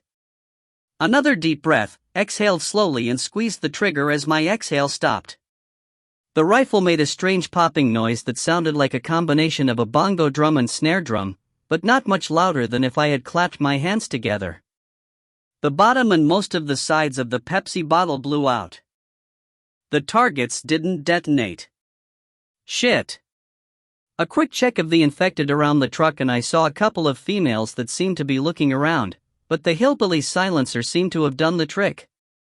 The problem was I had no idea where my bullet went. Don't know if I was high, low, left or right. As quietly as I could, I stripped the Pepsi bottle off and replaced it with the Mountain Dew bottle and smoothed down the tape to hold it in place. I resighted on the target, held slightly higher this time and aimed a couple of degrees off to the left. Again, deep breath, exhale, fire. No hit, and this time the bottle didn't work as well. Thinner plastic? Who knows? I checked the infected at the truck and there were now several females standing away from the pack looking in my general direction. They obviously weren't sure I was there or they would already be charging, but I was on borrowed time. Third bottle on the rifle, aim high and right, deep breath, exhale, fire. Nothing. I ripped the bottle off the end of the rifle as I watched half a dozen females start moving in my direction. Not running yet, but moving too fast for my comfort. Fuck it. I stripped off my shirt and wound it tightly around the muzzle of the rifle. It wouldn't work as well as the bottles, but the fabric would suppress the muzzle flash and knock down a good amount of the report. Aim center mass on the target, adjust up a couple of degrees, deep breath, exhale and fire. 23. Boom. The detonation was far louder than I expected. I felt the concussion in my chest and a huge cloud of white smoke marked where the targets had been. I ripped my attention away from the smoke to check on the infected. It looked like the diversion was working. The pack had abandoned the truck and was moving towards the smoke cloud. All but 2 females, that is, who were still moving towards me. They must have either seen my movement as I fired or heard enough of the rifle report to keep their attention. The pack had cleared the truck by a good 10 yards when I yanked the singed shirt off the end of the rifle barrel, slung the rifle, grabbed my pack and headed to get dog. The 2 females spotted me as soon as I stood up and broke into a run directly at me. I kept the rifle slung, afraid to use it and alert the rest of the pack to my location. Instead, I drew the K-bar and moved to meet them. One of the females looked to have been in her late teens to early 20s and was in good shape. She was completely nude as she ran towards me, and even in the heat of battle my mind wondered what she had been doing at the moment she got infected. The other was older, probably in her 40s and grossly out of shape. She was still coming fast, but the younger one quickly outpaced her. I met her about halfway to the truck, her at a flat-out run, me slowing to a trot so I could move laterally. She leapt at me and I spun out of her grasp, completing the spin and jamming the knife into her lower back, directly into a kidney. Now, a normal human with an 8-inch knife wound to the kidney would go down and stay down, but she wasn't normal. She twisted around and almost pulled the knife from my grasp. I spared a glance at the fat one who was still 20 yards away but closing fast. I needed to end this quickly before I had two of them on me and we drew the attention of the rest of the pack. Stepping inside the younger infected's reach, I slammed the hilt of the knife into her forehead with enough force to snap her head back and knock her to the ground. Using my own momentum, I followed her down, right knee landing on her chest. I both heard and felt her breastbone and ribs snap when I came down with my 230 pounds. Reversing the knife in my grip, I stabbed into her eye and sank the blade to the hilt. Just like earlier, all animation left her body instantly. Jumping back to my feet, I turned as the older female arrived with a snarl. I sidestepped and swept her legs so that she fell face first to the pavement. I was on her back in a second and drove the knife into the soft spot at the base of the skull. Another instant kill. Damn, but I was finally getting benefit from all the training Uncle Sam had put me through. I shook my head at myself, wondering why thoughts like that went through my mind in the heat of combat. I cleaned the blade on the back of her shirt and checked on the pack. Several figures, most likely female, were already at the cloud of smoke that was still hanging in the air, the bulk of the pack still moving in that direction. They seemed to be completely focused on the diversion and the truck was clear for the moment. Running, I covered the last 50 yards as fast as I could, bending over to make sure there weren't any surprises under the truck before I stepped up to the door. Grabbing the driver's side door handle, I yanked the door open and immediately heard a loud growl from deep within the darkness inside the cab. "Dog," I mumbled in a low voice. "It's okay. Let's go." Before I got the last words out my mouth, he was standing on the driver's seat, tail wagging so hard that his whole body quivered. I couldn't help but take the time to rub his head with both hands, surprised at the sense of relief I felt that he was okay. Stepping back, I checked on the pack's status and Dog jumped to the ground and quickly trotted to the back of the truck where he lifted his leg and peed on the rear tire. Immediate need taken care of, he trotted back to me and pressed his head against my hip. The pack was still distracted and moving away. I headed directly for the tree line, Dog at my side. We made it out of the open and into the shelter of the forest without being spotted. I relaxed half a notch, thinking we were clear of the imminent danger and could quietly make our way to the lake. That mistake almost cost me my life, and very likely would have if not for Dog. He let out a low growl just as a female screamed and leapt at me from no more than 5 feet away. Dog leapt and met her in the air, knocking her down, and fell on her and started tearing at her throat. I was immobilized for half a second, then stepped forward and rammed the knife home in the infected's ear. Dog stopped attacking as soon as the corpse went limp. Screams from the direction the pack had gone told me that we had been heard. Time to go. I set off deeper into the woods at an oblique angle from the road, making more noise than I cared to, but speed mattered right now. After what I estimated to be 50 yards, I changed direction, ran another 30 and stopped. Behind us were screams and the sounds of bodies crashing through the underbrush, but it all sounded like it was moving parallel to us, not toward us. I looked down at Dog, whose ears were at full alert. He stared in the direction of the screams and noise, but he wasn't acting like we were about to be attacked. Maybe we'd managed to elude them in the woods. Quietly, we started moving towards the lake again. Behind us there weren't sounds of pursuit and the screams slowly died out. I only hoped that meant the infected were not on our trail, not that they'd found us and were sneaking through the woods to attack. I didn't have any idea if the infected were capable of a level of reasoning that included knowing to stealthily track prey before attacking. For that matter, was it even reasoning or was it instinct? Again, I caught myself overanalyzing things. I didn't care why they might do something, I just cared if they could or couldn't do something. We kept moving, slow and quiet. There was an occasional scream in the woods behind us, but nothing that sounded like pursuit. Slowly we pushed our way through the woods, not encountering any infected. Dog stayed 2 paces in front of me, ears at full mast and tail tucked tightly along his back legs. Every few seconds he would glance back to make sure I was still close to him, then would go back to scanning the dark forest in front of us. More than an hour later we stopped at the edge of the neatly mown lawn I had crossed earlier in the evening. There weren't any infected visible in the open area, and we hadn't heard any noise from the infected behind us in over half an hour. Glancing down at Dog, I noted that he was alert but not on guard, so took that as a sign that I wasn't missing anything. We crept out of the woods and picked up the pace as we crossed the open lawn, heading for the back of the house and the slope down to the lake. There weren't any clouds left in the sky, and the moon gave us plenty of light to make our way without worrying about tripping over anything or running into an infected that was just standing there waiting. We paused by the body of the infected I'd killed when passing this way earlier, Dog giving the body a perfunctory sniff before turning away from it. Checking around the corner of the house, I was pleased to see the path to the boathouse was open and clear. Dog and I dashed down the slope, my eyes raced to the lake. As we neared the dock I slowed, then skidded to a stop, staring out at the water. The boat I had left Rachel on a few hours ago was gone. 24. I didn't have time to stand there and worry about why Rachel had moved the boat. Behind me there was a chorus of screams that could only mean a small pack of females had spotted us.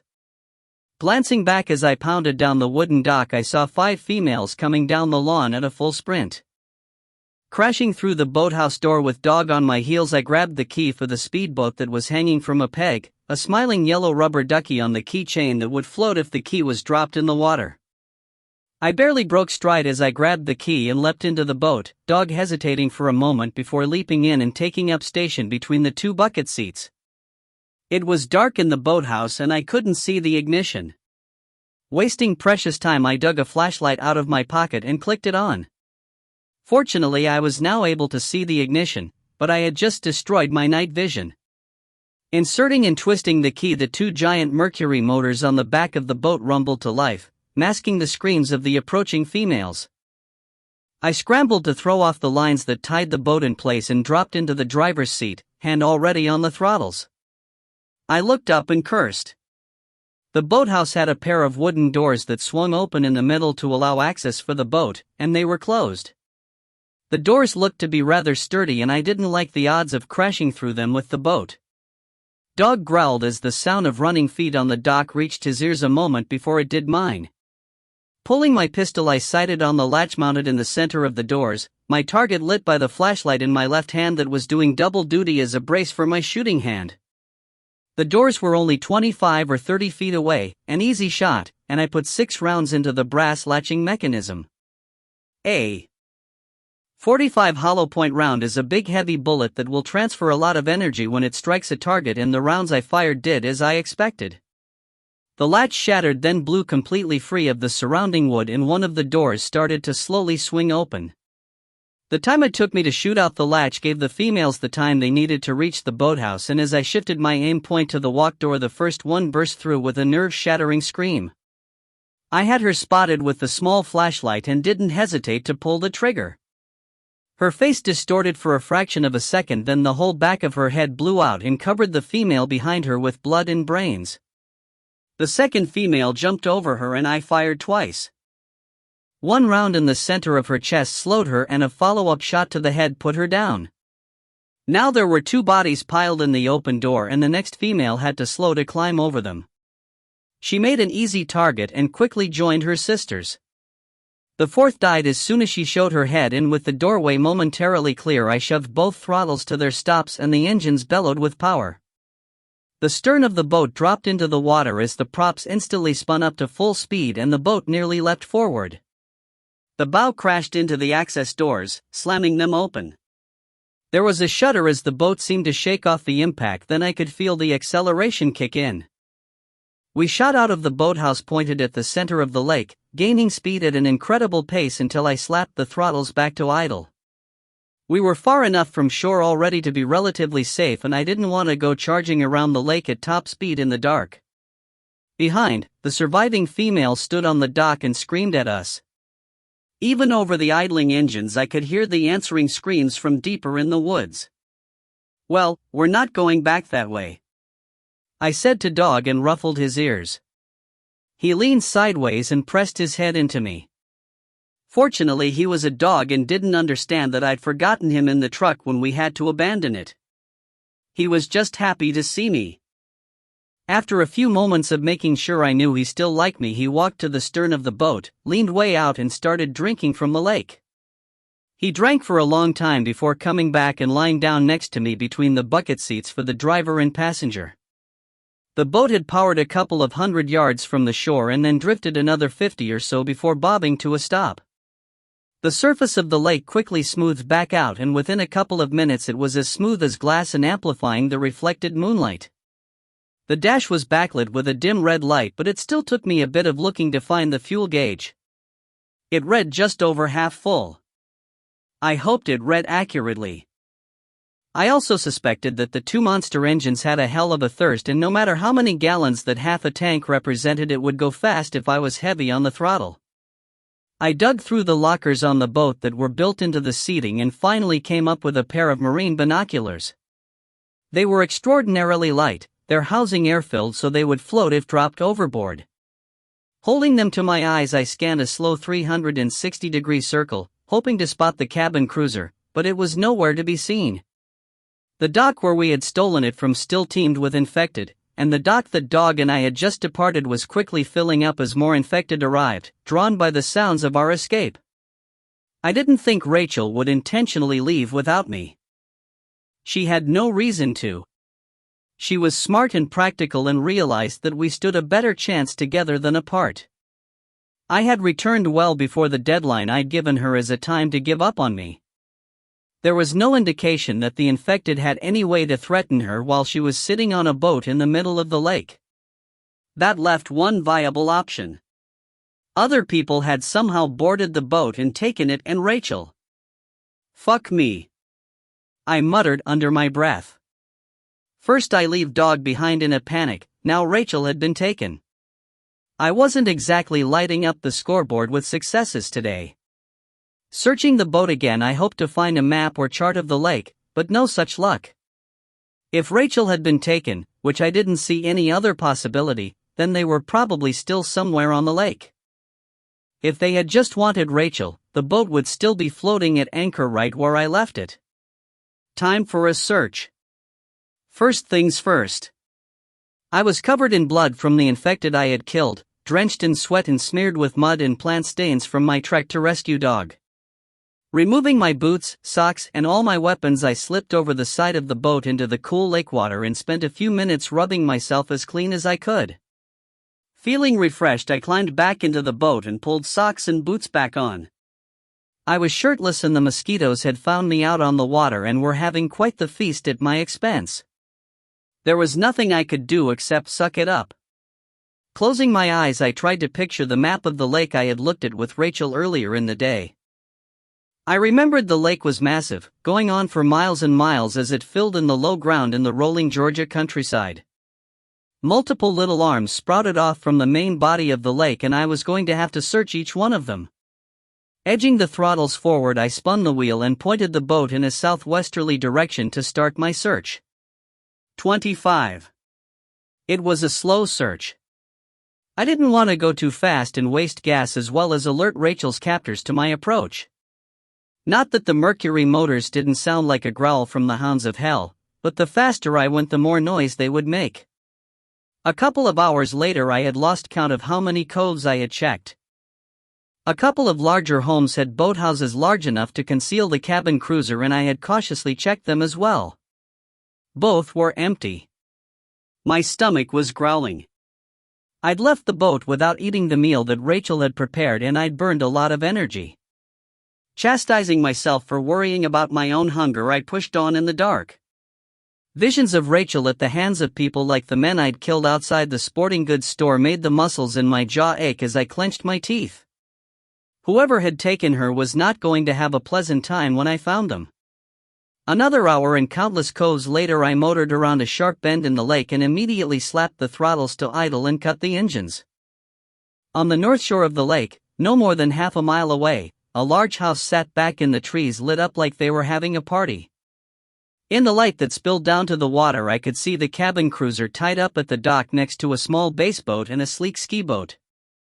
Water is an excellent sound reflector and noises will travel long distances across still water. The lake was as still as a mill pond and I could clearly hear the sound of an engine I guessed to be a generator as well as country music playing along with the laughter of several men. Raising the binoculars I scanned the cruiser and other two boats which both appeared to be unoccupied. The dock and lawn were also equally empty.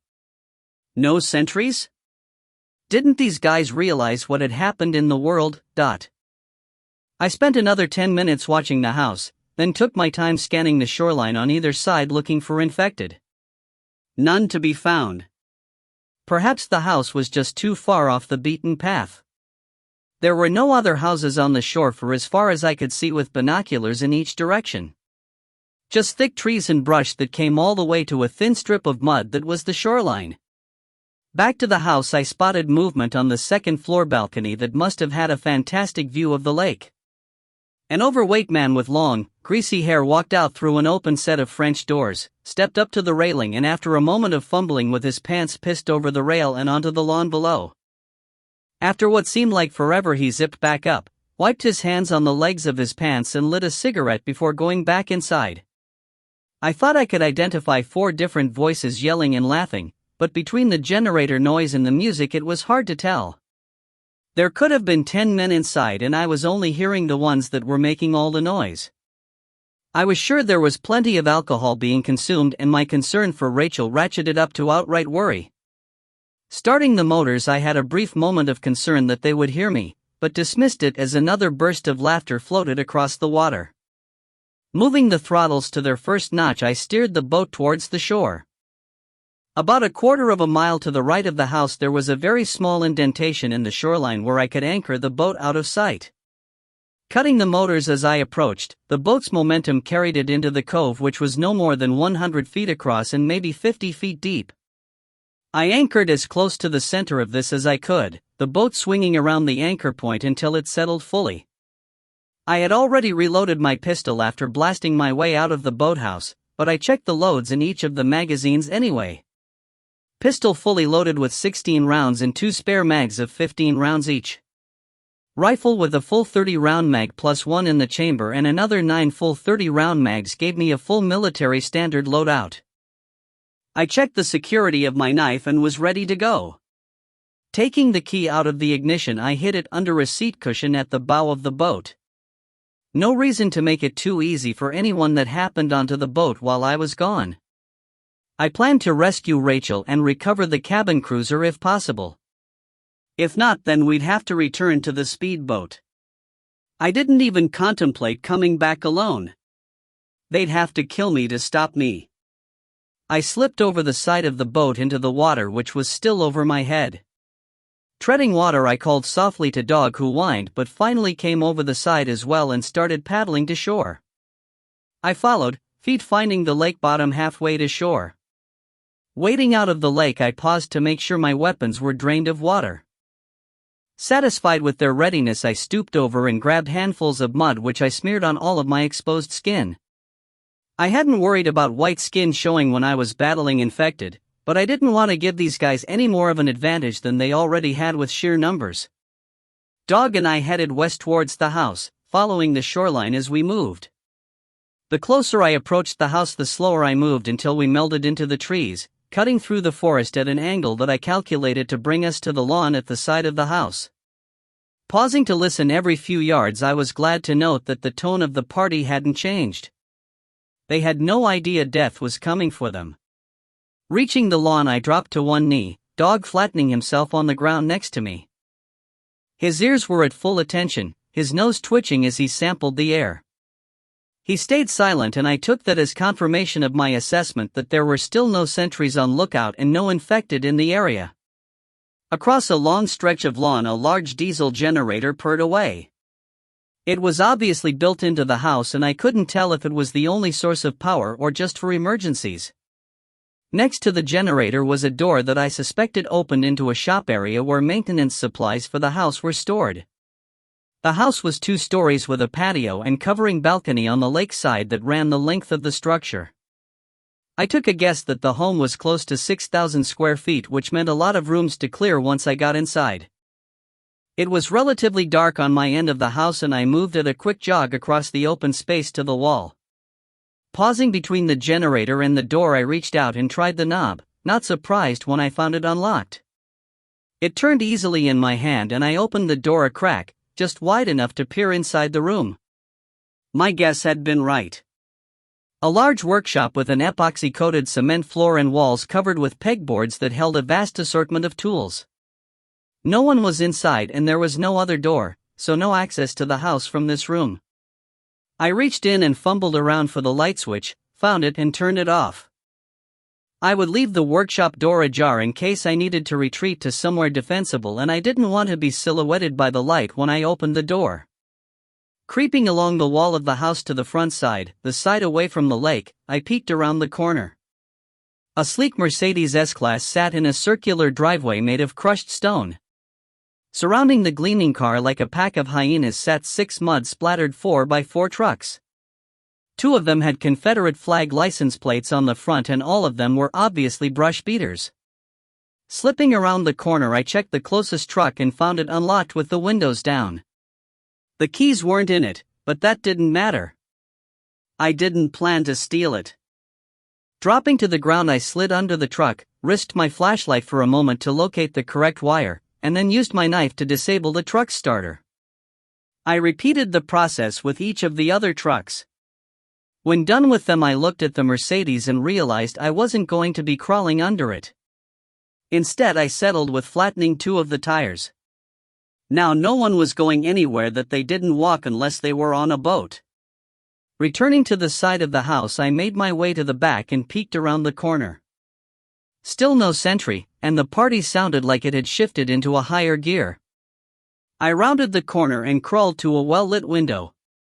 Raising my head an inch at a time, I finally got a look inside the house. A large room held 3 sofas placed along the walls. A pool table occupied the center of the room and 7 men lounged on the sofas watching 2 others shoot pool. The fat man I'd seen take a piss earlier tried a shot that missed horribly, to the delight of all the others who hooted and laughed like it was the funniest thing they'd ever seen.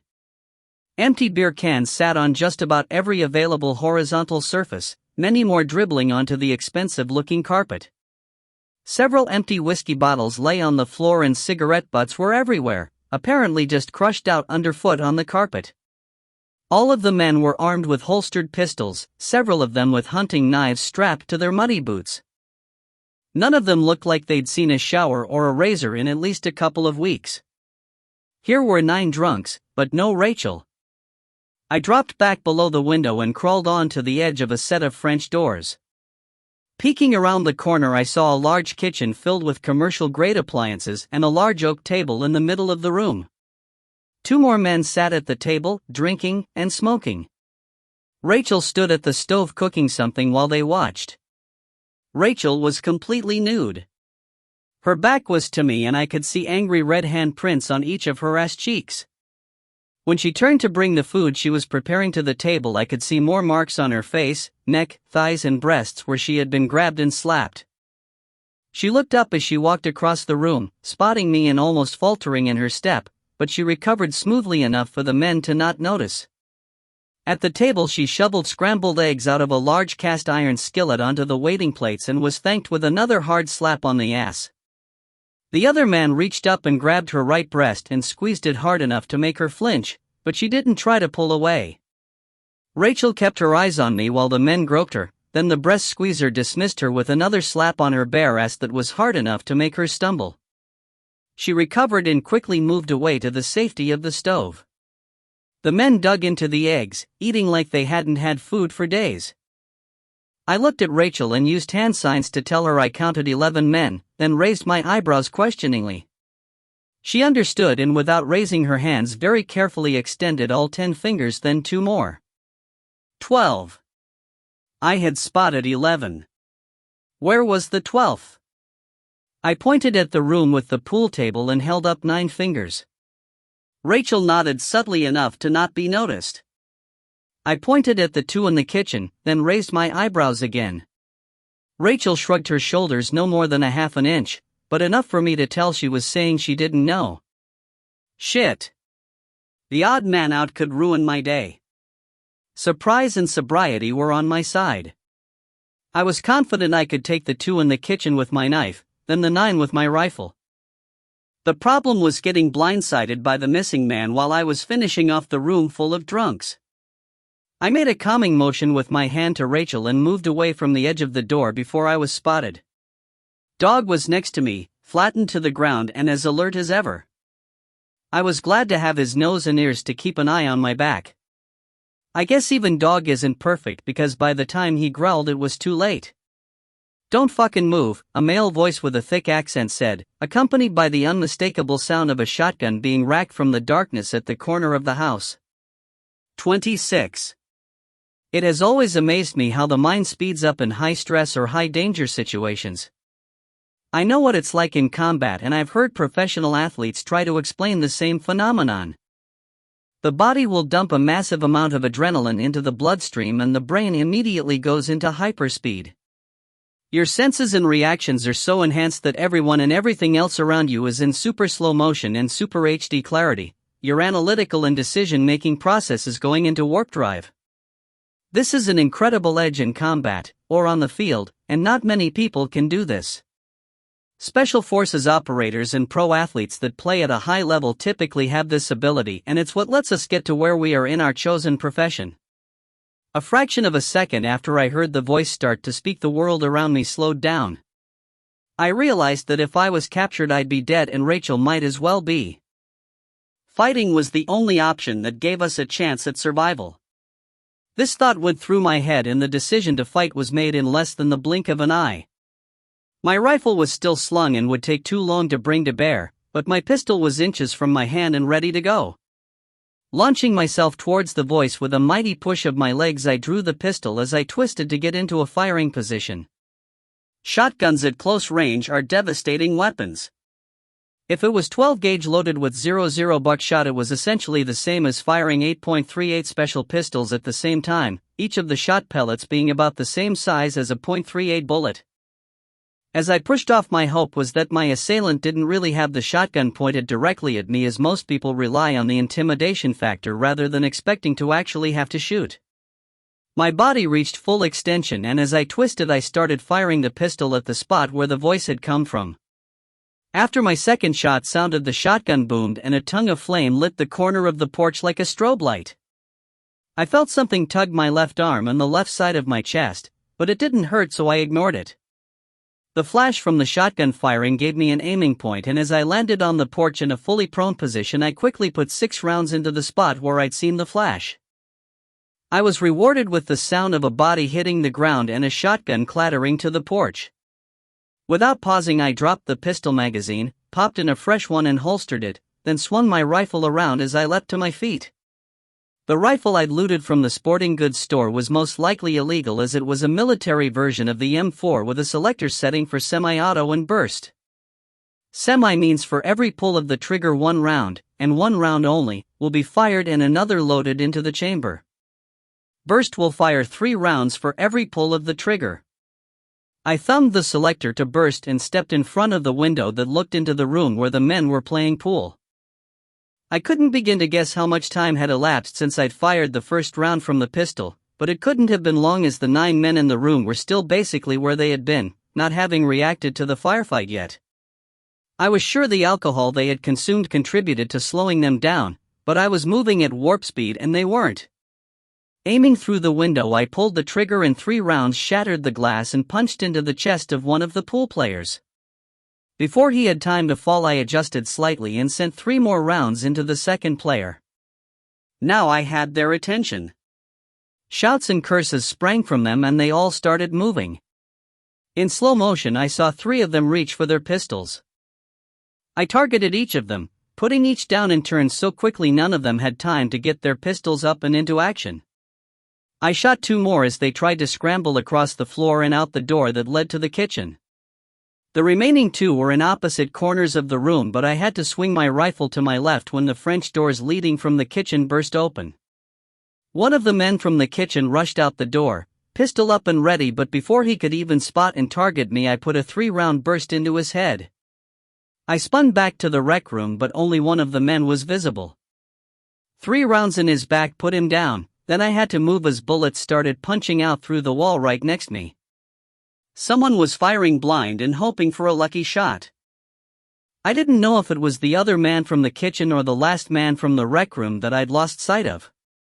I quickly changed the magazines in the rifle and fired 5 bursts back through the wall towards the most likely location of the shooter. The shooting from inside the house stopped and I moved to the kitchen doors, nearly shooting Rachel as she stepped into the doorway. Without a word, I grabbed her arm and pulled her out of the house and past me as I moved into the kitchen. The second man I'd seen eating was lying face down on the floor, the handle of a rather substantial butcher knife sticking out of his back. I made a mental note not to piss Rachel off in the kitchen. The only man not accounted for was the shooter that I thought I'd gotten when I shot through the wall. I briefly debated the wisdom of just getting out of there, but if he wasn't dead, I didn't want to leave him behind to get pissed off, find some friends and come after us. Pushing ahead, I kept the rifle up and ready. Moving quickly but cautiously, I entered the rec room, scanning with the rifle for any threats. The room was a slaughterhouse. The stench of blood, voided bladders and bowels and the overlaid haze of burnt gunpowder was a familiar smell that had a strange calming effect on me. I went to each body, counting as I went and making sure each was dead. When I found the one who was shooting through the wall, I was pleased with my response. I'd fired 5 bursts, 15 rounds, back through the wall and I counted 13 holes in the body. The adrenaline was quickly draining off and the post-combat letdown started to set in. With it came the pain. Then I realized I was having a hard time breathing. I stumbled back to the kitchen and out the door to the porch where I would have fallen to the ground if Rachel hadn't rushed forward and wrapped her arms around me for support. 27. Rachel staggered under the sudden weight as John collapsed into her arms. Letting him slip to the porch, she quickly examined him in the light spilling out from the kitchen. 2 holes that looked like bullet wounds in his left arm bled freely, but fortunately neither of them was pulsing blood like an arterial shot would do. Ignoring them for the moment, she checked the wound in his chest. A couple of inches below his left nipple it was seeping blood, and when she leaned close, Rachel could hear the whistle of air in and out of the wound. Rachel had done a rotation in the ER at Atlanta's Grady Hospital and knew what a punctured lung sounded like. He needed a modern hospital and a trained surgeon right now, but all he had was her. A 4th-year med student that supported herself by showing her tits and ass to men. Never one to panic in a crisis, Rachel jumped to her feet and dashed into the house in search of first aid supplies. Starting in the kitchen, Rachel ransacked every cabinet and drawer without finding anything more substantial than a box of bandages not suitable for anything more severe than a paper cut. She set aside a stack of clean, white kitchen towels and raced to the closest bathroom where she found a plastic-handled X-Acto knife and a small sewing kit. In the next, she found more of what she needed. Rubbing alcohol, gauze pads, medical tape, antibiotic ointment, scissors, and a large vinyl bag with a heavy zipper. Inside she found syringes with unopened needles, a plastic baggie with a ball of black tar heroin, and a spoon and butane lighter. The spoon was stained from cooking the heroin. Zipping up the bag, Rachel grabbed a towel off a rack, folded everything up in it and ran back to the kitchen. Grabbing the white towels on her way by, she stopped long enough to check on John. He was still bleeding and unconscious, his color not good. Dog sat by his head, furry hip pressed against him as he kept watch. "Stay with him," Rachel said to Dog and then sprinted down the lawn to the dock. Dog let out a low whine as if in answer, then went back to scanning the area. Rushing onto the cabin cruiser, Rachel dumped her supplies in the main salon. A few minutes and a pinched finger later, she had converted the dining table set up into a large bed. She was still naked as she worked, but had more pressing priorities than covering herself. Besides, there was no one to see her other than Dog, and so far he hadn't seemed impressed with what she had on display. She ran back up the dock and lawn, pounding onto the porch and kneeling next to John. His eyes were open when she looked down at him and he tried to smile, but it came over as a grimace. Working her arms under his shoulders, Rachel pulled him to her and sat him up, her bare breasts pressed tightly against his face. "Come on, lazy. I don't stick my tits in men's faces for free. You've got to help me out here. I can't lift you on my own." John lifted his arms and wrapped them around Rachel's neck, worked his legs under his hips and with her help stood up. He would have crashed back to the porch without her support. Rachel slipped around his body to his right side. Keeping her arms wrapped tightly around him, she looked up at him. "Can you make it to the boat?" "It's not far." "I can make it." John's voice was whispery and his chest rattled alarmingly when he spoke. True to his claim, he stepped forward and Rachel moved with him, providing as much support as she could to a man that outweighed her by a good 100 pounds. The going was slow and had to be painful and exhausting for John, but he didn't complain. They came to a stop when they reached the cabin cruiser, Rachel unsure how to get him across the 18 inches of open space between the dock and the boat's deck. John solved the problem by pushing her arms away and stepping across. He staggered when he stepped on the boat, Rachel leaping across to wrap him up again and steady him with her arms. Dog followed a moment later and led the way into the salon, where John collapsed onto the bed as soon as he and Rachel reached it. "I've got some medical supplies." Rachel started digging through the bundle she'd taken from the house. "No. Get the boat out in the lake. I made a lot of noise and there may be infected on the way here." John's voice was getting weaker, the chest rattle worse. His belly looked to be slightly distended and Rachel was fairly certain he was bleeding internally. "There's no time. I have to get your bleeding under control or you won't make it." Rachel started to reach for the bottle of alcohol, but John reached out and grabbed her arm to stop her. "If the infected show up, none of us will make it. I'm good for a few minutes. Get us offshore." His hand slipped off her arm and then his eyes closed as he slipped back into unconsciousness. Rachel let out a deep breath she didn't realize she had been holding. A couple of seconds of indecision, then she leapt up and raced to the bridge to start the engines. When she got there, she said a few decidedly unladylike words. The keys were not in the ignition. The bastards that had captured her must have taken them when they docked the boat. Rachel ran back to where John lay unconscious, took the pistol off his hip, told Dog to stay and headed back to the house.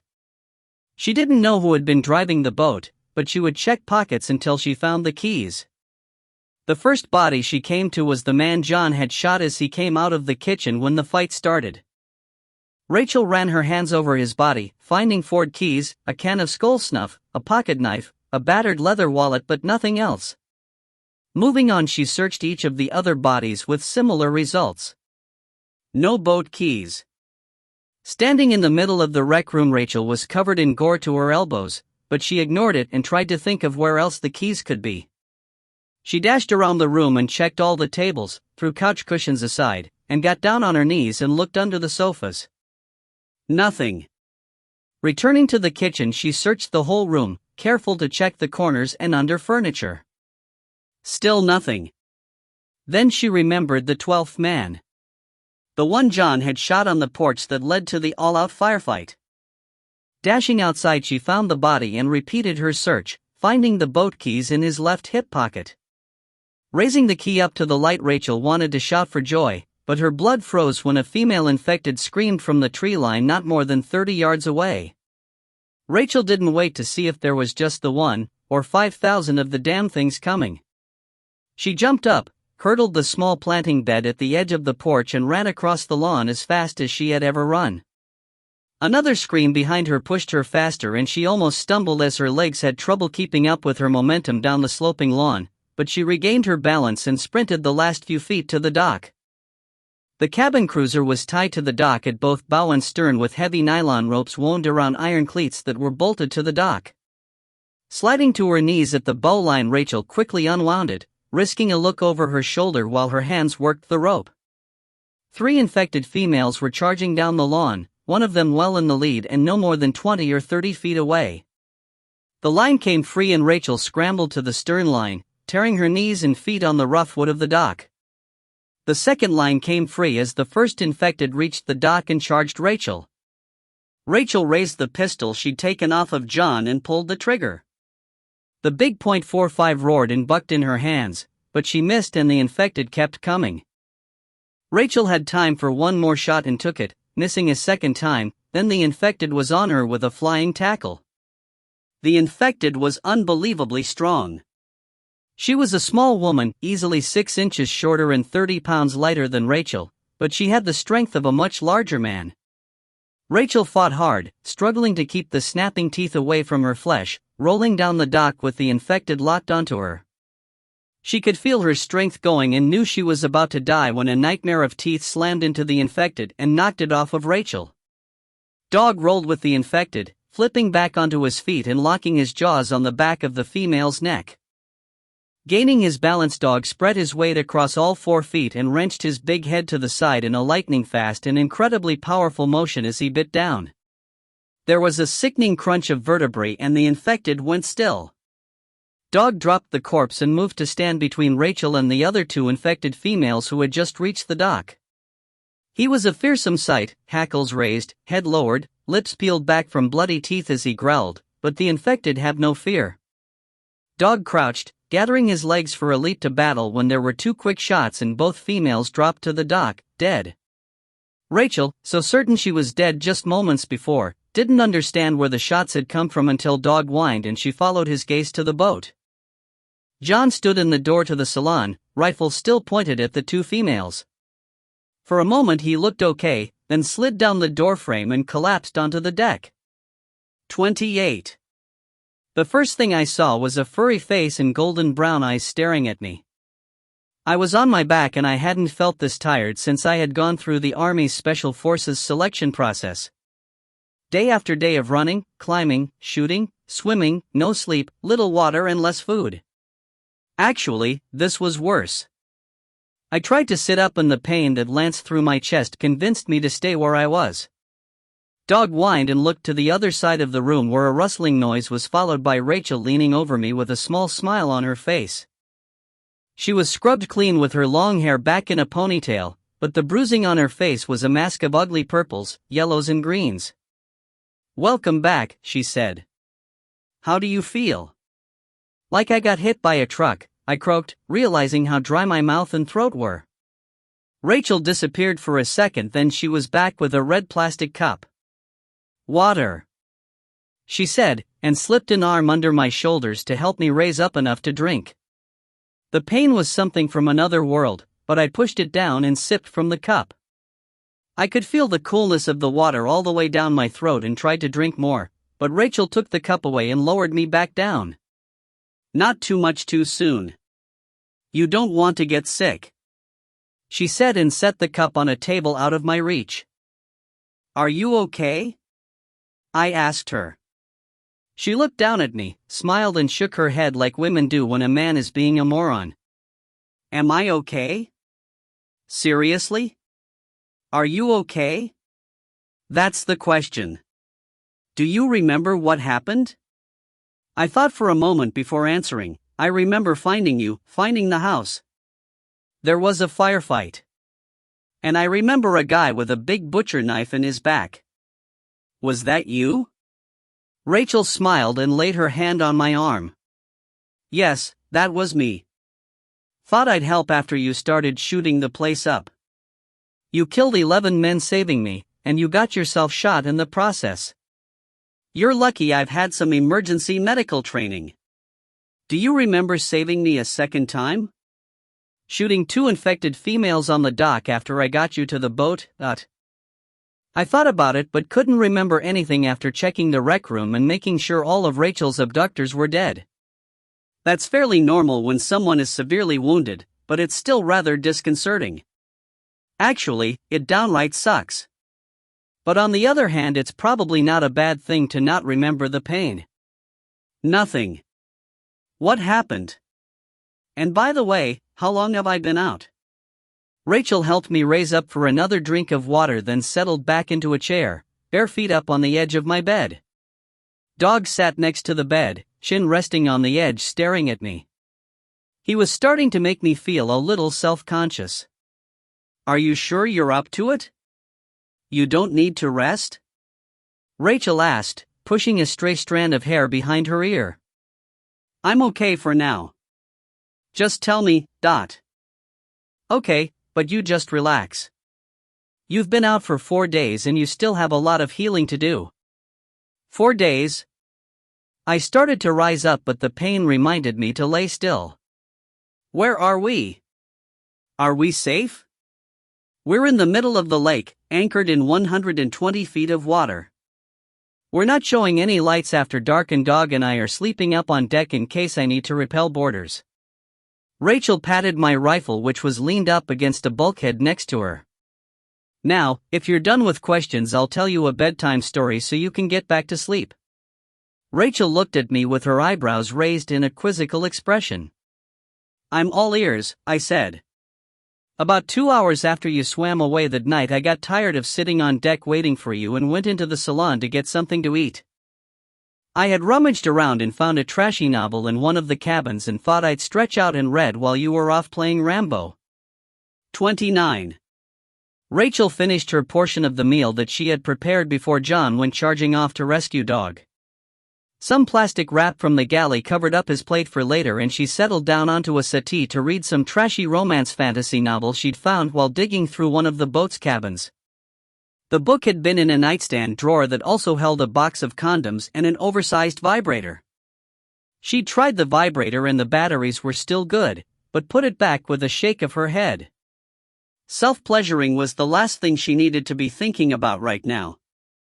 The novel was predictably corny, full of heaving bosoms and tanned, shirtless men, but despite herself she started getting into the story. She had been reading for about half an hour when a change in the gentle motion of the boat distracted her. It felt like something had bumped the boat, but when it didn't repeat and she didn't hear anything, she went back to the book. Rachel let out an involuntary scream when a few minutes later a shape appeared in the door from the deck. Her first thought was that John had returned. Then she realized it was a stranger standing there staring at her. Well, what are you doing out here all by yourself? The voice was deep and heavy with the type of Georgia accent that you didn't hear in metropolitan Atlanta, rather in the isolated little towns in the North Georgia hills. Rachel leapt up and tried to reach the pistol in the galley, but she had no chance. The man took 2 giant strides and backhanded her across her face hard enough to send her spinning to the floor of the salon. Now, is that any way to treat company come visiting? He asked, wrapping her hair up in his grimy hand and yanking her to her feet. Rachel didn't resist, moving with him and lashing out with her fist. Her target was his testicles, and if she had landed the blow he'd likely have lost one if not both of them, but he saw what she was doing and turned to the side and absorbed the blow on his hip. God damn it, girl. You've got one hell of a punch, he said, hitting her in the face with a closed fist this time. Rachel had always heard the expression seeing stars, but had never experienced it until now. She was on the edge of consciousness, little pin pricks of light flashing in front of her eyes and her body refusing to answer her brain's commands to keep fighting. Helplessly she felt herself pushed to the floor. Her arms were roughly yanked behind her as he bound her wrists with rope, then her ankles were tied together. The man left her laying there while he searched the cabin and she got her first good look at him. He was big and heavy, almost as large as John, but instead of heavy muscles he had heavy fat. He hadn't shaved for days, and didn't smell like he'd showered recently either. The cloying smell of body odor mixed with tobacco and beer in a rather unpleasant result. He wore heavy leather boots, stain and fraying jeans and a once white t-shirt that was stretched tight over his bulging stomach. A greasy Atlanta Braves cap covered his head full of equally greasy hair. His hands were large, thick, and heavily calloused. A hunting knife was strapped to his right boot and he wore 2 pistols like an Old West gunfighter. He finished searching the salon and moved on to check the rest of the boat.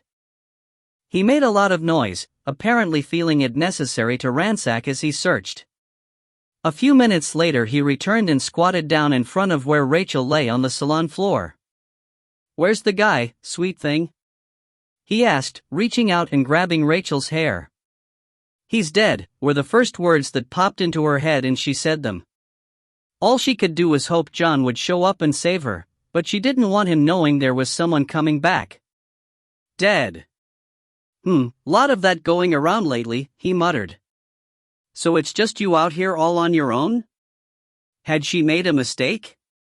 Should she have told him about John and that he was due back soon? Deciding she had to continue the story she'd started, Rachel answered, yes. He was killed earlier today at the marina where I stole this boat. He died so I could get away. Well, ain't that fucking noble as all hell, he said. Dumb bastard if you ask me. But he did me a favor. I get me a nice big boat and a good-looking woman to go with it. Remind me to say a prayer for him. He said the last with a laugh, released Rachel's hair and stood up. Stay put, sweetie. We're going for a little ride. He left the salon and a few minutes later the big boat's engine rumbled to life. The electric winch for the anchor whined as it retracted, then the note of the engine changed as the boat started to move. Rachel was disoriented after the 2 blows to the head, but she was pretty sure they were moving away from the marina, deeper into the lake. She didn't know for sure how big the lake was or how John would find her, but she did know that he would try to find her. Rachel had not led a sheltered life and she could read men like a book. John was not one that would leave her behind, any more than he'd been willing to sail away and leave Dog to die in the abandoned truck. He would be coming for her. That thought provided some comfort as they motored farther away from John and Dog. Rachel tested the bonds on her arms and ankles, but she was tied up tight. Too tight. Both her hands and feet were numb from lack of blood circulation. She managed to wriggle around and get into a sitting position so she could look for anything she could use to cut free, but there was nothing in sight. They kept going for what seemed like hours, but according to the clock in the salon was only slightly more than 30 minutes. Rachel's first indication that they were nearing their destination was when the big boat throttled back to idle. Moments later it thumped against what she assumed was a dock and there were several rough male voices shouting back and forth. Eventually the man came back into the salon and squatted down in front of where Rachel was sitting. All right, sweet cheeks. We're getting off the boat and going up the dock to the house. You got 2 choices, and only 2.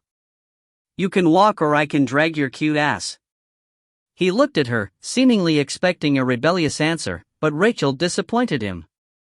I'll walk, she said, voice tight with anger.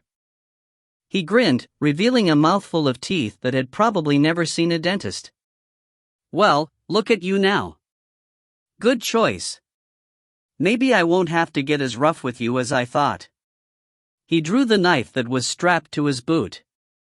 It was a wicked-looking chromed blade made to resemble the famous Bowie knife.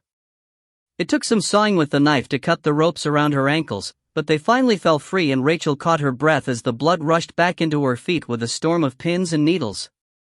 Not wanting to show weakness, she forced the pain aside and stood, waiting for the man to tell her where to go. He walked her out of the salon onto the back deck and she came to a full stop when she saw the small crowd of men waiting for them on the dock. Several of the men started to whistle and shout when they saw her and Rachel's stomach flip-flopped. Nothing good was going to happen here, she thought as she was shoved from behind. Stumbling forward, Rachel regained her balance and stepped off the boat onto the dock. Hands were immediately on her, squeezing her ass and breasts, some pinching hard, some just squeezing. Rachel stood perfectly still, not responding. The man from the boat stepped onto the dock and started batting hands away before shoving her in the back again. Rachel was ready this time and didn't stumble as she moved forward with the shove. She considered kicking out and running, but there were men on all sides of her. She wouldn't get 2 steps. Jumping into the lake ran through her head, but with her hands bound behind her back she couldn't swim and they'd just fish her out and probably punish her for her efforts. Rachel had never been one to give up without a fight, but she was smart enough to know when to fight and when to comply, so she walked docilely with the group to the end of the dock and up a well-tended lawn. At the top of the slope was a massive house, lit up like there was a party going on. The house was 2 stories and painted a gleaming white, an oversized porch running the length of the back of the house, a balcony for the second-floor rooms also ran the length of the house and provided a roof over the first-floor porch. Rachel was herded up onto the porch and through a set of French doors into a giant kitchen that would have looked right at home in a 5-star restaurant. She was pushed and the whole group wound up in an adjacent room that had several sofas scattered around the walls and an oversized pool table. They all came to a stop and Rachel did a quick head count. 12 of them surrounded her in a loose circle. They were all cut from the same mold as the man who had attacked her on the boat. Some smaller and scrawny, some as large as him. None of them looked to place personal hygiene very high on their list of priorities. The room stank of stale beer and cigarette smoke. The detritus of an ongoing party was scattered everywhere. Cigarette butts and burns marred the carpeting and most of the upholstery. Not a pleasant party Rachel had walked into. The man from the boat stepped in front of her with the knife in his hand. Rachel didn't shrink back. She wasn't worried about being killed. That wasn't what they wanted her for. He reached out with one big hand and grabbed her right arm, lifting her wrists so he could saw through the ropes binding her. Moments later the pins and needles pain came and Rachel couldn't stop herself from rubbing her hands together to ease the discomfort. Knife Man tossed the cut ropes behind him and raised the knife until the tip came to rest against the soft skin underneath Rachel's jaw. "Take him off," he said, his eyes locked on hers watching for any sign of defiance. Rachel held his stare for a few moments before sighing and stepping back away from the knife. In one fluid motion she grasped the hem of her t-shirt and pulled it over her head. She hadn't had a bra since going to work the night before the world ended, so her breasts were bare when the shirt came off. She could hear several of the men catch their breath and others mutter curses as they got a good look at her breasts in the brightly lit room. A woman who hadn't worked as a stripper for a living might have been self-conscious to the point of trying to cover her breasts with her hands, but Rachel understood enough about men like these to know that would just get her hit and she'd still have to stand there with her tits hanging out. She looked across the faces in front of her while they all stared at her chest, hoping to find a sympathetic face, but failing. There was one man that was staring at her face, not her breasts, with an intensity that turned her blood cold. Rachel tagged him as the one to watch out for. "Keep going, girl." Knife Man grumbled, waving a meaty finger at the baggy sweatshorts Rachel had found on the boat when she cleaned up. Without comment she hooked her thumbs in the waistband of the shorts and peeled them down to her feet in one fluid motion, stepping out of them and leaving them laying on the floor. Rachel hadn't been wearing shoes and was now as naked as the day she was born. Knife Man stepped close and started caressing her breast, then squeezed her nipple hard enough to send a jolt of pain all the way to her toes. Somehow she restrained herself from punching him in the throat, standing there and taking the abuse without showing any pain. After a few more seconds of twisting and pinching her nipple he made a humping sound deep in his chest and reached for her wrist. With his big hand firmly wrapped around her slender wrist he led Rachel out of the room, across the kitchen and down a short hall to a small bedroom.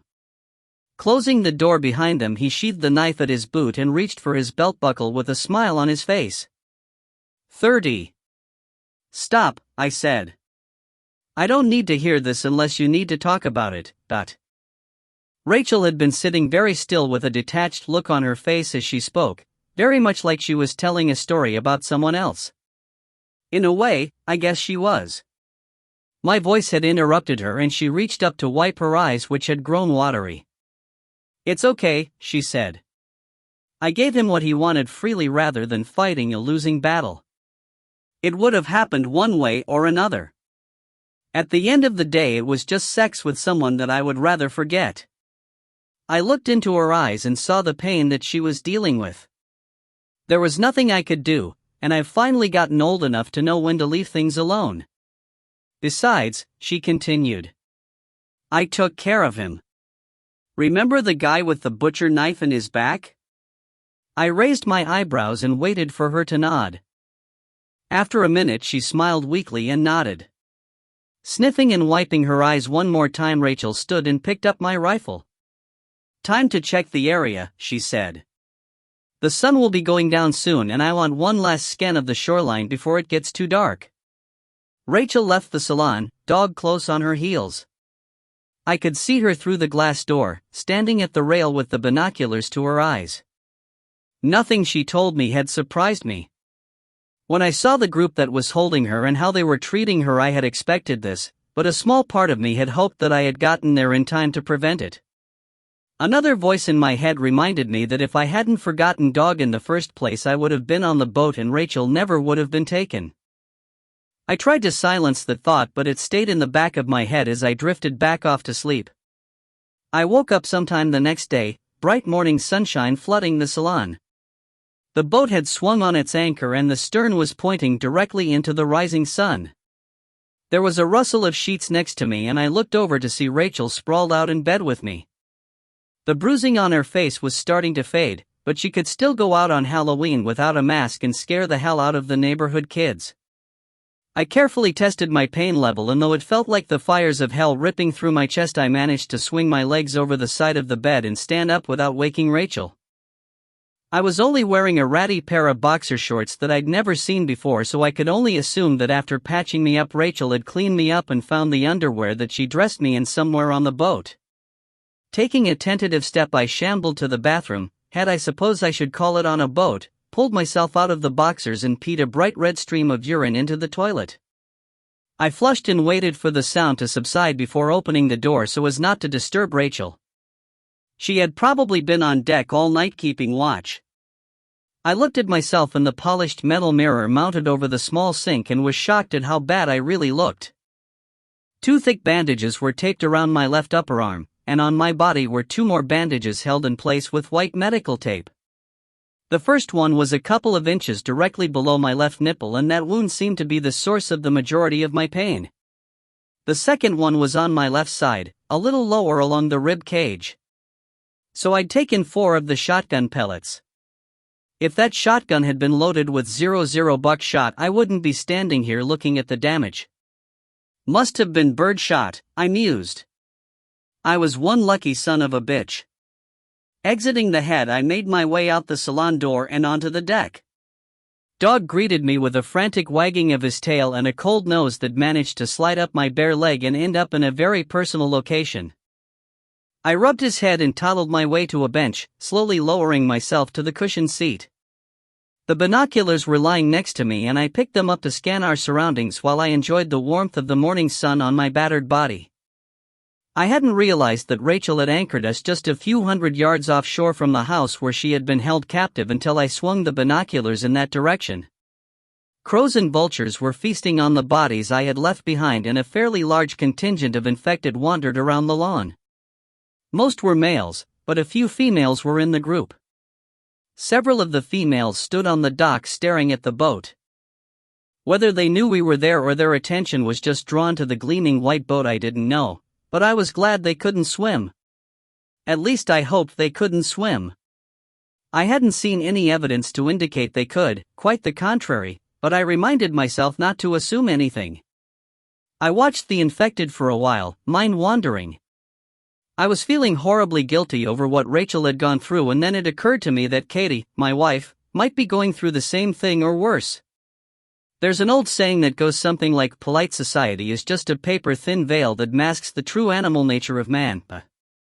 I had learned the truth of that years ago in the different third world countries I'd operated in for the army, but I had never witnessed it in the United States until now. Sitting there, my mind bounced between worry for Katie and guilt for Rachel. I felt a renewed sense of urgency to get to Arizona, but a degree of despair as well. We had been hiding and fighting for days and were still within a 2-hour drive of Atlanta. How the hell were we going to cross the majority of the country? Good morning. Rachel's voice startled me and I almost dropped the binoculars overboard. Recovering my composure, I looked up at her, smiled and returned the greeting. Anything worth looking at? She asked, gesturing towards the shoreline as she came over and sat down next to me. The new normal.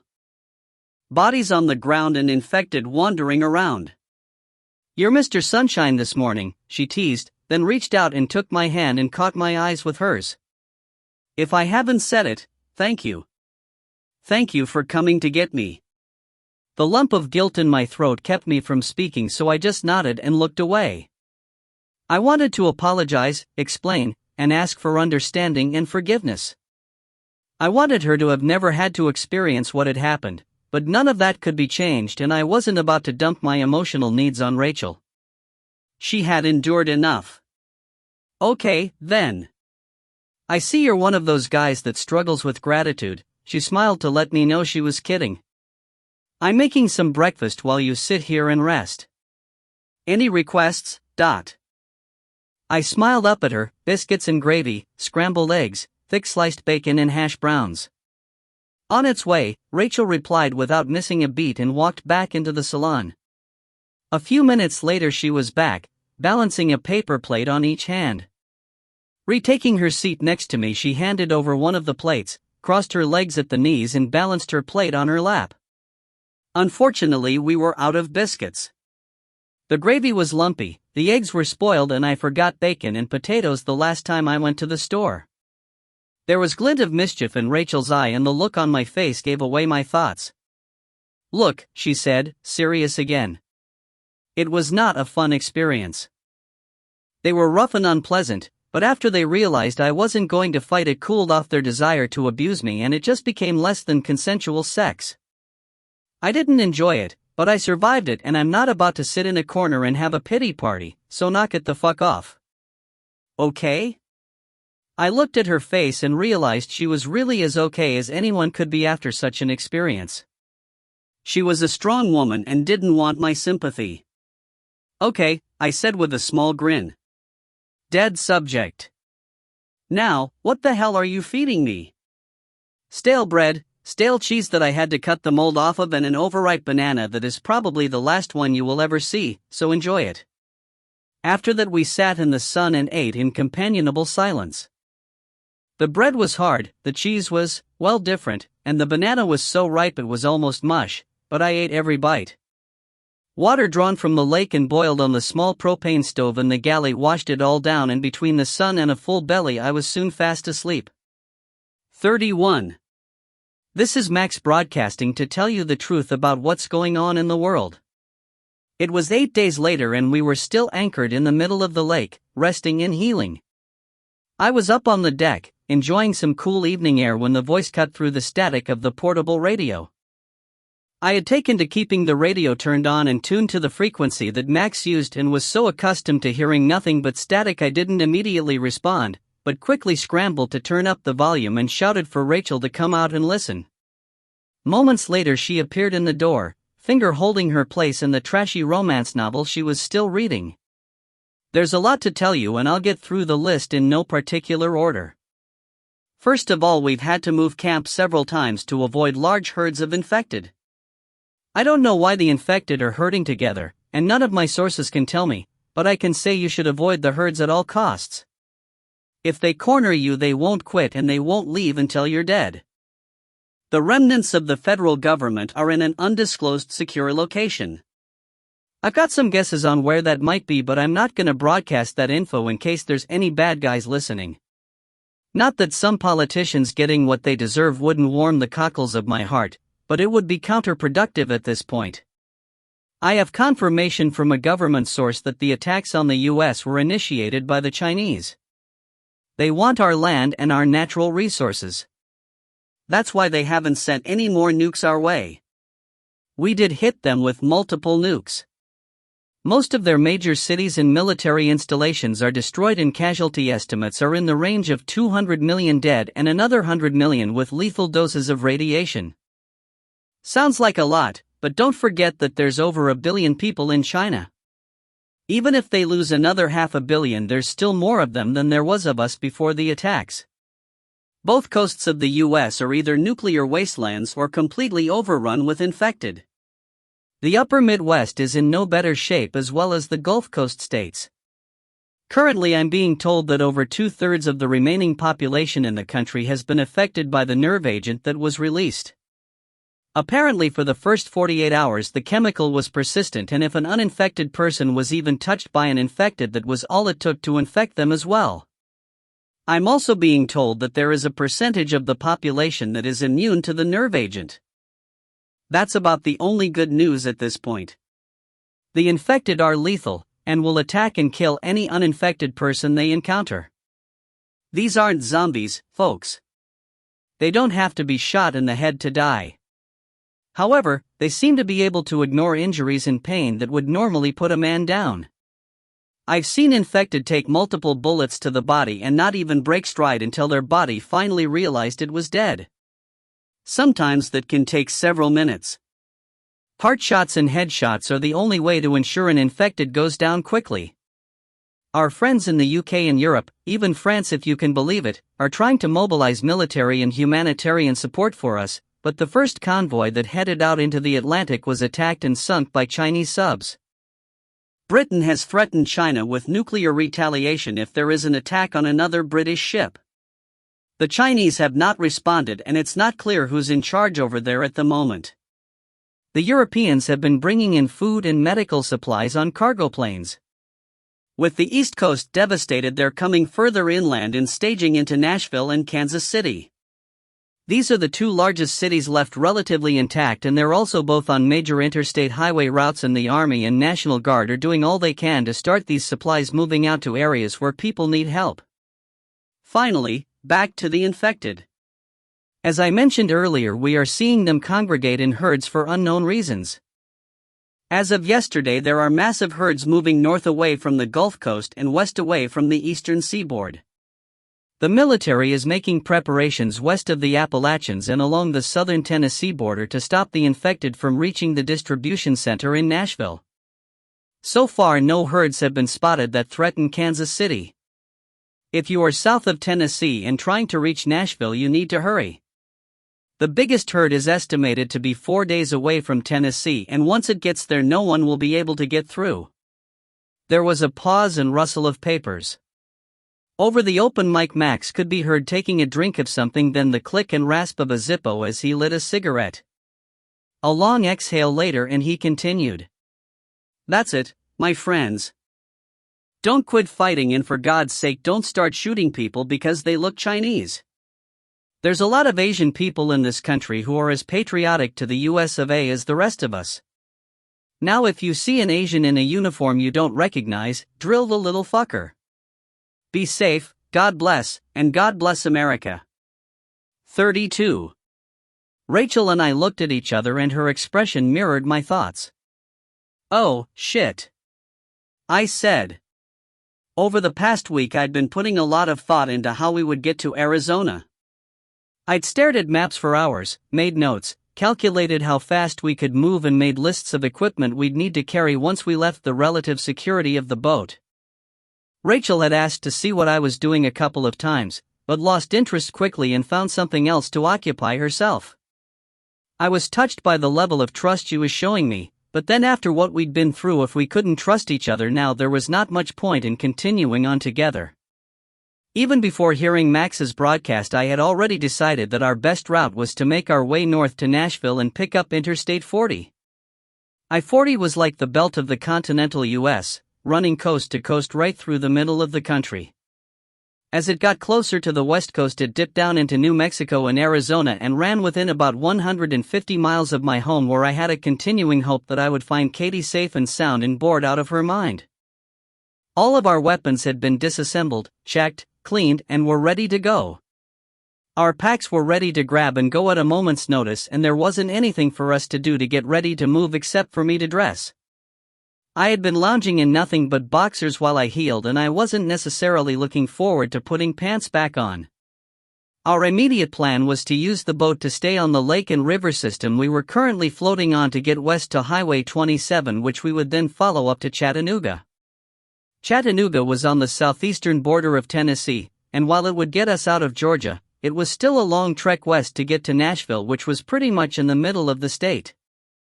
The sun was setting and I didn't want to try to navigate in the dark, but wanted to be prepared to leave at first light.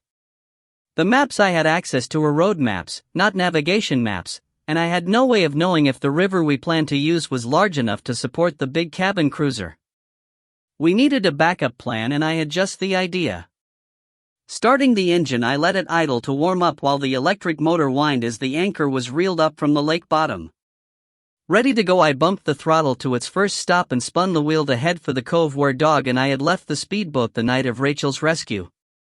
The sound of the engine and movement of the boat drew lots of attention from the infected on the shoreline. Their agitation was obvious even without using the binoculars, and screams from the females floated across the water to us. Dog sat near the stern watching them across the water, and I wondered what thoughts were going through his doggy mind. It only took a few minutes to reach the cove. The speedboat was exactly where I'd left it, bobbing in the water at the end of its anchor rope. Worried about running the larger boat aground, I cut the throttle, then reversed for a moment to kill our momentum, coming to a stop 100 feet or so from the speedboat. "Where do you think you're going?" Rachel asked when she saw me heading for the stern rail where the small swim platform allowed easy access to the water. I paused and looked up at the flying bridge where she stood with hands on hips. I started to open my mouth to reply, but she cut me off. "I know. You were going to swim over and get the speedboat. Did it occur to you how many bacteria are in the lake water that will soak into your wounds? I didn't work like a madwoman saving your life to lose you now. Get out of the way." Rachel had made her speech while climbing down the short ladder to the deck.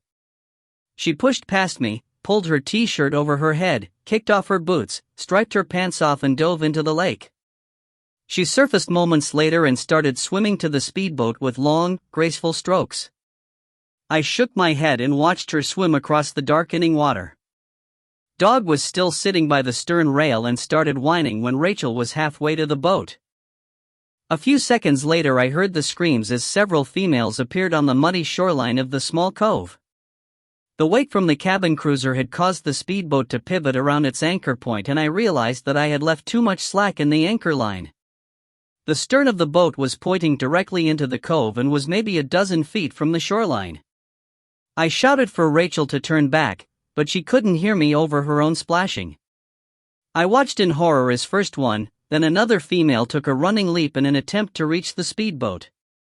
Neither made it, both splashing into the lake a couple of feet short, but the cove wasn't deep and they were both able to stand on the lake bottom and start wading out to meet Rachel at the boat.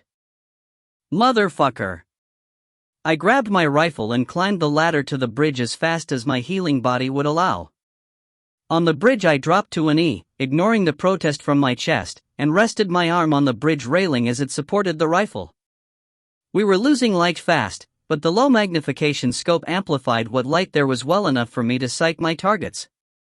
Just before I fired I noted that Rachel had reached the bow of the speedboat and was pulling herself along the side rail, intending to use the swim platform at the stern to climb aboard. Rachel! Infected in the water! I screamed at the top of my voice. Rachel turned and looked at me, obviously hearing my scream but not understanding the words. She saw me aiming the rifle and understanding dawned on her face, and she started to push away from the boat just as a hand broke the surface of the water, grabbed a fistful of her hair and took her under. I cursed, then reacquired my target and started shooting. The head of the female I had the best line of sight on exploded when the military caliber round punched through and I shifted aim to another floundering infected. My first shot missed, but my follow-on shot took off the top of her head. That was all the visible females in the water, and I paused, holding my breath. Finally, with an explosion of water, Rachel and the infected female broke the surface, locked in battle. Rachel had 2 fists full of her hair so she could keep the snapping jaws away from her face and neck. The infected struggled, clawing and whipping her head side to side in attempts to break Rachel's grip. I sighted in on Rachel's attacker, taking a deep breath as I tracked its head in the rifle's scope. It was a high-risk shot, but there was nothing else I could do. As my finger tightened on the trigger, I heard more splashes and shifted my eyes to see 2 more females wading through the water towards Rachel. I quickly took each of them out with headshots. By the time I moved aim back to Rachel, she and the infected were under the water again. Maintaining my aim, I waited. And waited. And waited. I was starting to fear the worst when once again they breached the surface. Rachel still had one fist wrapped in the infected's hair, but her other arm was now locked straight out with her hand gripping its throat. I placed the scope's red dot on the face of the infected, paused a moment to make sure I was adjusting with their motion, then squeezed the trigger as I said a small prayer. The head snapped back as the bullet punched through, a spray of blood and brains fanning out across the lake's surface. The infected went limp in Rachel's arms and she shoved the corpse away from her and nearly leapt out of the water into the speedboat's cockpit. The anchor came up quickly with a manual winch, then nothing. I hadn't told Rachel where I had hidden the keys. In the meantime, more infected had arrived on the shoreline and I quickly picked them off before they could start wading out. Standing up, I grabbed a bench cushion and raised it over my head for Rachel to see. It took a few tries before she got the message and started throwing cushions around until she found the keys. The speedboat started easily, and less than a minute later Rachel cut the motors as she drifted up to the stern of the cabin cruiser. I met her at the rail and tied the smaller boat off to a cleat so we could tow it with the larger boat. I reached out a hand and helped Rachel cross the open water between the two boats and pulled back a handful of blood. Rachel was missing most of the ring finger on her left hand and it was bleeding profusely.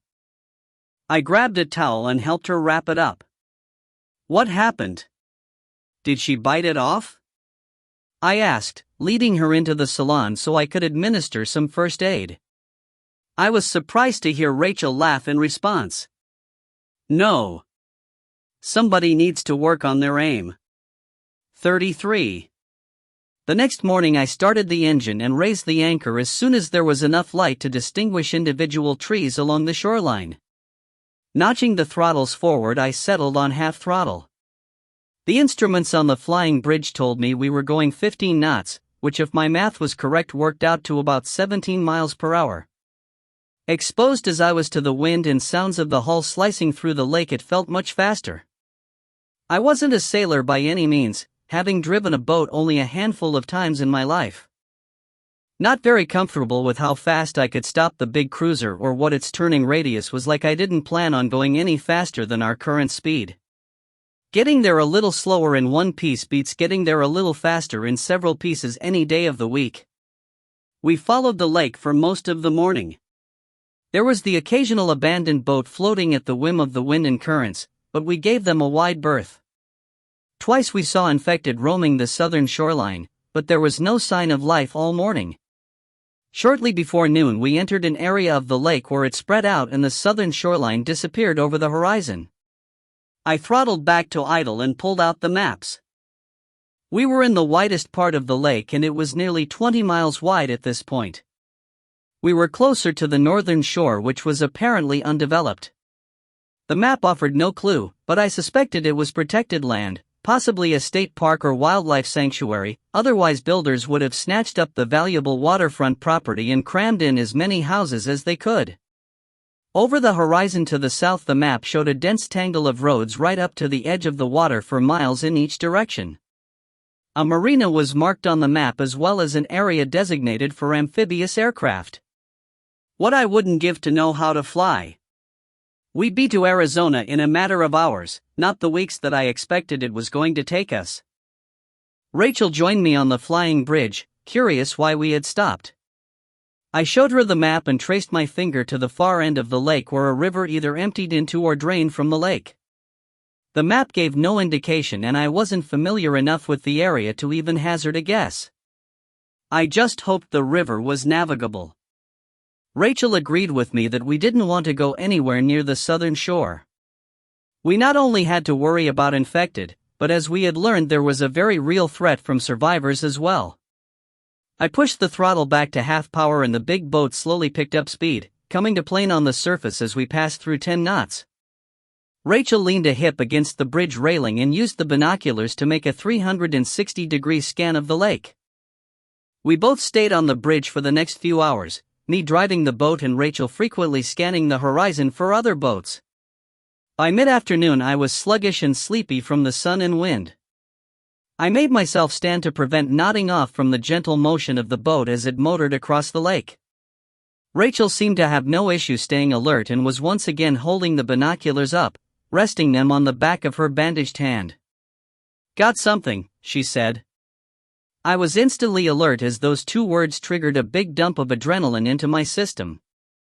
I looked in the direction Rachel was locked onto, but couldn't see anything except water and humidity haze. "Can't see it. What have you got?" I asked, hand on the throttle in preparation for pushing our speed up. "Small boat. Looks like 3 people in it, but I can't tell men from women. I don't think they've seen us." "Take a look." Rachel handed over the glasses and I raised them to my face and adjusted the focus for my eyes. It took some patience in scanning back and forth, but I finally spotted the boat. It was a small ski boat, probably no more than 20 or 25 feet in length. There were 3 people visible, one driving and 2 sitting near the stern, but like Rachel I couldn't see any detail other than a human form. The boat was traveling in the same direction as us, probably about 4 miles away, moving at a good speed. I agreed with Rachel that it didn't appear they had spotted us. They seemed to be focused on getting from point A to point B and not paying any attention to their surroundings as they transited the lake. I scanned ahead of their direction of travel, seeing nothing except more lake and more haze. "What do you think?" Rachel asked, watching me scan the lake. "I think I don't like it," I said. "They could just be survivors heading for the river like us. Or, they could be part of a larger group that's either ahead of us near the river or behind us on the southern shore. Either way, I think we need to exercise some caution here." Reaching out, I shut down the engine. The depth finder said we had almost 200 feet of water under us at the moment, and I had no idea if our anchor line was long enough, but flipped the switch anyway. The anchor hit the water with a splash, and the nylon line that attached it to the boat made a distinctly serpentine hissing sound as it unrolled and slid through a stainless steel ring set in the rail of the boat's bow. It seemed to hiss forever, then stopped as suddenly as it had started. I moved the switch to the middle position, which locked the anchor winch, and a few moments later the boat came up against the line, stretching it tight as the anchor held us fast to the bottom. We stayed in that spot for the rest of the afternoon, taking turns on the bridge with the binoculars to keep watch. When it was Rachel's turn to watch, I went below and stretched out in the salon, resting but unable to nap. I planned to wait until dark before resuming our travel. I'd keep the speed down, which would also keep the noise down and hopefully let us approach the river unseen and unheard. I didn't know what to think of the boat we'd seen, but if I was of a mind to set up an ambush for unwary travelers, I couldn't think of a better place than the natural choke point of the transition from a lake to a river. The lake was great and had provided us with an easy path to cover a lot of miles quickly, but to really make progress we'd have to transition to the river, again assuming it was navigable. It was certainly drawn large enough on the road map I had, but I doubted the cartographer had been particularly concerned with the accuracy of waterways when the map was created. As the sun slipped below the horizon, I started the engine, waited while the anchor winch did its job, then fed in enough throttle to get us moving. I had taken a compass heading before we dropped anchor and quickly got us back on that heading as we slowly motored towards the river. We sailed with the boat blacked out, the only light showing being the dim, red glow from the instrument panel on the flying bridge. Even though it was dim, I looked for a way to shut them off, coming up empty as apparently the light was on if the engine was on. I checked the fuse panel thinking to pull the fuse for the instrument lights, but it was poorly marked and I didn't feel like messing around with something I knew little about. I finally settled for ripping off strips of duct tape and covering each instrument to mask its light. This was a better solution anyway, because if I really needed to check something, all I had to do was peel back a piece of tape and the gauge would be instantly visible. Rachel stayed on the bridge with me, again acting as lookout with the binoculars, continually scanning all around us. Neither of us was in a talkative mood and the evening passed in silence. Finally, shortly after midnight, Rachel lowered the glasses and stepped close to me, speaking in a low voice. "Lights ahead, just a little to the right of our direction of travel. They're dim and I can't see them without the glasses." Throttling back to idle, I took the glasses from her and raised them to look in the direction she pointed. Faint spots of light were visible against a darker backdrop. It took me some time to realize that the backdrop was heavy forest and we had reached the shore where the river cut through into the lake. I guess the lights were still well over a mile away as they were completely invisible to the naked eye, so I nudged the throttle enough to get us moving forward again. Taking a moment, I double-checked the location and load on our rifles, made sure the extra magazines were loaded and at hand on our vests and pistols had rounds in the chambers and were ready to go. Satisfied we were as prepared as possible, I focused on the darkness ahead, straining to spot the break in the shoreline that would indicate the path to the river. A few minutes later, I lowered our speed to as close to idle as I could get it and still have enough water flow across the rudder to allow me to steer the boat. The term steerageway came to mind, but I wasn't about to try and start talking like a sailor when I didn't have a clue what I was talking about. Peeling the tape off the indicated knots gauge, I checked our speed, the needle bouncing right around 3 knots, and then spread the tape back into place. "What can you see?" I mumbled to Rachel, lips close to her ear. I knew how sound could travel across the water, and I was worried enough about the sound of the engine and sure didn't want to add in a human voice. "Same thing," she answered just as quietly. "Dim spots of light. If I had to guess, I'd say they almost look like windows in a house with the curtains closed, but that's just a guess. Oh, and there's a break in the shoreline directly in front of us that I'm pretty sure is the river. It could just be an inlet to a cove, but I don't think so. It looks nice and wide to me. See what you think." I took the offered binoculars and focused first on the lights, then slightly left to the break in the darkness that Rachel had referred to. She was right about the light looking like house windows, and if this was the river, at least the mouth of it was nice and wide. Of course, we still had the speedboat in tow, which could float in as little as 2 feet of water if needed. I hoped we didn't need it. We kept motoring forward, finally cutting the engines and letting the big boat drift to a stop when I estimated we were about half a mile from the mouth of the river.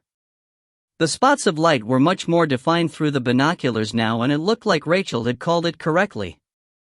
They were, without a doubt, windows with curtains pulled over them. We both spent a good amount of time scanning the shore, the opening to the river and the building with the lights, but neither of us spotted any indication of an ambush, and thankfully no infected. Decision time.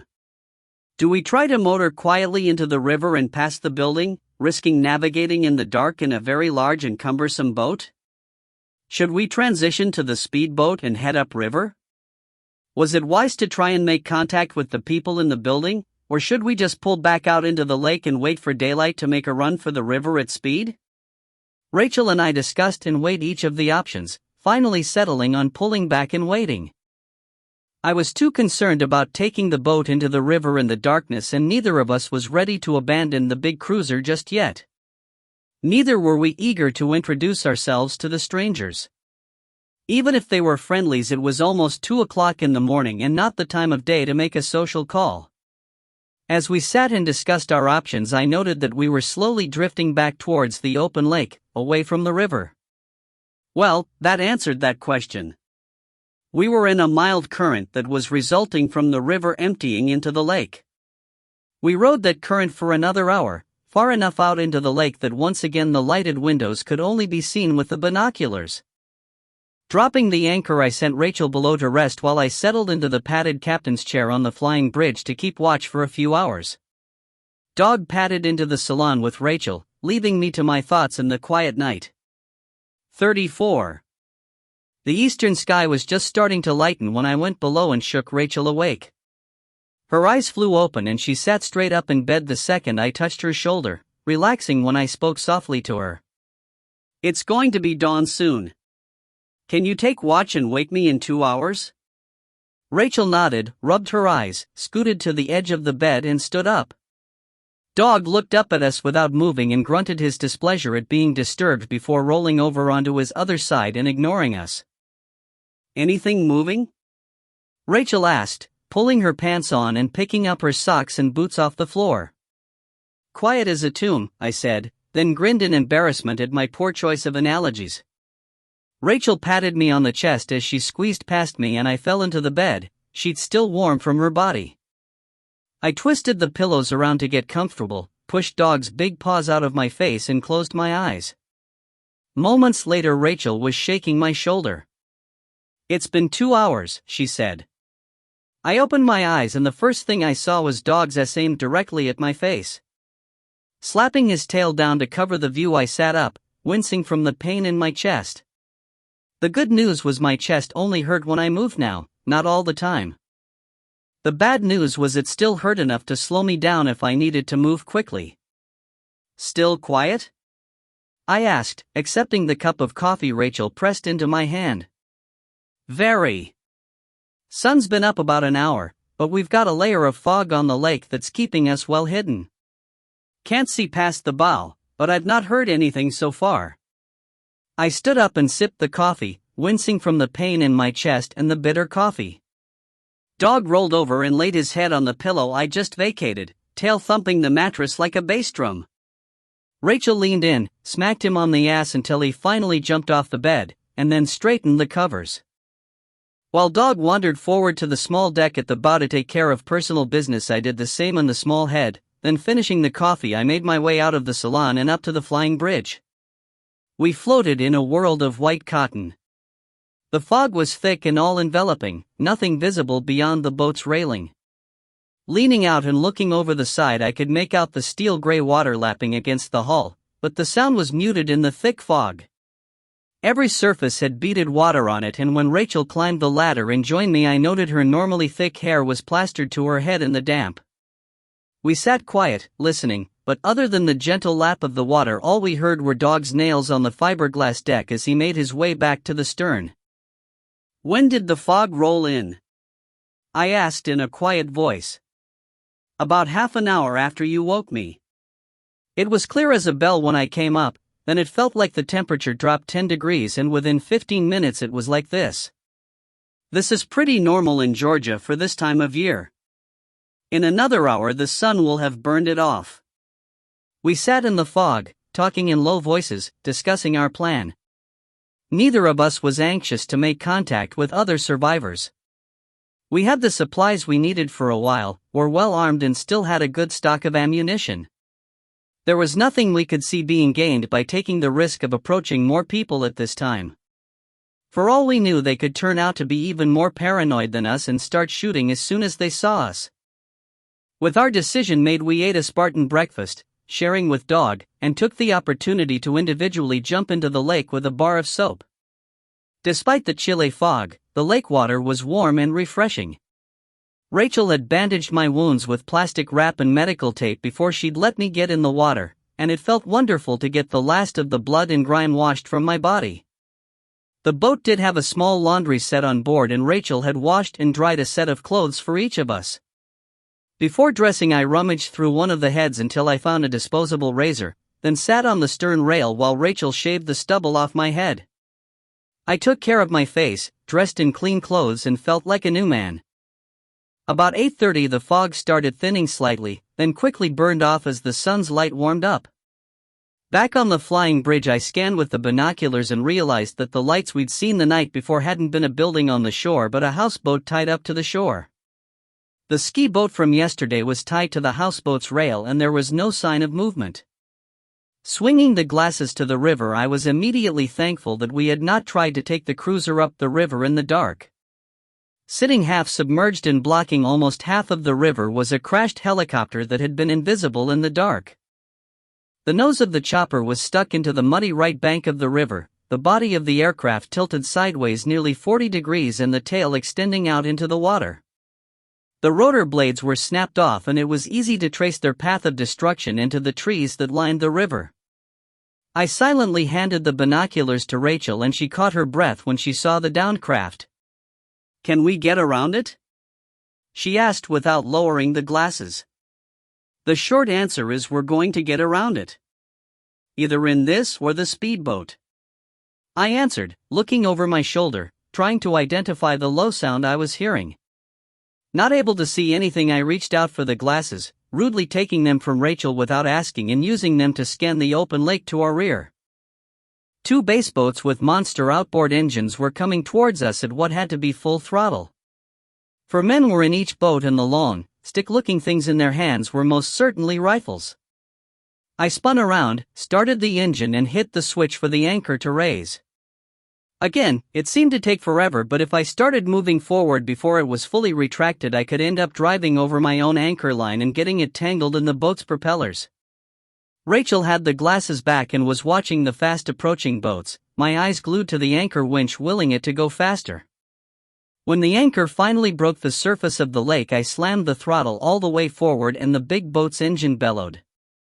The stern settled for a moment as the props displaced the water directly under it. Then we started accelerating. Much too slow. This wasn't a speedboat, it was a floating luxury home and not made for fast starts. "Not going to make it," Rachel shouted over the engine noise. I looked back and realized she was right. The baseboats were moving at a high rate of speed and would intercept us well before we made the river. I wasn't even sure the river was a good idea at this point. No room to maneuver. No room to turn and fight. They'd be able to stay on our ass and keep pumping bullets into the boat until they hit something that was either mechanically or biologically vital. Without another thought, I spun the wheel and the cruiser slowly responded to the new course I set towards the middle of the lake. We kept turning until the bow of the big cruiser was pointed almost directly at the approaching boats.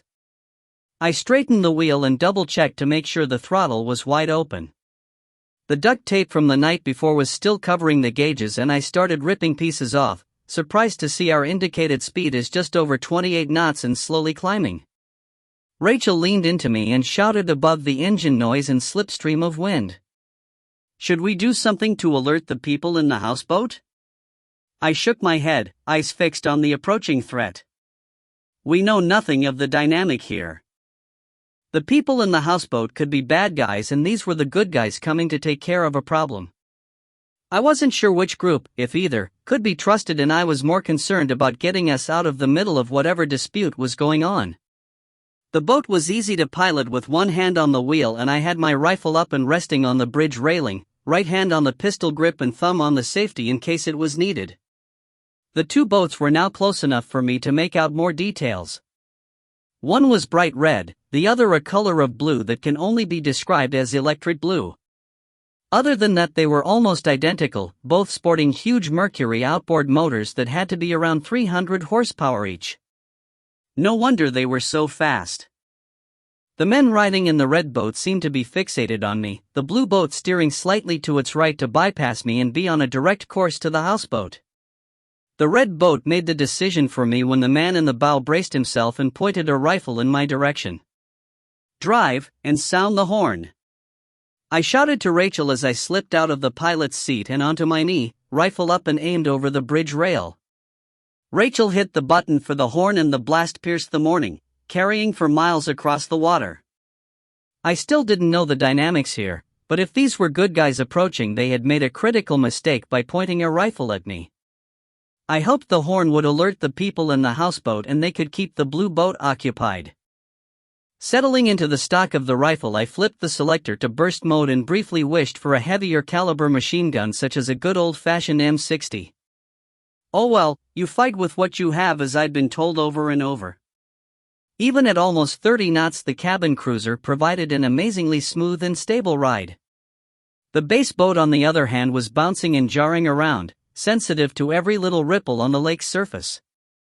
This was to my advantage as far as a stable aiming platform, but hitting a moving target that is moving up and down and side to side at the same time is not child's play. They hadn't fired on us yet, but the threat was clear and I didn't intend to wait to see if I was just misunderstanding some poor souls who only wanted to stop by for tea. Taking a deep breath and slowly exhaling, I tracked the boat, aiming for the man in the bow. As the last of the breath left my lungs, I squeezed the trigger twice, sending 6 rounds downrange. A moment later, I was rewarded with an explosion of fiberglass from the bow of the boat, inches from the rifle that was aimed at us. The man in the bow jerked away from the impact of my bullets and raised up in perfect profile at the very front of the boat, which was getting closer by the second.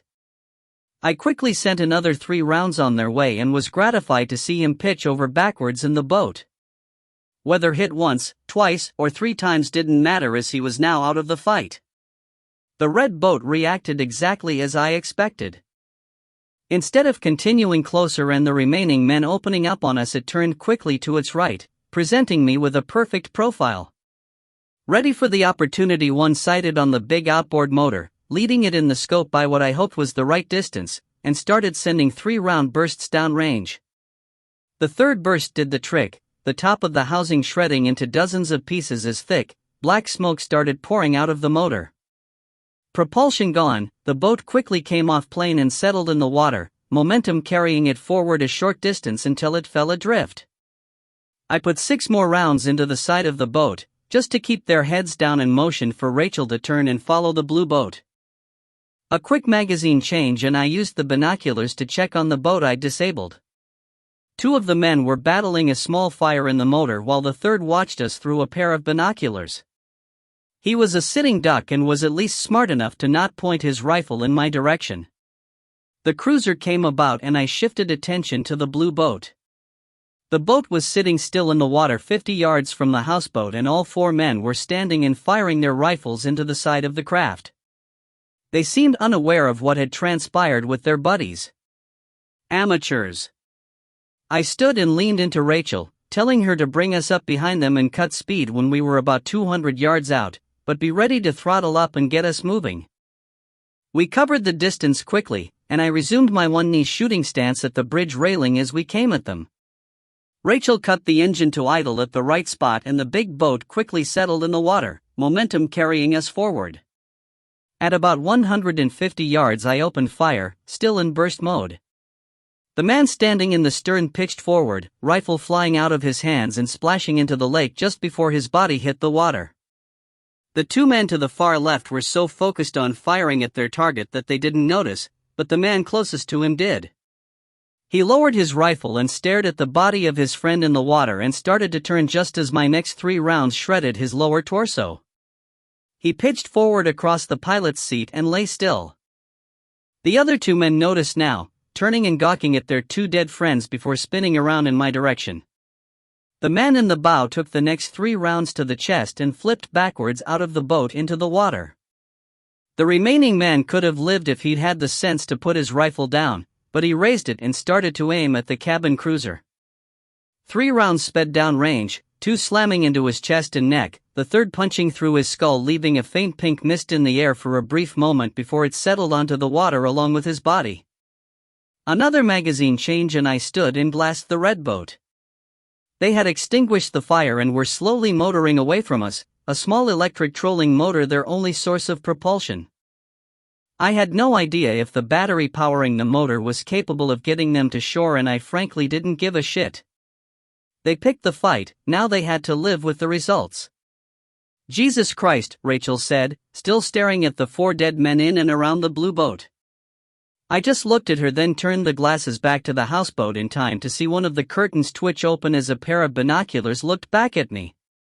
Raising my hand in greeting, I kept watching until the curtains were pulled aside and a man waved back. Handing the glasses to Rachel, I told her where to look, and after a moment she waved back to the face in the window. 35.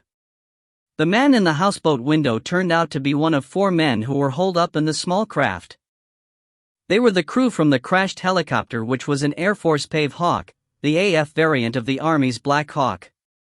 They weren't in the best of shape, the pilot the worst off with a severe concussion, broken leg and crushed pelvis. We had slowly motored in after the firefight, and the cabin cruiser now lay at anchor 100 feet from the shore the houseboat was tied to.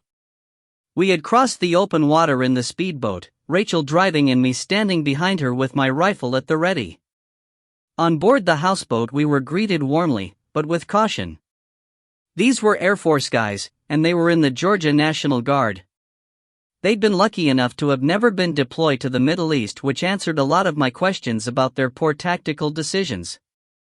They introduced themselves and Rachel kneeled down next to the injured pilot, a captain who looked too young to be playing pilot, to see what she could do for him. I stood on the small deck at the stern, rifle slung but hands still on the grip, and started talking with the other 3.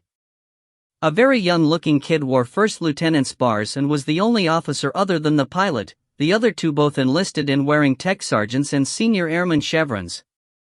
I looked them over as they settled down, the sergeant by far the old man of the group.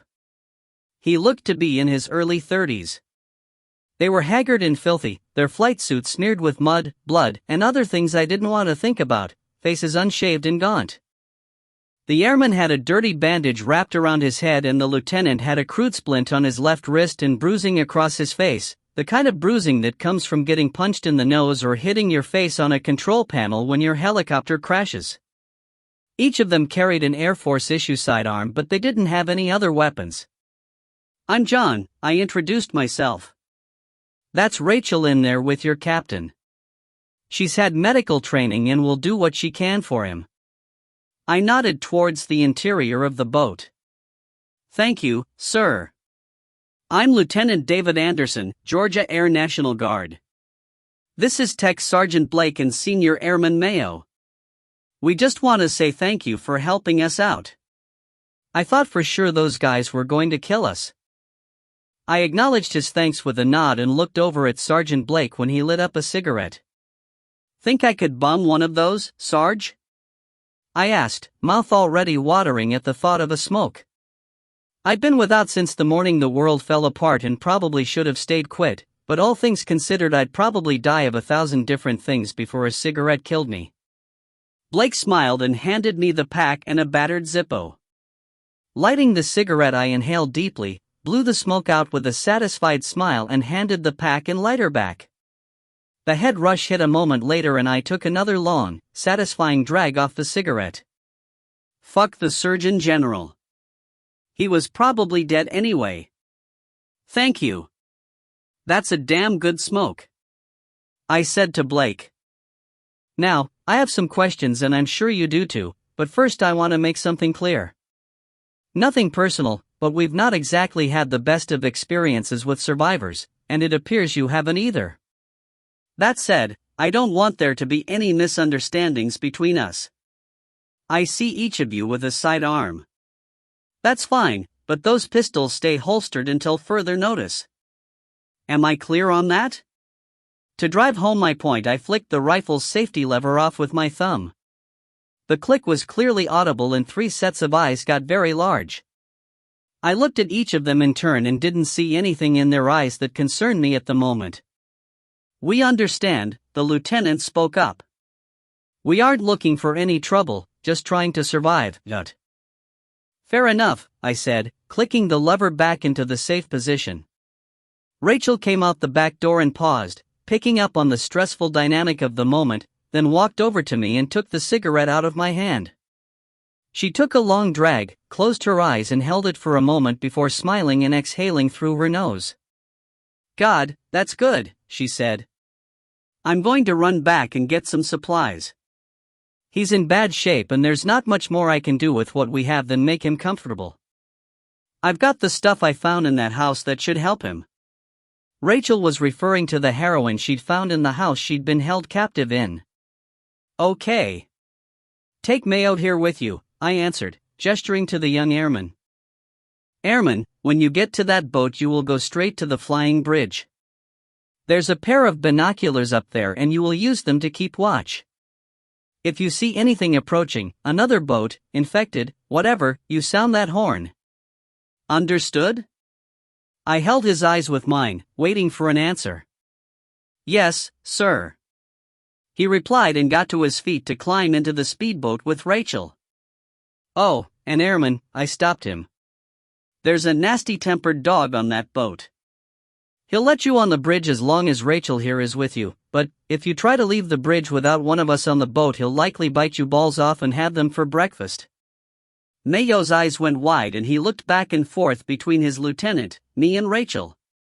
When no one smiled he got the message. "Yes, sir." "Got it." He scrambled into the speedboat with Rachel already at the wheel, untied the line holding it to the houseboat and they were gone. "He's a good kid," Blake said. "He won't mess with anything." I grinned and looked over my shoulder and watched Rachel maneuver the speedboat to the stern of the cruiser where Mayo grabbed a line out of the water and tied the 2 boats together. Dog stood at the stern rail, tail down and ears up, and Mayo didn't make another move until Rachel boarded the boat and motioned him to follow. "So gentlemen, how did you wind up in this little corner of paradise?" I asked. 36. Lieutenant David Anderson hung up the phone, grumbling to himself at the emergency call-in. 3 months out of college he was honoring his commitment to the National Guard in exchange for 4 years of tuition having been paid in full. He didn't mind the National Guard, especially since things were winding down in Iraq and Afghanistan and it was very unlikely that he'd get deployed. However, he had just walked in the door of his cramped apartment and had planned to grab a shower before meeting Melanie for a drink. Melanie was a student at Georgia Tech, in her senior year, and was the most beautiful girl Anderson had ever seen. Tall with a runner's body and long blonde hair, he was still amazed that she had ever agreed to go out with him 2 weeks ago. This was now their 3rd date, and he was hoping he was reading the signs right and she would be coming home with him tonight. "Damn call-ups," he fumed, almost throwing his cell phone against the wall. Instead, he calmed himself and called Melanie and cancelled their date. To his surprise, she asked him if he would call her as soon as he was free so they could go have their drink. He agreed and, mood lightened, set about gathering what he needed to take to the guard base. Half an hour later he sat in a briefing room with Captain Jerry Helm, the pilot of the Pave Hawk to which Anderson was assigned. Their crew chief, Tech Sergeant Blake, and a young senior airman named Mayo sat in the row of chairs behind them. At the back of the room were 4 men wearing a mishmash of civilian and military-issue clothing. All had thick beards, 3 with long hair to their shoulders and the 4th with a shaved head. Anderson didn't need to be told they were Special Forces operators. No one other than SF walked around any military installation looking like a dirtbag, or as Captain Helm put it, rejects from the Hells Angels. He had seen SF operators before, but never worked with them. They were almost a mythical creature to someone like him, and a thrill of excitement ran through him at the thought of adding a SF operation to his military resume. He snapped out of his reverie when Captain Helm shot to his feet and yelled, "Attention!"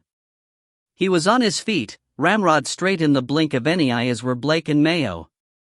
From the back of the room he could hear shuffling about and chairs being repositioned as the SF guys got to their feet in their own sweet time.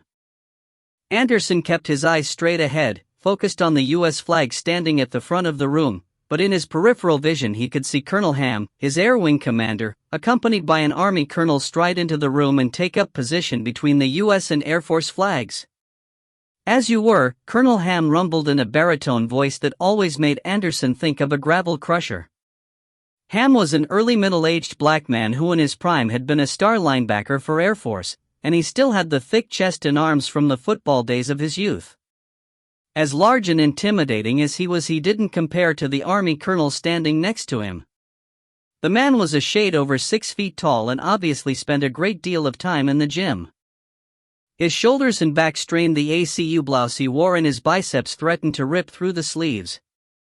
He was one of the ugliest human beings that Anderson had ever seen, and not anyone he'd want to have pissed off at him. After the men settled into their seats, Ham spoke briefly. "Gentlemen, this is a classified top-secret briefing for an equally classified operation. It is not to be discussed with anyone not present in this room. Clear?" The 4 Air Force personnel immediately answered with an affirmative, but the back of the room was silent. The SF guys didn't do anything that wasn't classified, at least top secret, and this was old hat to them. Anderson wasn't even sure they were paying attention, but he wasn't about to turn around to find out. Ham glared at the back of the room for a moment, then introduced the Army colonel. "With me is Colonel Flowers from Army Special Operations. This mission shall be under his operational control, and he will brief you on what you need to know." Ham stepped aside, but the larger Flowers didn't feel the need to move from where he already stood. "Flowers?" Anderson suspected it had been a very long time, if ever, that anyone had made a crack about the colonel's name. Looking at him standing with his feet wide apart and hands clasped behind his back, Anderson felt a shiver of uncertainty as the man looked at each of the Air Force personnel in turn before speaking. "Thank you, Colonel Ham." His voice was nearly a falsetto, almost an amusing counterpoint to Colonel Ham. "Almost. Gentlemen, we have received intelligence that the United States is in imminent danger of attack. Not overseas, but here in the continental U.S. I am not at liberty to discuss the details of that intelligence with you, and beginning now you are in blackout status. No communication with any persons not directly involved in this mission. Am I clear?" A chorus of "Sir" sounded from the back of the room, but Captain Helm was the only man in the front row to acknowledge the order. Flowers' head swiveled to Anderson, then Blake and Mayo. "Gentlemen? Did I mumble?" His expression never changed, but the tone in his voice was chilling. "No, sir." "I mean, yes, sir, the order is clear." Anderson stumbled over his words. Blake and Mayo also acknowledged the order. "Good. Now, your mission is simple." He was clearly addressing the flight crew. "You are to depart this installation at 2,300 hours with the team in the back of the room with you. You will have a full loadout of warshot for this mission. Your call sign will be Cadillac 27. Your destination is the CDC, the Center for Disease Control, in Metro Atlanta. Colonel Ham tells me your flight time should be 15 minutes from wheels up to touchdown. Pilots, the briefing packet under your chairs contains your flight plan, radio freq and designations, and destination landing details. Once on target, you will stand by while my team retrieves a passenger. Once they are inserted, you will remain on station and will defend the aircraft from any and all personnel who may try to approach. Your ROE, rules of engagement, are as follows. Absolutely no personnel, civilian or military, may approach or board the aircraft. Deadly force is authorized. Am I clear? This time the flight crew spoke as one with a firm, yes, sir. Years of training was all that kept them from giving any other answer. Use of deadly force within the continental U.S. was unheard of outside the personnel that secured nuclear weapons or sensitive installations. Deadly force to prevent someone from wandering up to an Air Force helicopter was beyond exceptional. Upon the return of the team with your passenger, Colonel Flowers continued, you shall disembark the CDC and make all possible speed to Fort Campbell, Kentucky. You will be met approximately halfway by an escort flight of Apaches, designated as Whiskey Flight. Also in your briefing packets is a photo of the passenger you will be picking up. If my team is occupied providing rear cover and he arrives at the aircraft unescorted, you shall provide protection for him, bring him aboard and depart immediately. The team is expendable, he is not. You are not to wait for them, or any member of the team, once your passenger is on board your aircraft. Questions? Anderson had about 1,000 questions, but kept his mouth shut. Anything operational should come from Captain Helm, and most of Anderson's questions had little to do directly with the operation. Right on cue, Captain Helm spoke up, Sir, should we expect resistance at the target? Captain, you should expect resistance. You need to be prepared for possible panic from the civilian employees, and cannot hesitate to do what is necessary to complete your mission. Flowers stared at Helm for a moment, then moved his gaze across the rest of the men in the room, satisfying himself that his message had gotten across. When no one else spoke up, he looked over at Colonel Ham, who had an expression on his face like he'd just sucked on a lemon. Colonel Ham stepped forward and dismissed the assembled men. Captain Helm shot to his feet, calling the room to attention as the two officers walked out the door. A moment later, Flowers stuck his head back in and motioned for the SF team to follow him. They quickly exited the room, leaving the 4-man Air Force flight crew alone. What the fuck, sir? Blake asked with a look of incredulity on his face. You heard what I heard, Sergeant. This is all way off the reservation for me, but our orders are pretty clear. Helm flipped open the briefing packet and thumbed through until he found the glossy photo of their passenger. The man in the photo was in his mid-50s with thick, graying hair, bushy eyebrows and a dringer's nose. Anderson thought he kind of looked like his uncle. Helm stared at the photo for a few minutes, then handed it to Blake. Tech Sergeant, I want you on the door gun this flight. Here's our passenger. No one other than him or the SF team boards the aircraft. You good with that? Blake looked down at the photo in his hand, Mayo peering over his shoulder to get a good look. Sergeant Blake? Helm prompted after a few moments of silence. Yes, sir. No problem, Blake finally looked up and answered. Good. Let's get our bird pre-flighted and make sure the ordnance monkeys don't forget to give us bullets. Helm stood and led the crew from the briefing room. Just over an hour later, Captain Helm pulled back on the collective and the Pave Hawk jumped into the dark Georgia sky. Anderson kept a hand on the controls ready to take command if needed as Helm spun them around and transitioned to forward flight on a direct course to the CDC. In back, Blake sat in the open door of the helicopter, strapped in and ready on the machine gun that hung from a complicated sling system, ready to fire at a moment's notice. Mayo, also strapped in, sat to the side ready to provide support to the gunner as needed. The 4 SF operators sat in canvas web slings that hung from the walls of the helicopter. They were heavily armed and despite the expected short duration of the mission, each carried a large amount of spare ammunition. They weren't big talkers, the only communication coming from the team leader when they boarded the chopper, and he asked for a headset so he was plugged into the internal intercom while they were in flight. Pave hawks make all the racket in the world, and the only way to communicate while in flight was over a headset. The flight to the CDC was fast and uneventful, almost enjoyable as the soft warm air of the evening flowed through the helicopter's door and the lights of Atlanta spread out below them. When they reached the CDC, Anderson identified the helicopter pad for Helm, IR strobes embedded in the rooftop landing pad flashing brightly in his night vision goggles, then kept watch for other aircraft as they quickly descended and touched down. The SF team was out the door before the rotors could spin down, running towards a metal door that led into the building. They moved in a diamond formation, each of the men with their weapons raised as they scanned their individual areas of responsibility. Cadillac 27, Alpha Team moving. See you in a few, the team leader radioed over secure comlink to Helm and Anderson. Copy, Alpha Team. Luck. Helm responded, then turned around in his seat. Mayo, take that M4 and some extra magazines and take up watch at our nose. I don't want anyone coming in from our blind side. Remember you ROE, Senior Airman. Yes, sir. Mayo sounded a little shaky, but did as ordered.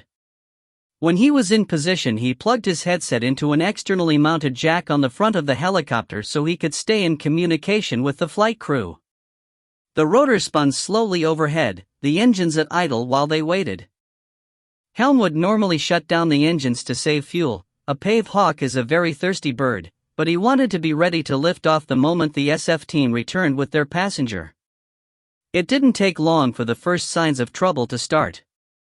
Mayo came on the intercom with a report of gunfire from the south. Could it be the SF guys, Mayo?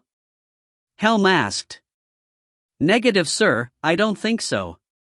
They were carrying sound-suppressed weapons, and besides this sounds like pistol fire with the occasional shotgun. The stress in Mayo's voice was evident, but Anderson knew he'd grown up in the gang-infested streets of South Atlanta and would know the difference in sound between a pistol and an assault rifle. Lieutenant, take a look. Mayo, stay on your position. Helm ordered. Anderson gave a thumbs up as he pulled off his headset and released the flight harness that held him into the seat. Exiting the cockpit, he trotted around the nose of the pave hawk and stopped next to Mayo to ask where he was hearing the shots, but didn't need to as he heard them for himself. Jogging ahead, he reached the edge of the roof and kneeled down at the low parapet to look over.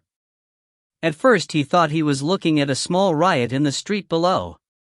3 police cars, roof lights strobing red and blue across the surrounding buildings, were sitting at haphazard angles in the middle of a large intersection. 5 uniformed officers faced a large crowd of people who were advancing on them. Several bodies lay on the pavement, already being trampled by the advancing crowd.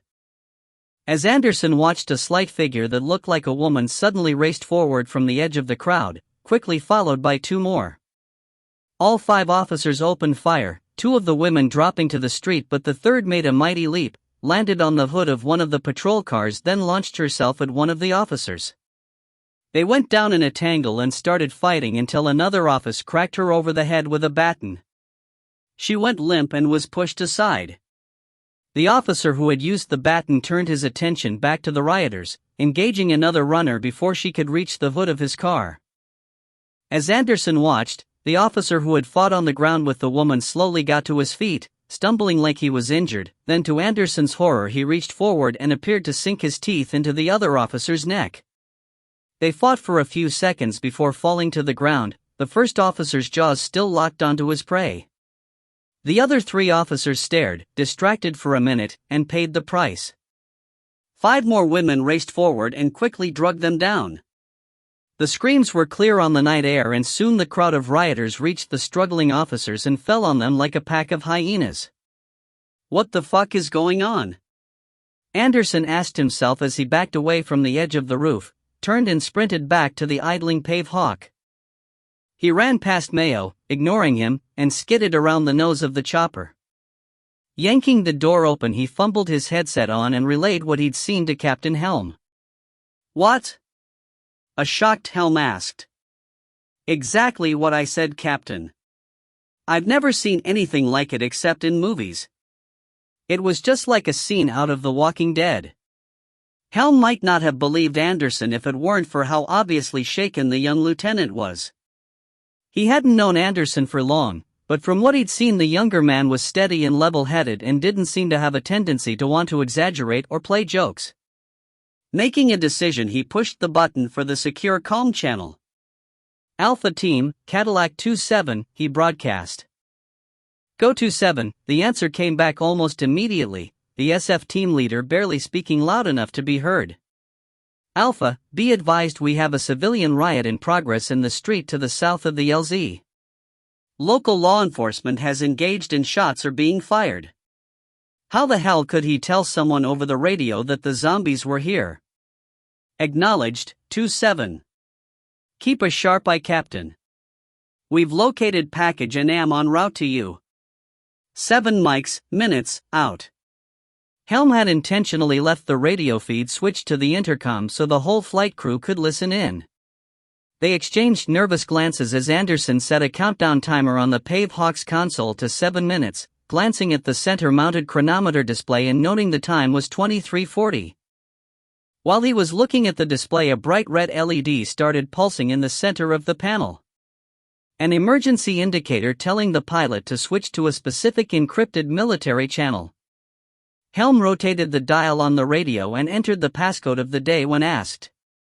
A click followed by a hiss not unlike a fax machine connecting, then a clear voice was speaking in all their headsets. "Condition 1. Bugs Bunny. All units set Condition 1. The short message started repeating and all the blood drained from Helm's face. "What's Bugs Bunny?" Anderson asked, almost afraid of the answer. Helm looked like he was about to go into shock and didn't react to Anderson's question. "Captain Helm, what's Bugs Bunny?" Anderson asked again, louder. Helm regained a degree of composure and looked over at him with the most haunted eyes Anderson had ever seen up to that point. "A nuclear weapon has been detonated in an American city." The crew was stunned into silence, listening to the pre-recorded message repeat. Finally Helm reached forward and silenced the radio, switching back to the secure comm frequency for the SF team. Pressing the button, he spoke in a calmer voice than Anderson expected. "Alpha Team, Cadillac 27. Alpha, go." The stress was audible in the SF team leader's voice and Anderson was sure he could hear the sound of suppressed weapons fire over the open circuit. "Alpha Team, we have received Bugs Bunny. I repeat, we have received Bugs Bunny." There was no reply for a few heartbeats, then, "Alpha acknowledges Bugs Bunny. Out." The voice was as calm and cold as ever, and this time Anderson was certain he'd heard a suppressed rifle firing on full automatic. Anderson climbed all the way back into the cockpit and strapped in, ready to go as soon as the team returned. Out the windshield he could see Mayo looking around nervously, fingering the fire selector on the M4 rifle in his hands.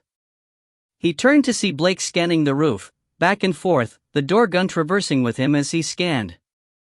He turned back and started scanning the instruments, making sure the helicopter was ready to go when they were. "Contact," Blake announced over the intercom. Anderson and Helm spun around in time to see a small crowd of white-coated civilians coming onto the roof through the metal door the SF team had used to access the building. They spotted the helicopter and the man sitting in the door and started a shambling, shuffling walk forward. 2 women in the group, one of them blonde with long hair, screamed and ran towards them. "Sir?" Blake shouted over the intercom. "Fire Sergeant. Remember your ROE." Helm answered instantly.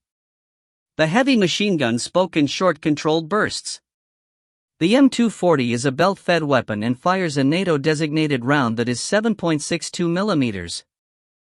At any range out to 1,000 yards it is lethal, but at less than 200 feet it is absolutely devastating to the human body, and the 2 women fell to the roof as their bodies were shredded by Blake's fire. The group of men behind them didn't pause or disperse, just kept on coming. Blake feathered the trigger and wreaked the same devastation on them. As Blake fired, Helm got back on the radio and notified Alpha Team that they were repelling attackers. More people came out of the door, meeting the same fate as the first group as Blake cut them down. "Contact," Mayo's voice came over the intercom. At the far side of the roof another door was swinging open and a small group stumbled onto the roof. Several white-shirted security guards led the way, followed by white-coated workers. As soon as they saw the helicopter and Mayo aiming a rifle at them, they stopped. One of the guards pushed back through the crowd and slammed the door, leaning his back against it and digging his heels into the surface of the roof. "Sir?" Mayo asked. "ROE has not changed, Airman. If they try to approach you, will open fire." Helm's voice was amazingly steady. "Yes, sir." Mayo's voice, however, betrayed his doubt in their orders, but he held the rifle steady, finger on the trigger. One of the guards stepped forward a couple of steps, then stopped and cupped his hands around his mouth. He obviously was shouting to them, but neither Helm nor Anderson could hear him from inside the Pave Hawk over the idling of engines. "What's he saying, Mayo?" Anderson asked over the intercom. "Sir, he's asking for help. Says they're coming, whatever that means." Helm and Anderson exchanged a worried look. "Stay frosty, Mayo," Anderson said while Helm called Alpha Team. 2-7, acknowledge hostiles and civilians on roof. I have 2 men down and packages wounded. We're at your location in 30 seconds. More gunfire in the background, this time pistol fire that wasn't suppressed. Had they run out of rifle ammo? Helm made sure Blake knew the SF team was about to exit the door when Mayo fired a burst at the crowd he was watching. One of the guards had started walking towards the helicopter and Mayo shot him in the chest. The guard with his back against the door shouted something and the remaining guards drew their pistols and started firing at the helicopter. The impacts of the bullets were audible even over the idling engines and Mayo opened up with the M4. 2 of the guards went down, but 2 more were still firing. Mayo had to do a quick magazine change and before he could bring the rifle back to bear, the guard holding the door flew forward as the door burst open and a large crowd of people flooded onto the roof. They immediately started attacking the people who were already there and Mayo stared in mute shock as blood and gore stained all the white clothing. Blake also opened up as more hostiles stumbled out of the other door. Anderson unhooked the flight harness again and scrambled into the back where he extracted the last M4 from the weapons locker, grabbing the last 2 magazines and jumping out to go support Mayo. His feet had just hit the roof when he spotted Alpha Team Leader emerge onto the roof amidst a crowd that was trying to grab him and drag him down. He had a firm grip on the arm of the man Anderson had seen in the photo and was pulling him along as he kicked people out of his way and fired his pistol into the surrounding bodies. Blake had stopped firing for fear of hitting friendlies and Anderson shouldered the M4 rifle and started to run towards Alpha Team. He wasn't halfway there when, with no apparent warning, the man they'd been sent to evacuate turned and bit into Alpha Leader's neck. There was a spray of arterial blood, then both collapsed under the weight of the crowd as it surged inward. Anderson stopped and started backing up, turning and running when a woman detached herself and with a blood-chilling scream started running in his direction. Her face was smeared with bright red blood, stains down the front of her once pristine lab coat. Anderson dodged out of Blake's sightline and the tech sergeant chopped her down with a brief press of the trigger. Back at the helicopter, Helm was frantically pointing at Mayo as Anderson ran up. Mayo had stepped away from the helicopter to fire at the hostiles and had inadvertently unplugged from the intercom. Helm had no way to tell him the mission was a bust and to get his ass back inside the Pave Hawk. Anderson ran to him, grabbed him by the shoulder and pulled him with him as he ran back to the side door. Helm had throttled up the engines and the rotor was spinning just below takeoff speed.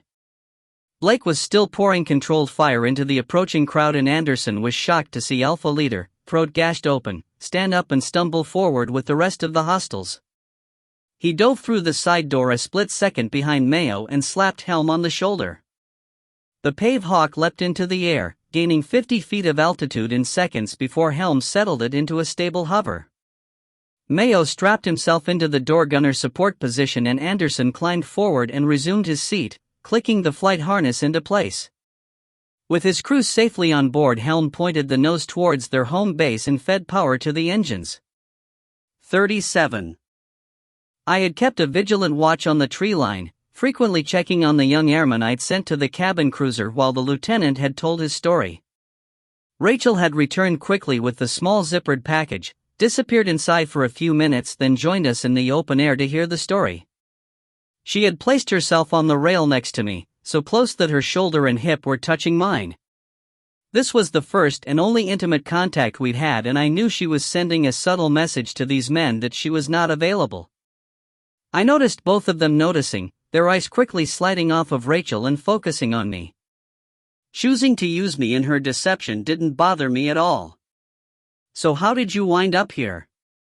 Rachel asked. "We were on our way back to our base. Captain Helm got on the radio to let our CO know that the SF team and our passenger hadn't made it and that we were returning to base. We were told that our base was under attack by rioters, a fence had already fallen, and the administrative and support staff were all that was left on the base and were being evacuated. We were told to continue on to Fort Campbell in Kentucky, even though we didn't have our passenger. We changed to the new heading, and just a few minutes later we started getting an over-temp warning from the rotor shaft. Sometimes those warnings are false alarms, so we continued on when the temp didn't climb anymore. We made it out over this lake when the temp suddenly shot up. Captain Helm aimed for the shore, but before he could set us down, the shaft seized up and we spun in where you see the helicopter now. Captain Helm was trapped, and it took us hours to bend and pry enough of the metal away from him to get him out." "Where did the houseboat and ski boat come from?" I asked, enjoying my cigarette and checking on Mayo. He stood with his back to me, binoculars raised to his eyes as he scanned the open water. "They were here just like you see them now." "There was no one here when we crashed, and no one has returned. We've got no idea where they went or what happened to them." "I had a pretty good idea what happened to them." "So you've been here since you crashed?" "We saw you yesterday coming back from the south in the ski boat." "Did you do something to stir up our friends, or were they just dropping in to say hello?" "We were running low on supplies and hadn't heard much in the way of news, so we headed across the lake. There was a big marina and a bunch of stores we saw the night we flew over." Lieutenant Anderson talked for another 15 minutes, telling us about finding an armed camp at the marina huddled behind hastily erected barricades. They had traded one of their M4 rifles for food and were making their way back to their boat when they were jumped by two men who wanted their packs full of food and their other rifle. They had fought back, killing one of the men but losing their rifle and half the food in the scramble to get away as more men started chasing them. They had made it to the boat and thought they'd made it back across the lake without anyone knowing where they had gone. "Okay, so now you know our story. How about telling us how you wound up here?" I agreed in exchange for another smoke. Blake handed me the pack and lighter with a smirk, and Rachel stole a cigarette from me as I lit up and started telling an abbreviated version of our story. As I spoke, their expressions went from cautious optimism to depression. They knew a lot of the shit that had happened to the US, knew about the nukes and had seen the infected firsthand, but they didn't realize the infection was so widespread. When I was finished, both men were wide-eyed. "It's amazing you've survived," Blake spoke up. I had glossed over several details, especially where Rachel's abduction was concerned. "You had to be Army or Corps, am I right?" "Army," I answered with a grin. "A long time ago in a galaxy far, far away." I got blank looks from everyone, Rachel included. None of these people had ever seen Star Wars? Really? "So, Lieutenant, you're a pilot?" I asked. "Rotor wing qualified, yes sir," he answered, a puzzled look on his face. "Well, the map I have says there's an amphibious plane facility to the south of us. If we can find a plane, do you think you could fly us out of here?" Anderson stood up, the first sign of a smile on his dirty face. "I sure as hell can. I was flying single and twin-engine light planes when I was still in high school. Never done a takeoff or landing on water, but I've read about it and it shouldn't be a problem, just need more room to get into the air than a normal runway." His excitement was infectious and Blake got to his feet also. "Don't get too excited," I warned. "I haven't seen a plane, just a reference on a map." "It's worth checking out," Blake said. "I agree," Anderson chimed in. "But where would we go?" I told them about Max, and the report I'd heard that Nashville was safe, at least for the moment. "Hell, yeah!" Anderson was excited. "Nashville is maybe an hour away in a light plane, and it's only another half hour to Fort Campbell." "Okay," I said. "Tell me about everything you saw on your excursion south." They filled me in and we pulled out the maps and identified that the seaplane facility was far enough away from the marina that they might not have seen it if they weren't looking for it. They were pretty sure it was outside the barricades the survivors had erected, so we would likely have to deal with hordes of infected to get a plane. We talked over the maps for most of an hour, then started working on a plan to get a plane. Rachel checked in on Captain Helm, who was out cold with a weak dose of heroin in his veins to relieve the pain of his injuries, then took Mayo's place on watch aboard the cabin cruiser. Mayo and Blake went swimming, recovering the M240 door gun from the crashed Pave Hawk and 3 OD green cans of ammo belts. We were pleased to see the cans had remained dry inside when Blake opened them on the deck of the houseboat. Blake sent Mayo back into the water to scavenge tools and parts while he stripped the machine gun down for a thorough cleaning and oiling. While we didn't have any gun oil, we did have a can of WD-40 that I had found in the cruiser. Not perfect, but you make do with what you have. At least it would provide enough lubrication to keep the gun from seizing up at the wrong time. I hoped. Mayo kept surfacing next to us, bringing back tools, a large assortment of thin-walled aluminum tubing and a good length of flex hose. Blake would stop cleaning the gun every time Mayo made a delivery, checking the items and giving him instructions on what else to look for. I had to give the young airman credit, he never once complained or argued, just kept going back under and finding what Blake asked for. Machine gun cleaned and reassembled, Blake set it aside and started working on the speedboat that Rachel and I had ridden over to them. First he used the flex hosing to extend the exhaust pipes down over the stern of the boat and into the water, securing them to the hull of the boat with metal straps and screws. He accomplished this with a lot of splashing and cursing, but when he had me start the engine after his modifications, I was amazed at how quiet it was. Next he set to work with several lengths of the aluminum tubing and a large steel plate. First he mounted the plate to the deck of the speedboat in the bow, between two thickly padded benches that lined each side all the way to the pointed nose of the boat. Plate firmly bolted to the deck, he and Mayo started attaching the tubing, tubes spread out at the bottom but meeting about 4 feet up from the deck and forming a crude teepee shape. They punched holes through the tubing with a hand drill and gallons of sweat in the hot Georgia sun, then bolted the whole assembly together and to the plate. Blake spent another 2 hours working on a piece of metal that he finally attached to the top of the teepee, then hoisted the M240 onto the makeshift pintle he had created, securing it with 2 nuts threaded onto a thick bolt and tightened against each other. This arrangement would allow the machine gun to move freely, but not come off the pintle without the nuts first being removed. Work completed, he dove into the water to wash off the sweat. "Outstanding work, Tech Sergeant." I stuck out a hand and helped him climb back aboard the speedboat. "Thank you, sir," he grinned and wiped water out of his eyes. "One thing, guys," I said. "Please stop siring me. I was a master sergeant, not an officer." Anderson looked as surprised as a virgin on his wedding night and Blake let out a short bark of laughter. I had not bothered to correct their assumption earlier that I had been an officer when I was in the army, but I just couldn't take all the sirs anymore. Anderson had shown himself to be one of those rare officers that actually listened to his more experienced men, so I didn't think I was going to have a problem with him trying to assume command. If I did, I'd deal with it. We were about to try and penetrate a hostile facility and make off with an airplane. This was my world, and I'd done something very similar before, minus hordes of infected that wanted to eat me. "All right, let's get something to eat and then get some rest," I said, watching Anderson out of the corner of my eye to see if he was going to have a problem with me still giving orders. When he didn't make a peep, I continued. "We'll take 2-hour watches and I'll take first watch. We'll review the plan at 0100 hours and launch at 0130. Everyone good with that? Heads nodded all the way around and Blake gave me a nod and a wink to let me know he was happy to have me in command. An hour later I sat on the flying bridge of the cruiser, halfway through my watch, eating the Spartan meal that Rachel had brought up to me. She sat next to me, sipping from a bottle of water.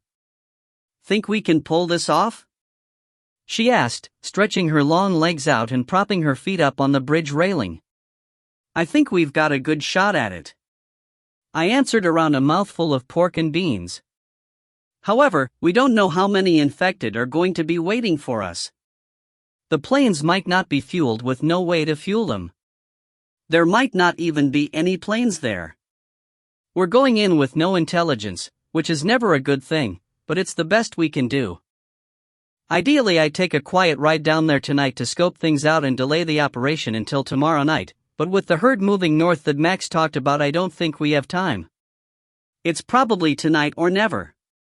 Rachel finished her bottle of water and looked up at me. "Well, you'd better not fuck it up then," she said, grinning to let me know she was just yanking my chain, then stood up to go check on Captain Helm before her watch started. The newly quieted speedboat started and before it reached the houseboat only 100 feet away I could no longer hear the exhaust. 38. I woke up at midnight, still tired and groggy, for a moment not remembering where I was. Looking over at the woman sleeping next to me, it took a moment for my mind to remember why I was seeing someone other than Katie, then everything clicked back into place. I let out a quiet sigh and carefully climbed out of the bed so as not to disturb Rachel, who had taken to sleeping with me ever since I had rescued her. There wasn't any cuddling or spooning, in fact we never touched, but every time I woke up she was there on the far side of the bed. Standing up I stretched and Dog jumped off the foot of the bed where he'd been curled into a surprisingly small ball for a dog his size. I made my way out of the salon and to the stern rail where I pissed over the side into the lake while Dog watched.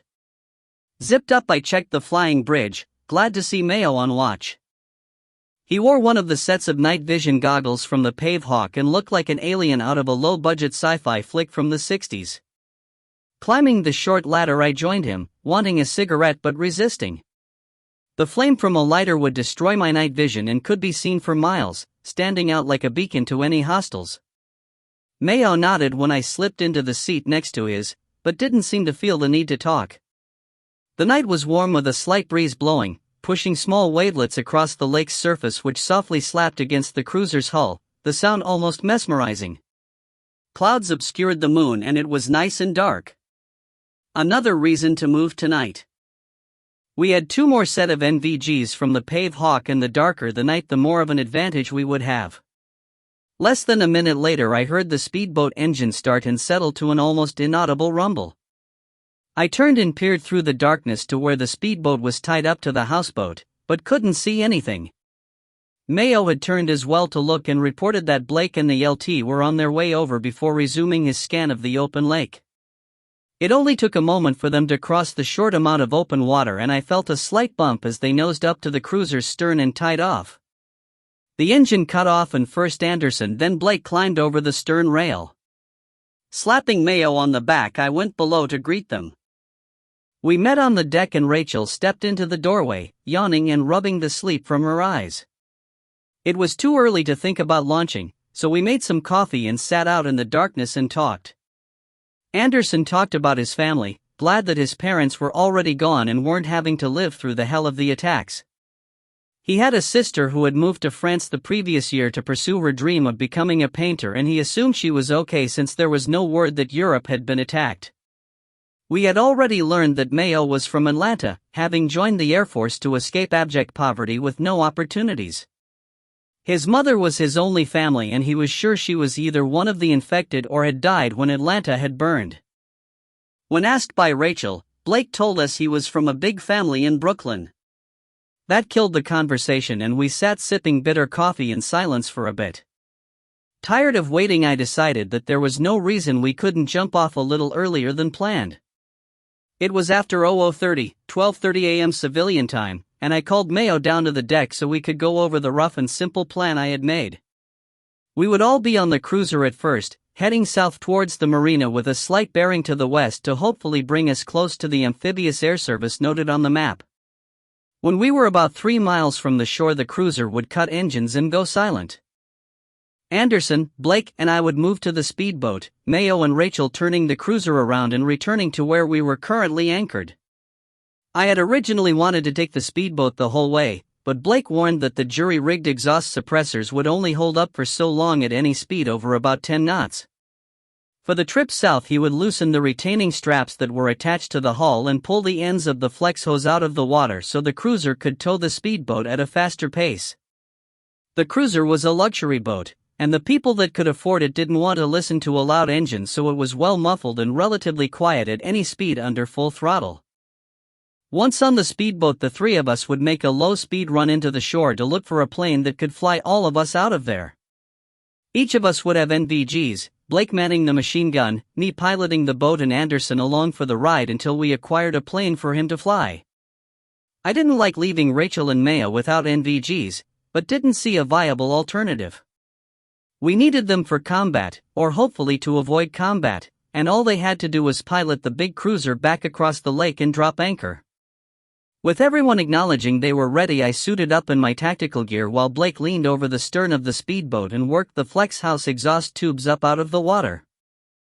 Climbing back aboard, he gave a thumbs up, stepped into the salon for a moment, and returned with 2 lit cigarettes cupped in the palm of his hand.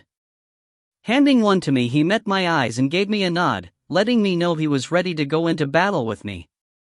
I glanced around the deck to make sure we were ready to go, then climbed the ladder to the flying bridge, started the engine, and hit the switch to raise the anchor.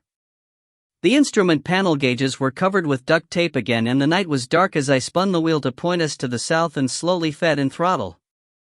The big boat started moving, the speedboat in tow at the end of its tether, and I kept advancing the throttle until a peak under the duct tape at the gauge showed we were making about 18 knots. Rachel stood next to me on the bridge using a set of borrowed NVGs to scan the horizon for any threats. She hadn't said much since we woke up and was still uncharacteristically quiet. "What's on your mind?" I asked, taking the last drag of the cigarette and crushing it out below the instrument panel where the faint light from the burning tobacco wouldn't be visible to anyone scanning the lake. She didn't say anything for a moment, then pushed the goggles up onto the top of her head and looked at me. "Just remembering the last time you left me alone on the boat. No biggie. I've got Mayo and Dog this time, so everything will be fine." I was trying to find the right thing to say, but she continued before I could speak. "I'm worried you won't be coming back. You barely survived saving me, and I know you're still not close to 100%. Not sure I want to try to survive this on my own." I didn't know what to say to that, so I settled for reaching out and taking her hand in mine. We stayed like that, holding hands, until I cut the throttles when the cruiser's navigation system showed we were 3 miles off the shore. On the shore to our left was the camp Anderson had described, brightly lit and shining across the water like a beacon. I raised the binoculars and took a look. Apparently the lights were also a beacon for the infected, which pushed up against the barricades in throngs too large to even begin to count. The walls protecting the camp looked to be made of boat trailers turned on their sides with steel plates welded to them and stacked 2 and 3 trailer widths high. On the inside of each trailer a steel strut had been welded at a 45-degree angle from the higher edge of the trailer to the ground, where it provided bracing against the constant push of the infected. Makeshift watchtowers had been built, and I could hear the occasional report of a rifle as some sentry shot an infected. I was too far away to tell, but my guess was they were having to watch for and shoot the much more agile females when one would find a way to start climbing the outside of the barricade. Still using the binoculars, I scanned the shore to the west, but it was too dark to make out any details, and the NVGs weren't any good at this distance. We'd have to get in close to the shore and hope the map wasn't wrong or just grossly out of date. I started to climb down the ladder, but Rachel stopped me with a hand on my arm. I met her eyes, smiled more jauntily than I felt, and quickly made my way down to the deck. Blake was already in the speedboat, reconnecting the flex hoses, and Anderson was nervously checking and rechecking his pistol's load. Mayo stood at the bottom of the ladder, waiting for me to clear the bridge so there would be room for him. Stopping in front of him, I looked him in the eye. "I'll keep her safe," he said.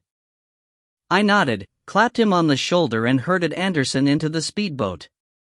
Blake had the exhaust back in place, and as I settled into the driver's seat he kneeled down in the bow, released the line tethering us to the cruiser and reached up and pulled the charging lever on the machine gun. Anderson settled into the seat next to me and I hit the boat's starter. Blake gave a push to get us clear of the larger boat, then I gave the motor a couple notches of throttle and headed to shore. Behind I heard the cruiser's motor start as Rachel and Mayo headed back north. I kept our speed down to just under 10 knots until we were a mile from shore, then dropped us down to 5 knots to reduce our noise as much as possible. Next to me Anderson continually scanned the shore with a pair of binoculars that had come from the houseboat, looking for a seaplane depot. Half a mile from shore I cut the throttle back to idle and the boat slowed to only a couple of knots. I was steering us parallel to the shore, heading away from the barricaded compound to give Anderson a good view of the shore when I heard the boat motor behind us. Looking over my shoulder, the NVGs let me clearly see a small boat heading out of the marina and in our general direction. 3 men were on board, 1 driving and the other 2 sitting in the bow with rifles held pointing skyward. They were still a good distance away, but the military-grade NVGs allowed me to make out that they were also wearing night vision. I had no way of knowing if they'd managed to get their hands on some military-grade hardware or if they were using the much lower resolution units that can be purchased in any sporting goods store. If they had military units, then they would spot us any moment, otherwise we were well outside their range. Anderson suddenly sat up straighter and stared through the binoculars at a point on the shore, then pointed excitedly. "There," he said. "I can see a large hangar with a concrete apron that runs right down into the lake. That has to be it." "Can you see any planes?" I asked, keeping my eyes on the approaching boat. "No, but they could very well be in the hangar. If I had a hangar available I wouldn't leave a plane sitting out in the weather." But I pushed my NVGs up onto my head and took the binoculars from him, looking where he pointed. He was right. A large hangar sat about 50 yards back from the edge of the water with a concrete apron that ran from the hangar all the way down to the water. There was a large sign over the hangar doors, but it was too dark to make out the lettering. The place appeared to be deserted with no sign of survivors or infected. Making my decision, I bumped the throttle forward and pointed us at a small dock that jutted out into the lake at the edge of the apron. "We've got a problem," Blake called out from the front of the boat. "The noise they're making is attracting infected and they're bringing them right down the shore with them." He gestured at the boat that had appeared behind us. I looked at the boat coming our way, its exhaust loud across the water, then checked the shoreline to see dozens of infected stumbling along as they stared out across the water at the source of the noise.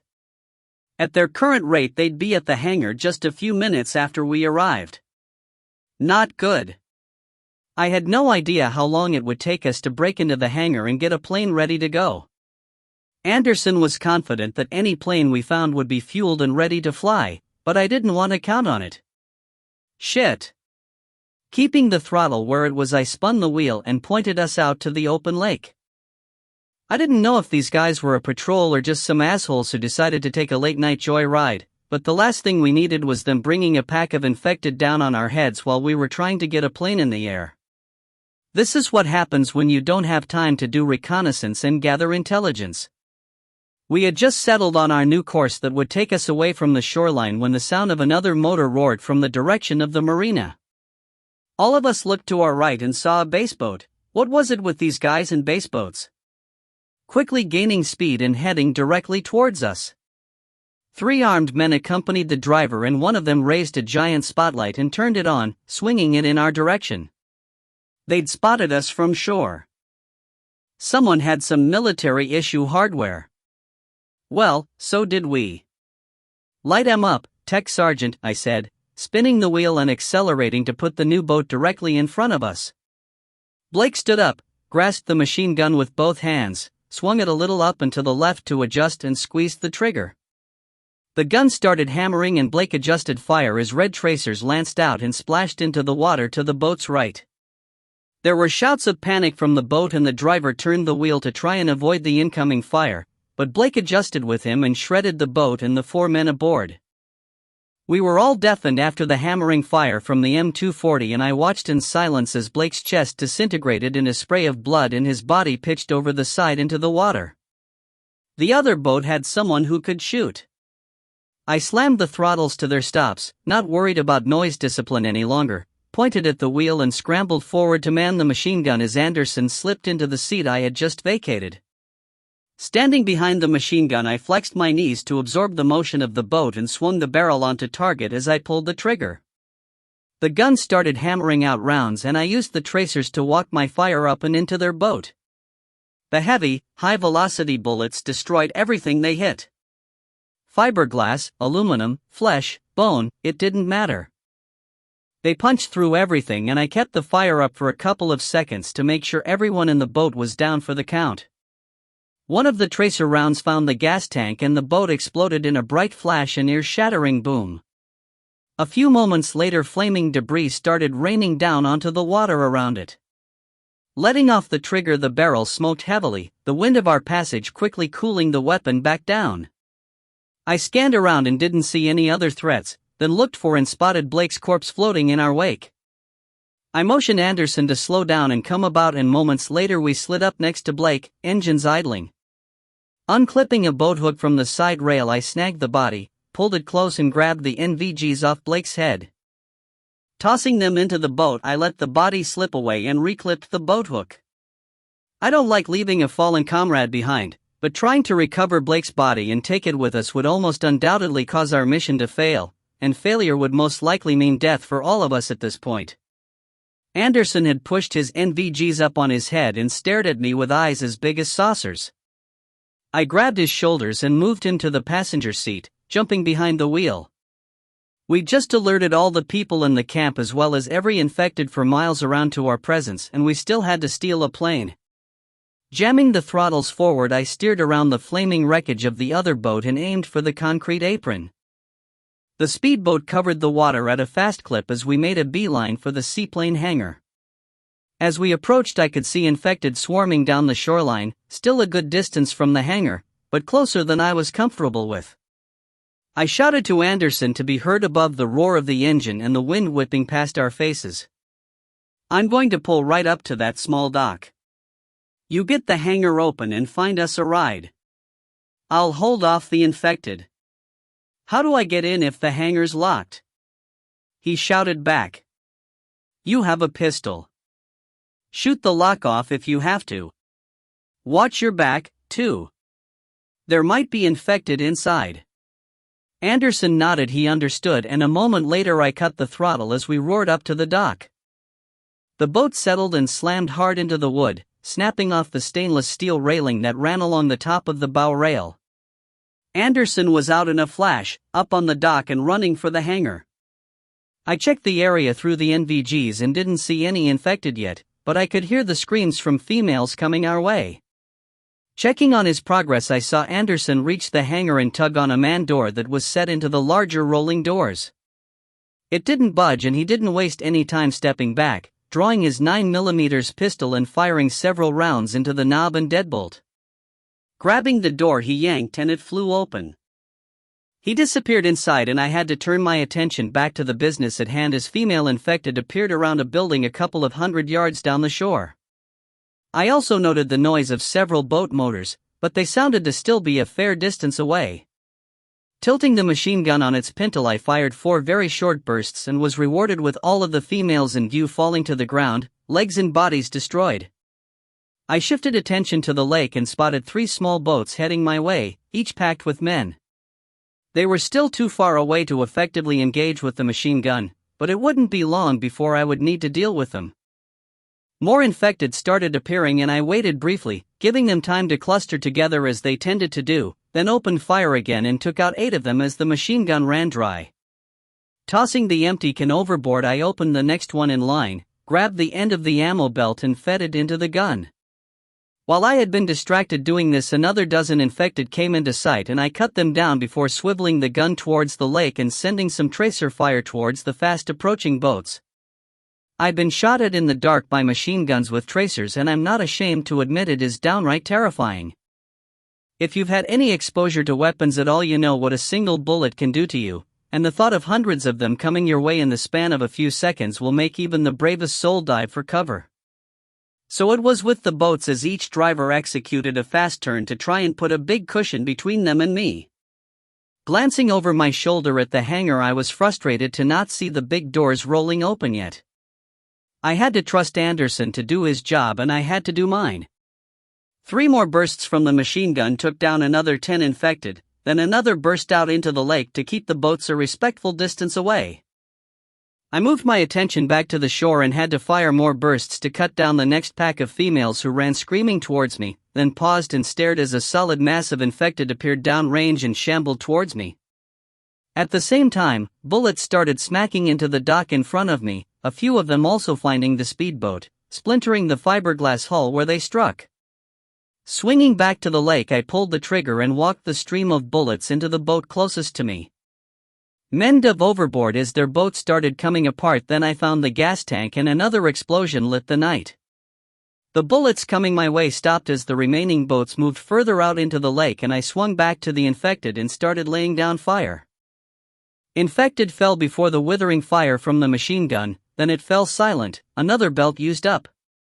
Cursing, I fumbled the empty case out of the way, opened the last remaining case and fed the final belt into the gun. "Move your ass, Anderson!" I screamed over my shoulder, hoping he would hear me inside the large hangar.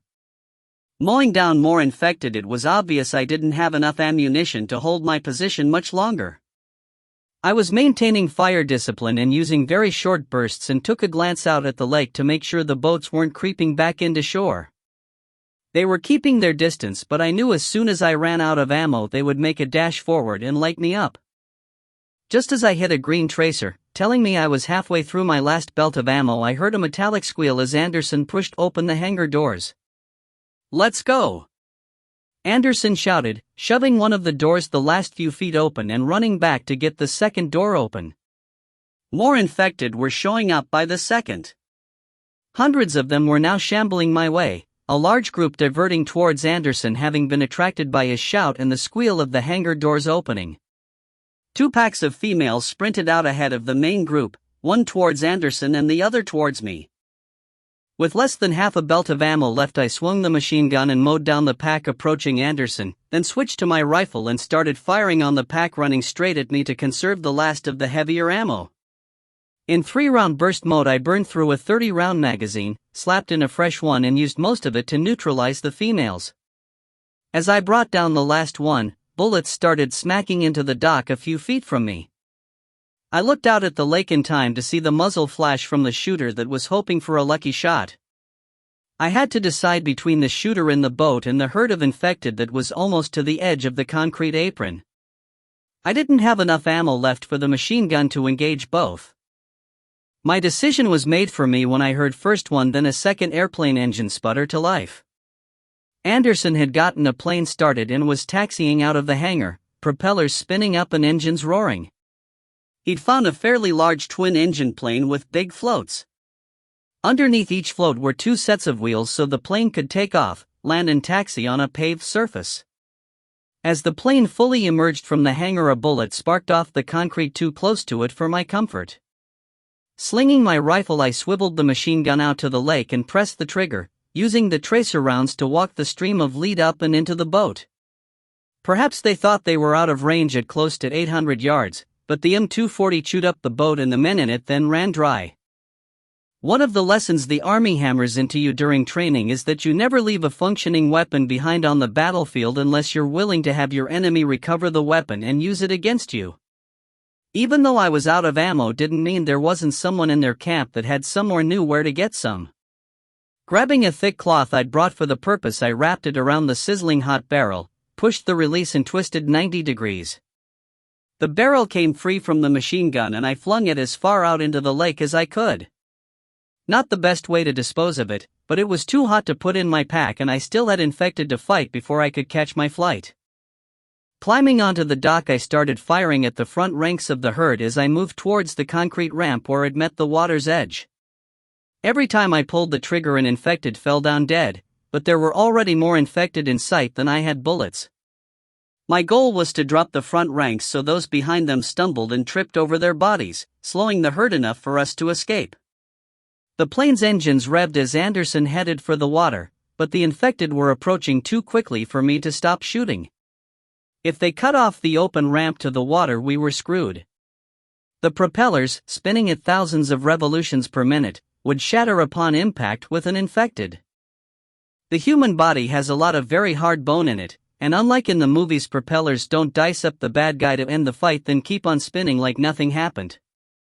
I ran across the ramp, directly towards the herd, waving Anderson down the ramp behind me. Firing as I ran, the infected kept dropping, but there were too many of them and they were within 20 yards of me as the plane passed behind.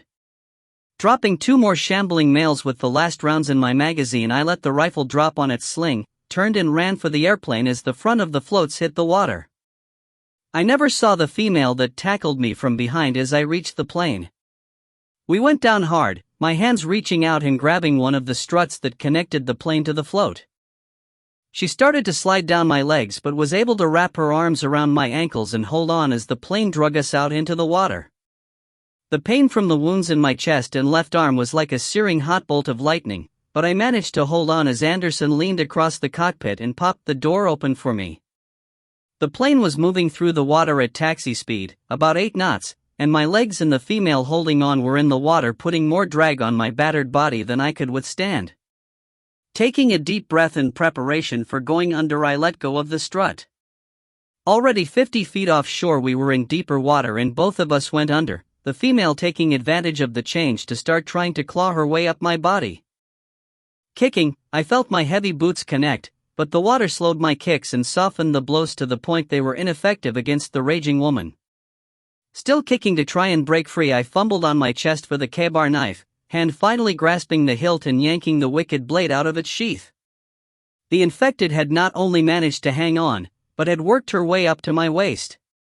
My heavy clothing and equipment was all that had protected me from her repeated attempts to bite. Reaching down with my weakened left hand, I grabbed a handful of hair and held her head back as I stabbed the knife into her throat, twisting and cutting until she went limp and slid off my body. Kicking her away, I started to try to swim to the surface but realized that in the dark water I was disoriented and didn't know which way was up. My lungs were on fire and screaming for me to take a breath, but I calmed my body for a moment and exhaled a small amount of air. I was surprised when the bubbles tracked across my chin then down my body as they headed for the surface.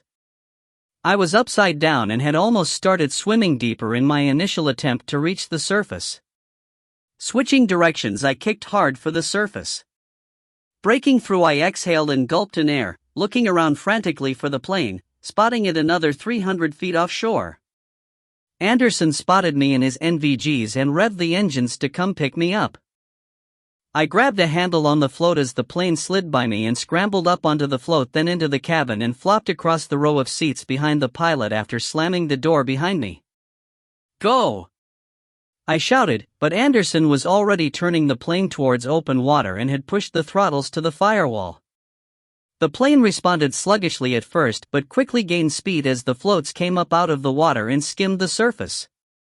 Quicker than I expected, the vibration from contact with the lake's surface ceased and Anderson pulled back hard on the stick, gaining altitude and turning as quickly as he could. There was a metallic ping followed by the sound of rushing air, and a bullet hole appeared in the floor of the plane only a few inches from my head, a matching hole in the roof where the bullet exited. Anderson kept us turning and dropped altitude until we were barely skimming the surface of the lake. His evasive maneuvering must have worked because we didn't take any more bullets that I could see. 39. The flight back to pick up Rachel, Mayo, helm and dog only took a few minutes and Anderson never got us more than 50 feet in the air. Landing on the water was smoother than I expected, the plane decelerating quickly when the floats hit the surface. We taxied to the cabin cruiser, sitting dark on the lake's surface, and Anderson cut the engines and let our momentum take us the rest of the way until the floats bumped the stern of the boat. NVGs on, I could see Rachel standing in the doorway to the salon, dog at her side, watching as Mayo scrambled over the stern rail and made a line fast to each of the plane's front struts. "Nice flying," I slapped Anderson on the shoulder, happy to have survived another fight and ready to get loaded up and in the air. Thanks, but I need some help here, Anderson answered, pain obvious in his voice. I looked at him through the NVGs but didn't see anything wrong.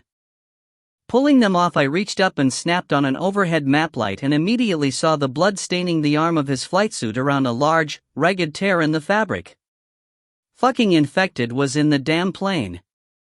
I opened the door and reached in to check the instruments and he bit me, right through the flight suit. I leaned over and popped the door open and yelled for Rachel.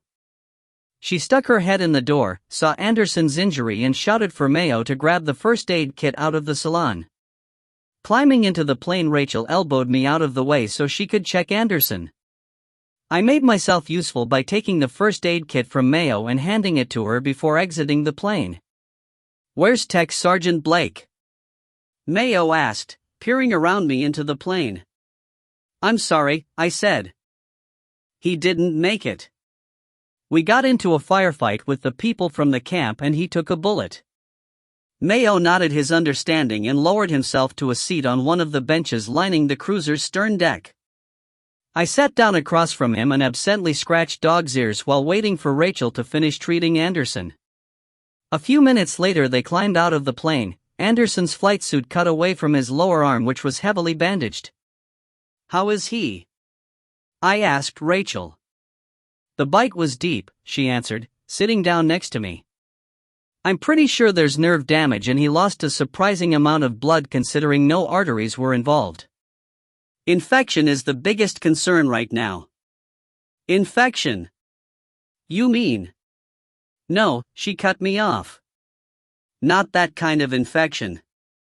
He would already have turned if that was the case. Just the good old-fashioned kind. The infection rate for bites from a human are normally in the 70% range, and considering these things are eating anything and everything, well, God only knows what kind of bacteria are swimming around in their mouths." "Can he still fly?" "Yes, I can fly," Anderson spoke up before Rachel could answer me. "I can get us out of here." "No problem. Just some numbness in my arm and hand, but that won't stop me from flying." "All right. Let's get loaded up and get the hell out of here before any more assholes from the camp show up." We all stood up and Rachel and Anderson started gathering all the gear in the cabin cruiser while Mayo and I took the ski boat to collect Helm from the houseboat. Helm was a big man, about the same size as me, and it took everything both of us had to carry him from his bunk to the ski boat. Then once we were back to the plane up and in the cabin. When we finally got him situated and strapped in, we were both drenched with sweat. Rachel checked him over and said he was as ready to go as he'd ever be. Untying the lines holding us to the cruiser, I called for Dog and he leapt into the cabin and settled down next to Rachel in the second row of seats, Anderson and Mayo occupying the pilot and co-pilot seats. I held onto a wing strut and with one foot on a float pushed the plane away from the boat with my other foot, climbed into the cabin and settled in next to Dog and Rachel. Anderson started the engines and let them idle for a few minutes as the plane drifted a safe distance from the anchored boat, then added some power and lined us up with the open lake. "Everyone ready?" he asked, eyes scanning the gauges. "Let's get the hell out of here," I answered, looking out the window at the cabin cruiser that had been my home and safe haven for what seemed like months but was less than 2 weeks. "Here we go," Anderson said and shoved the throttles forward. The plane responded and quickly gained speed, lifting smoothly off the water and rapidly gaining altitude. We were all quiet, each lost in our own private thoughts as the plane continued to climb and turn towards the north. I looked around at the world below us as we gained altitude.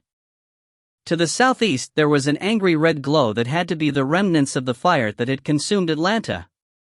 Closer to us and very visible were the bright lights of the camp on the south shore of the lake, but other than that one location there was not a single electric light to be seen for miles in any direction. The world was as dark as it had been 1,000 years ago. As we made our way north there was the occasional campfire visible below, but so few for how many people had lived in the area. We had been in the air about half an hour when Anderson started looking around outside the plane, then adjusted some knobs on the console and spoke into the headset microphone hanging in front of his mouth. He carried on a conversation for a few minutes then made a slight adjustment to our heading. Rachel poked me in the arm and pointed out the window on her side of the plane. Hanging slightly behind and above us was another aircraft, only visible when its anti-collision lights flashed. "We've got an escort," Anderson said loud enough for all of us to hear him. "There's a pair of F-16s out there, one on our left wing and I'm guessing the second is on our 6, directly behind us, to make sure we don't do anything stupid." "Do we need to be worried?" I asked, leaning forward and getting a grunt from Dog as I disturbed his sleep. "I don't think so," he answered. "I've given them a brief version of who we are and where we're headed. They're rerouting us, won't allow us into Nashville. Makes sense with everything that's going on. Guess we should be glad they asked questions before firing a missile up our ass. So where are we going?" "Arnold Air Force Base. It's about 80 miles southeast of Nashville. We should be there in about another 20 minutes. I didn't have a warm fuzzy about being diverted to an Air Force base, but I could understand why the military didn't want us flying into Nashville. Just because we said we were red-blooded Americans didn't mean we weren't really Chinese loaded down with either a nuclear bomb or more nerve agent. We just have to deal with the military bureaucracy when we landed. 15 minutes later we started descending. I peered ahead out of the windshield but saw no lights. It took me a moment to remember that all U.S. military installations had to be on a war footing, and that meant blackout conditions at night. Not that it mattered as everything functioned off of GPS these days, but there was still no reason to light up your base like a Christmas tree and make it even easier for the bad guys. As we continued to descend, Anderson maintained a conversation with who I assumed was an air traffic controller on the ground, and soon, directly in front of us and a couple of miles ahead, runway lights came on, unmistakable against the dark terrain. Anderson brought us down smoothly, the fighter jets roaring overhead as we touched the tarmac, slowing quickly and turning left onto the first taxiway we encountered. Waiting for us was a Hummer with a flashing orange light on the roof and a large illuminated sign on the back that simply read "Follow Me." I could make out the dim outlines of dozens of fighter jets as we followed the guide down a taxiway that paralleled a row of hangars that were all closed up tightly and completely dark. Ahead was a gap in the row of jets and the Hummer turned into it, proceeding through the doors of a massive hangar that was completely dark inside. Anderson had turned off the plane's landing lights when we started following the guide, and the Hummer was running with just parking lights and the orange beacon on the roof. When we pulled into the hangar, the driver shut off his lights and Anderson cut the engines off, leaving the propellers to spin down in the dark hangar. From behind I heard the rumble of the big metal doors closing, ending with a dull boom as they met in the middle of the opening.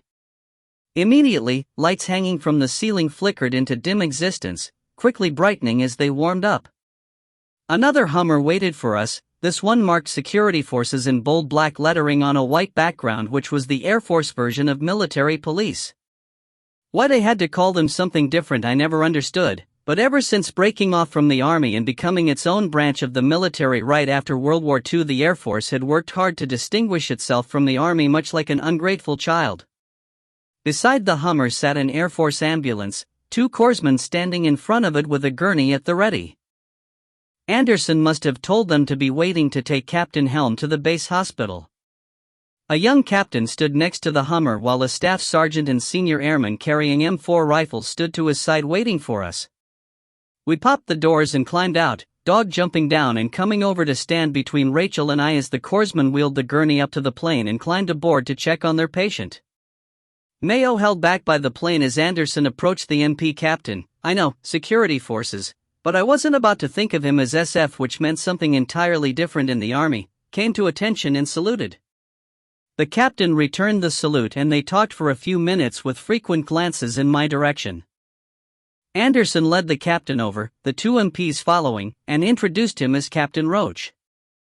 At one point I would have had to salute the kid, but now I wasn't in the military chain of command and could act like a civilian and get away with a simple handshake.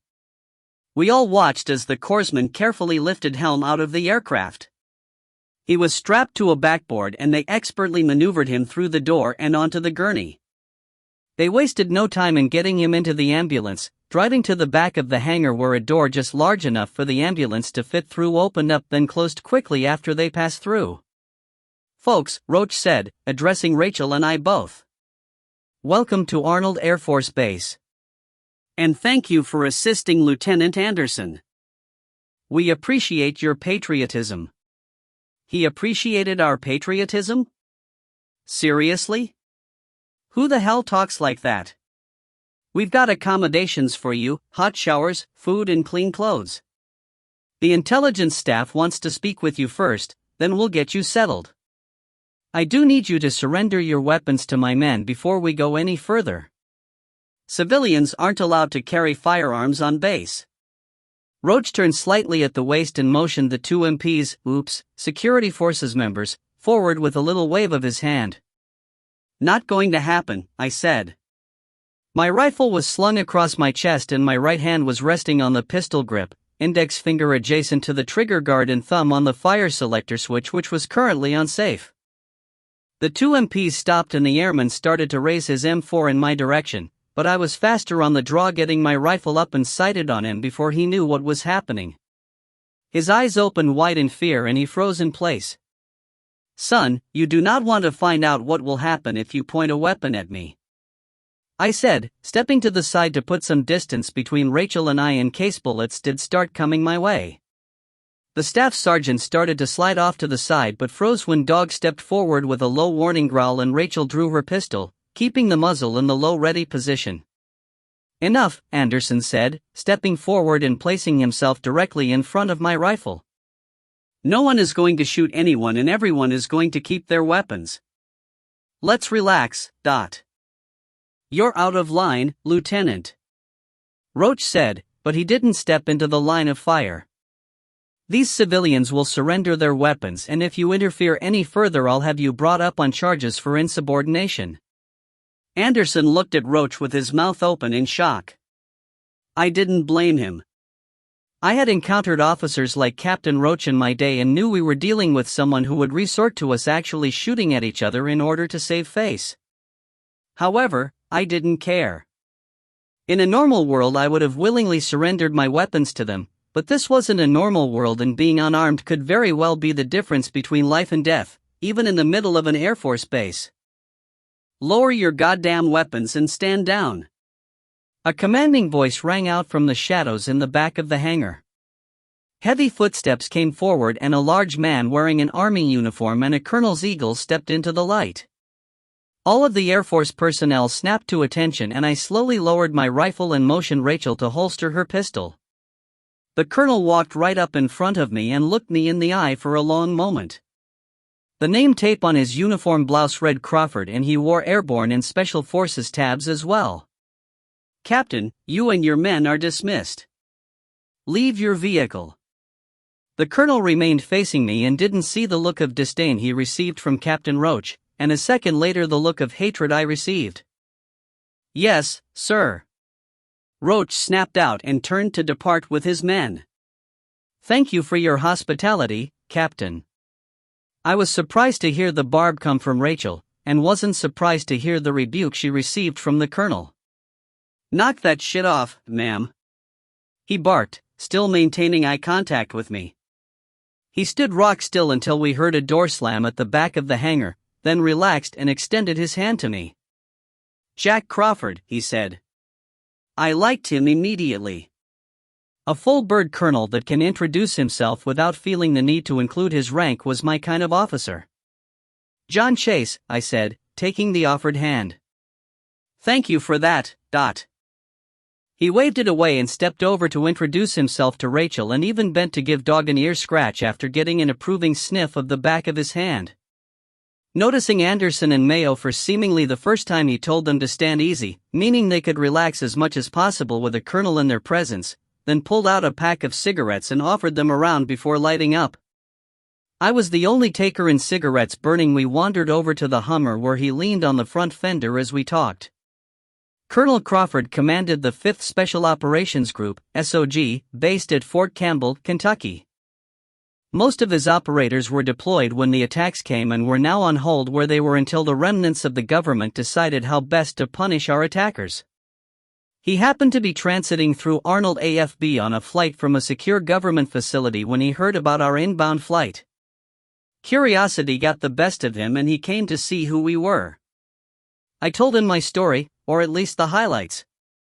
"When did you serve?" he asked. Not, "Did you serve?" Even now I guess I wore the look that was obvious to another soldier.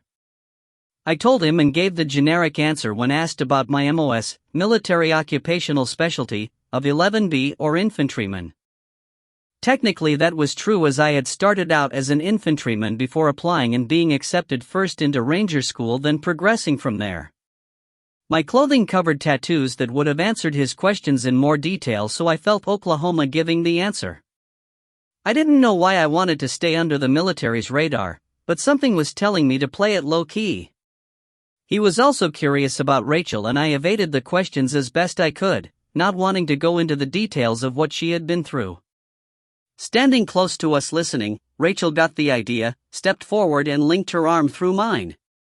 "Put it this way, Colonel. We've been together since we met at his hotel in Atlanta."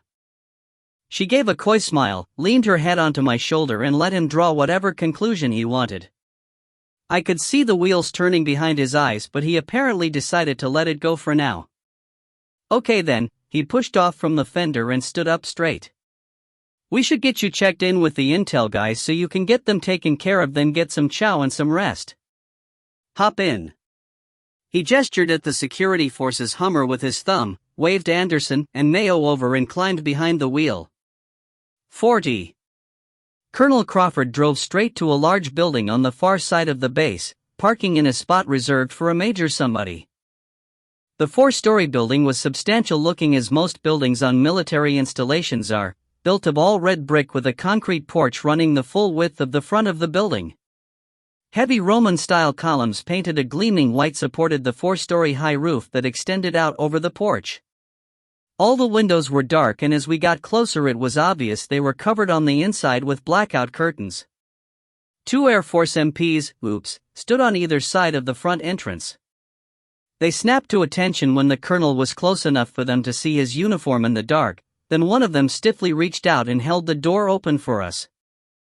Crawford strode into the dark vestibule either like he owned the place or he was attacking it, I wasn't quite sure which, waited for all of us to enter the building and the door to close behind us, then brushed aside the blackout curtain and led us down a brightly lit hall. He stopped at an unmarked door that was closed and locked, knocked loudly and stood waiting. The impatience fairly oozed out of him and as soon as the door started to open he pushed through waving for us to follow. The room was actually a series of large rooms connected together and was well staffed even at this hour. Anderson and Mayo were met by an Air Force Master Sergeant who led them down a long hall that opened up to our left. He placed each of them in separate rooms that opened off the hall, then returned to gather us. Rather than straight to an interview room, he led us to his desk where we were each asked to place our right hand on a palm reader that sat on the edge of the desk and connected to his PC via a long USB cable. Rachel went first, the device scanning her hand and fingerprints in only a few seconds, then it was my turn. With a sigh I rested my right hand on the backlit glass plate and the machine flashed green when it had read my hand. Crawford stood behind us, waiting patiently now, as the intel clerk stared at his monitor waiting for the results. "Ms. Miles, welcome to Arnold Air Force Base," he said when the system returned data on her scan. I wondered how many databases the military was tied into now. Probably everything. "Thank you," Rachel gave him her best smile and he blushed slightly before focusing back on his monitor. Almost 2 full minutes later he blinked in surprise and looked up. "Colonel, his data is classified above my clearance. You'll need to enter your credentials." He stood up, gave me a questioning look and moved far enough away that he couldn't see the monitor. Crawford came around and sat in the empty chair, looked away and thought for half a second, then typed in what I assumed was a user ID and password.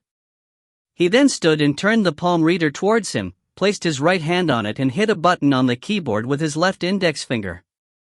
When the light glowed green he sat back down and stared at the monitor. And stared some more, then scrolled with the mouse and stared some more. Apparently satisfied with the results he clicked the mouse a few times and nodded to the clerk who returned to his desk. "Ranger, Green Beret, assigned to Operational Detachment Delta." Saw action in Afghanistan, East Germany, Honduras, and Nicaragua with a whole string of missions that are classified even higher than my clearance. Infantry my ass. I didn't think so, he said, and I could only offer a grin in response.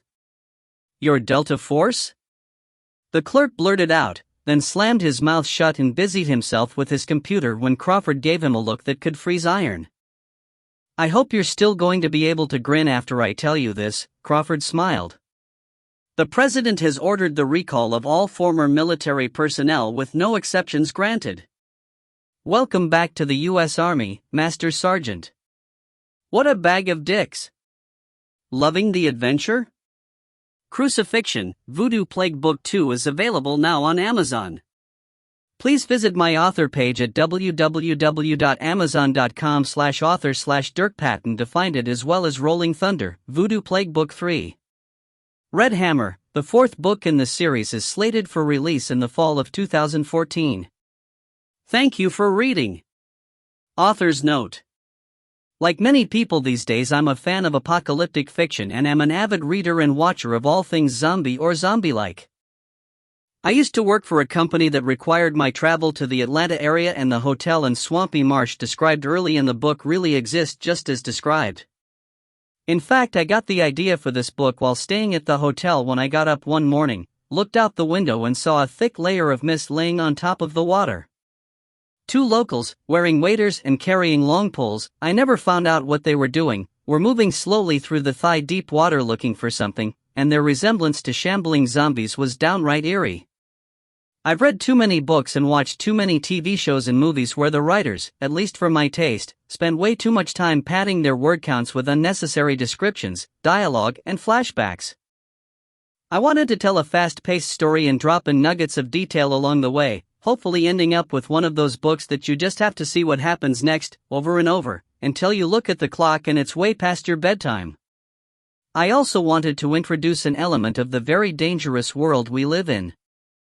A world where the population is quickly starting to outpace our planet's ability to support us, and one in which I am fairly confident the next major global conflict will be fought over our dwindling natural resources.